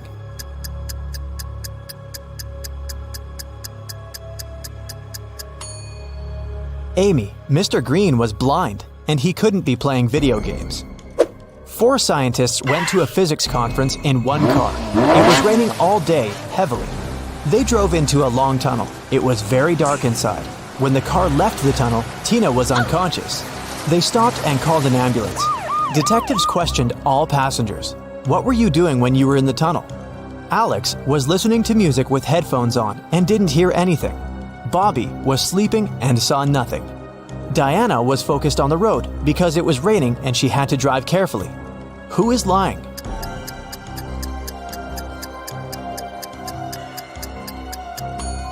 Diana. It wasn't raining inside the tunnel. Lily got lost in a forest. She got thirsty, but there were no lakes or rivers around her. What should Lily do? Use the flesh of a cactus, collect water from leaves using a plastic bag, or drink from a dirty puddle?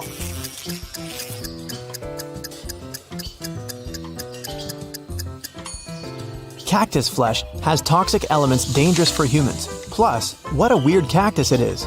These guys don't really grow in forests. Water from the puddle probably contains many bacteria, so the safest option is to collect water from leaves.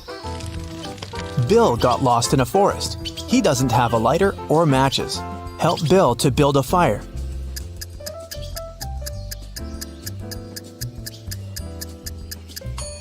He should use his glasses as a lens, direct sunlight onto dry grass, and wait until it lights up.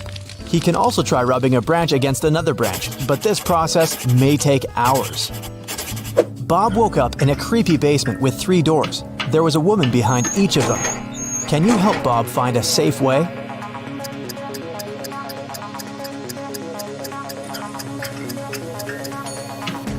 Can you see animal claw traces? There's a wild animal behind this door. And the second woman doesn't look safe either. She has spiders in her hair. The third woman is the safest option, even though she looks like a witch. Kim and Stacy went hiking in a forest. They stopped for the night, and Stacy went to collect some berries.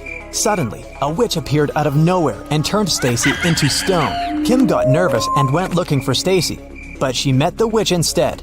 I turned your friend into stone. Find the right stone and pour this potion. It will turn your friend back to human. The witch said these words and disappeared. Can you help Kim to save Stacy?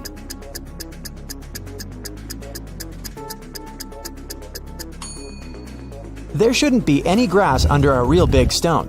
Meanwhile, Sarah has only been a stone for a few hours. Therefore, we need a stone with some grass underneath.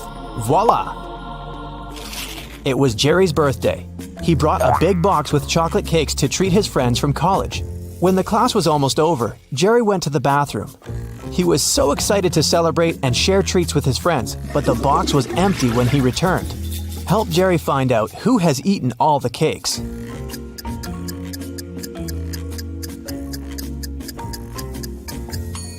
This lady over here seems pretty suspicious. Is this chocolate on her cheek? Let's challenge your color perception. What colors should you mix to get green?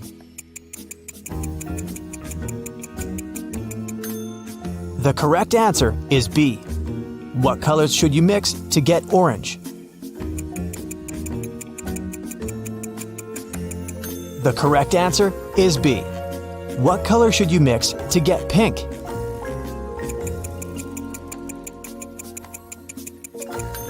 The correct answer is A. Look at this picture. We can see Josh falling into a black hole while his colleague Jill is screaming for help. But the very next day, Josh has returned to the space station. How is this possible?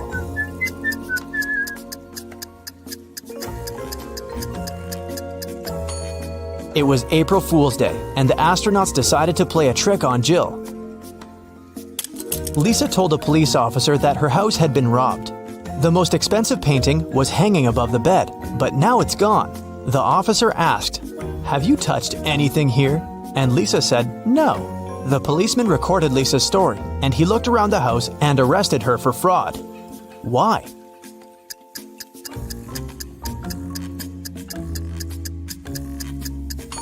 The blanket is in perfect order.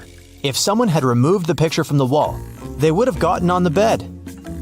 There are 3 options: a desert with a couple of cacti, a sunny meadow with an apple and a glass of water, and a sea beach with sharp rocks.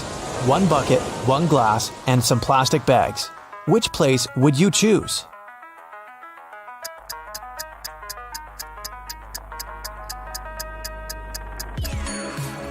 There's no water in the desert, and cacti might be toxic. You can't survive on 1 apple and 1 glass of water, but the beach is a great choice. It will provide you with food, and you can prepare fresh water using the stuff on the shore. Put a cup into a bucket. Pour seawater, close it with a plastic bag, and place a little stone in the middle, and leave it out in the sun for a while, and it will get fresh water. Detective Fred was found unconscious. According to doctors, he was poisoned. The suspects are Helen, Nick, Jane, and Dan. Before the accident, Fred circled numbers in his calendar: 12, 4, 11. Who poisoned him?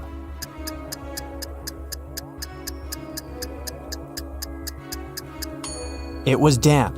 Fred encrypted the answer using the first letters of each month. Kelly and Sarah gathered together for a cozy sleepover.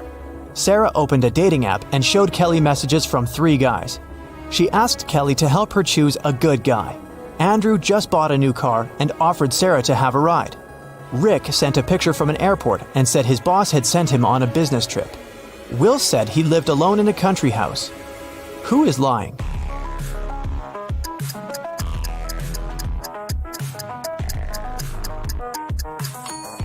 Rick has 2 tickets in his pocket, and Will doesn't live alone.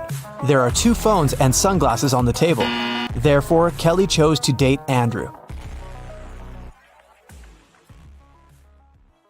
A new ice cream parlor opens up in Matt's neighborhood. He goes there to check it out. It's pretty crowded because they offer 1 free ice cream serving to each customer. Matt meets a pretty lady named Kitty in the line. He falls in love with her right away, but unfortunately, she's already married. Can you find her husband among these guys?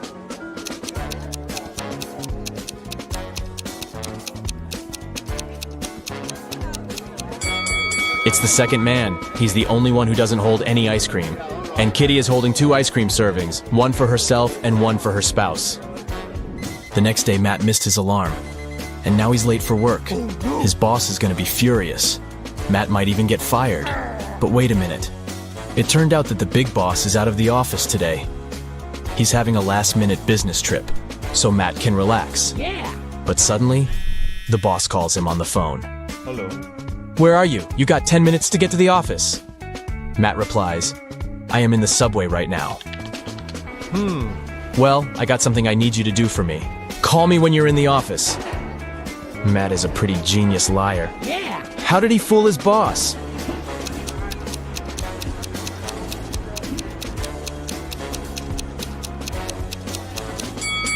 Matt had a subway noise track on his computer. He played it when he was on the phone with the boss. Clever. Matt enters the local bakery on the way to the office. Hello. The cook brings 2 trays with fresh tartines. Take your time and try to spot 10 differences between them.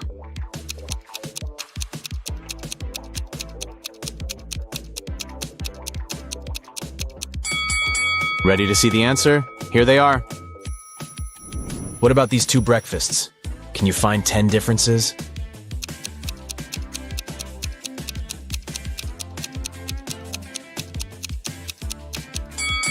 Over here. Matt arrives at the office. Oh no. Someone has changed the password on their corporate computer. It consists of 7 digits. Matt texts his coworker and asks about the new code. He receives the following reply. Can you help him figure out the code?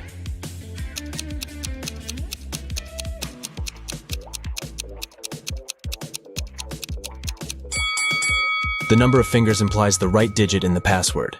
So Matt should enter 1, 0, 5, 2, 3, 1, and 0. Matt is an illustrator. His boss sends some files and asks him to separate the images and add some colors. Oh. Unfortunately, all the layers are merged. Can you spot 6 different objects in this picture?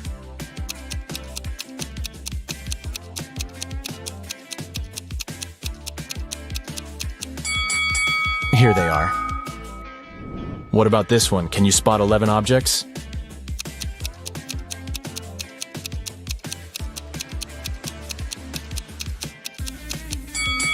Over here. Matt's sister, Ashley, is getting married. He arrives at the event, and she asks him to take a picture of her with some friends. But someone pranks the bride in the middle of the photo shoot and spills paint on her beautiful dress. Can you guess who did it by just looking at this picture?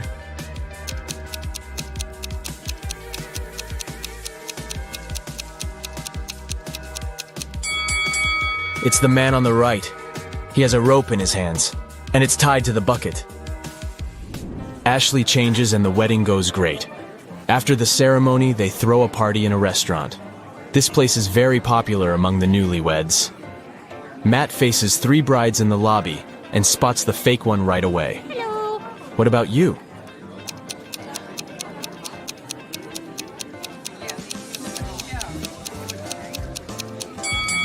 It's the third lady. She's wearing regular jeans and sneakers under her dress. And also, she's wearing a wig. She must be just trying on a costume. The wedding dinner begins, and the waiters serve the first course. But suddenly, the lights turn off for 15 seconds. When the power is back again, Matt finds out that his golden watch is gone. Oh, no. He questions 4 suspects. Karen says, "I was eating the wedding cake when the light turned off. It was delicious." Nick says, "I was talking on the phone with my grandpa. When it got dark, I just continued our conversation."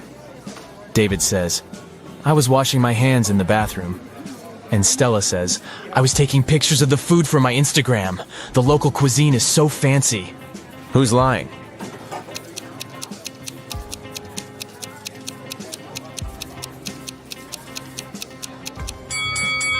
Karen. She said she was eating the cake. But take a look at the wedding cake. It hasn't been cut yet. The dinner has just started. It so happened that Matt is spending the Christmas holidays with 3 of his ex-girlfriends. They go to a fancy ski resort in Alaska. It was the first day of vacation when Matt was found poisoned in his bedroom. The police interrogate his ex-girlfriends. All the 3 ladies went away that day, and Matt stayed in the hotel for a nap. Megan says, "I was shopping all day long." Lola says, "I went to the beach to sunbathe and swim. When I returned, I found Matt lying unconscious." And Sophie says, "I went to the local coffee shop to write my novel. Nobody wanted to join me." Who's lying?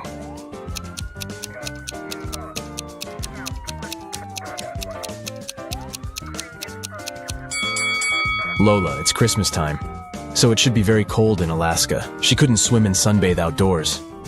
Finally, Matt gets better and leaves the hospital. Yeah. He returns to the ski resort and takes a look at the mountains. What are they doing wrong?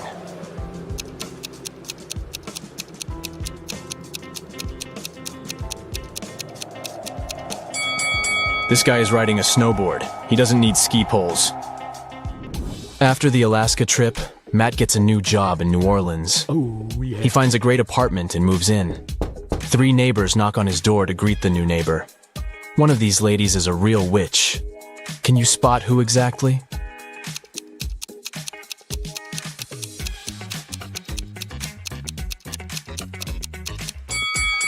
The first lady brought a cake.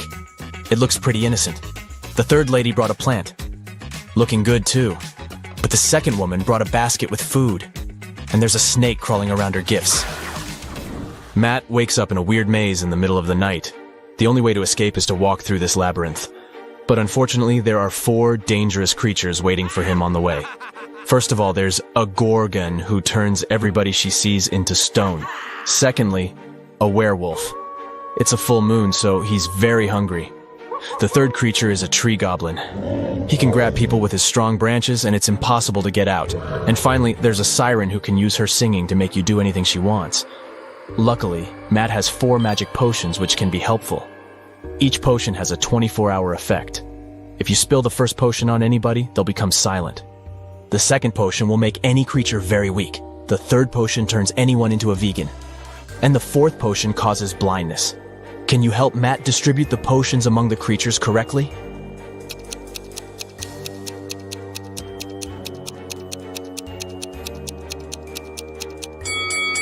Matt should use the silence potion to neutralize the siren, use the blinding potion against the gorgon, turn the werewolf into a vegan, and weaken the tree goblin. The next day, Matt receives a postcard. There's a note hidden in this face. Can you figure out the message?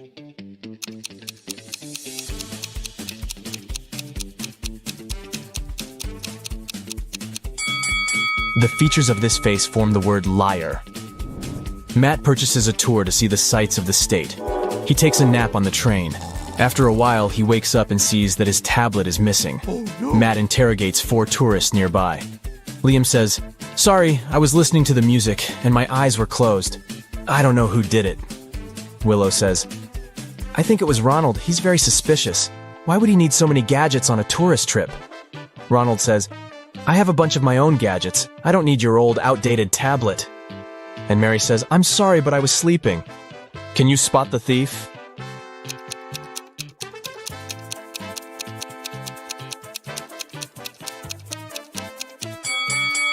It was Mary. She hid Matt's tablet inside her magazine. Matt goes to the dining car. There he sees 4 tourists speaking an unknown language, so Matt can't understand them. But still, he manages to spot this lady's boyfriend right away. Can you see him too?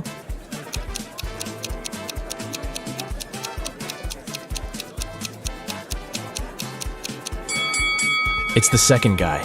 They have similar tattoos on their necks. Matt wakes up locked in an abandoned house. He finds 3 doors, but only one of them leads to freedom, and he has only one chance to find it. Hungry tigers are waiting behind the first door. There's a big fire behind the second door, and a werewolf is hiding behind the third door. How can Matt escape?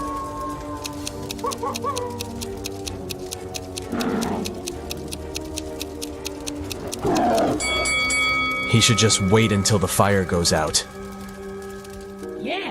Anna went on vacation to Hawaii and stayed at a luxury hotel. The hotel manager told her that they had only 3 empty rooms left. Anna could choose the room she liked best. Can you help her make a wise choice?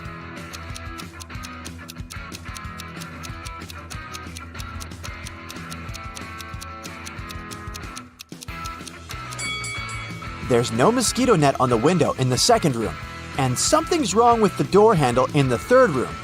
So, Anna should choose the first room. Anna went to the hotel swimming pool. She spotted 3 odd details in the area right away. Can you see them too?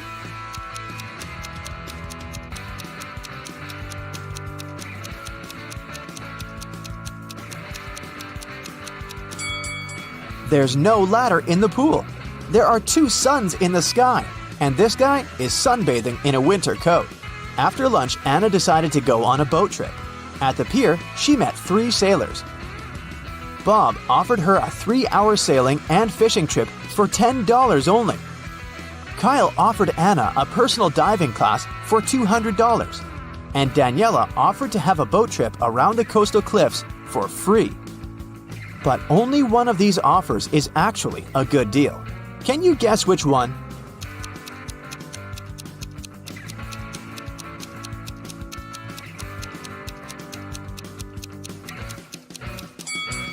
Kyle's offer is overpriced. Look at the poster hanging at the pier. It advertises personal diving classes for $20. And Daniela's offer isn't safe. Her boat has a broken bottom. That's why Anna should accept Bob's offer. Anna woke up on a deserted island in the middle of a hot day. The sun was shining very bright, so she needed to find a water source as soon as possible. There's the sea nearby, but she can't drink salty water. She found an abandoned cabin that contained some really handy items. 2 empty paint cans, 1 large and 1 small, a roll of aluminum foil, 1 baseball, an old pair of sneakers, and some other useful things. Which one of these additional items can Anna use to combine with the previous items to obtain drinking water? A book, a handful of tiny pebbles, or a plastic bag?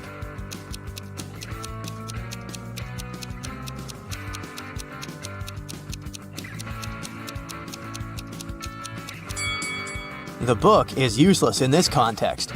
The pebbles can be found all over the shore. As for the plastic bag, Anna can fill one half of the larger paint can with seawater. Then, put the smaller can inside of it. Next, she should use the laces from the sneakers to pull the plastic bag tight over the large can. And finally, place the baseball on top of the plastic bag directly above the smaller can to make a small indentation. Then, just leave this construction in the sun. Drinking water will evaporate and condense on the plastic bag. The indentation will push the water into the smaller paint can. Anna decided to explore the island.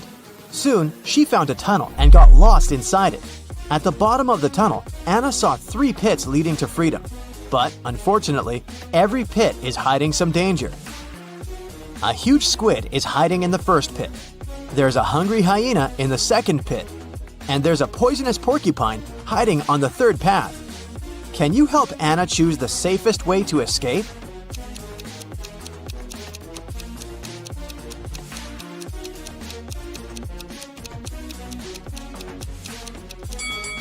Anna should choose the pit with the squid. They can't live in conditions that differ from the marine habitat. Therefore, she should wait for a while. The squid will get weaker and she'll be able to escape safely. Anna got hungry and went to the jungle to find some food. But she's not alone here. Can you find any hidden animals in this picture?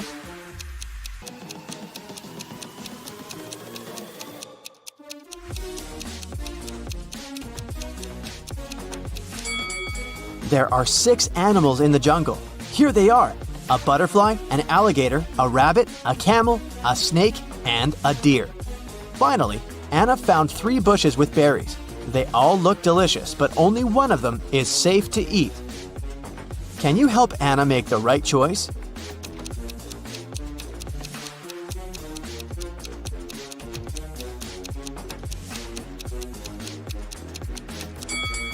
She should take a look at the monkeys. They stay away from the first bush because it's a mutant plant. See? It has teeth and emanates toxic gases. Meanwhile, the monkeys enjoy berries from the second and third bushes. But a cobra is hiding under the third bush. So, the second bush is the safest choice. Anna got sunburned during her walk. Which item from the cabin can she use to cool down? Aluminum foil? Fresh water from the paint can? Or the sponge with some seawater?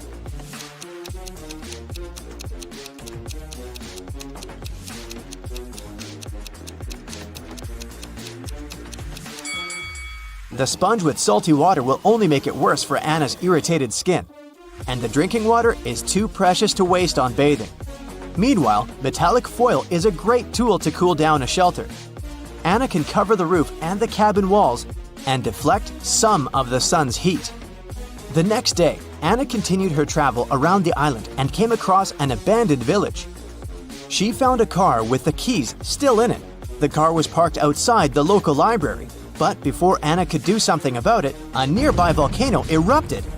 She didn't see any signs of glowing red lava, but a huge cloud of black smoke was moving towards her. It'll reach the place where Anna's standing in a minute. What should she do?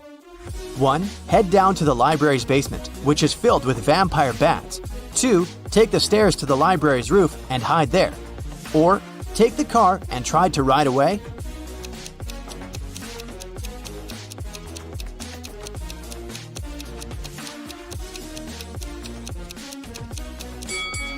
Volcanic dust is very hot and moves at high speed.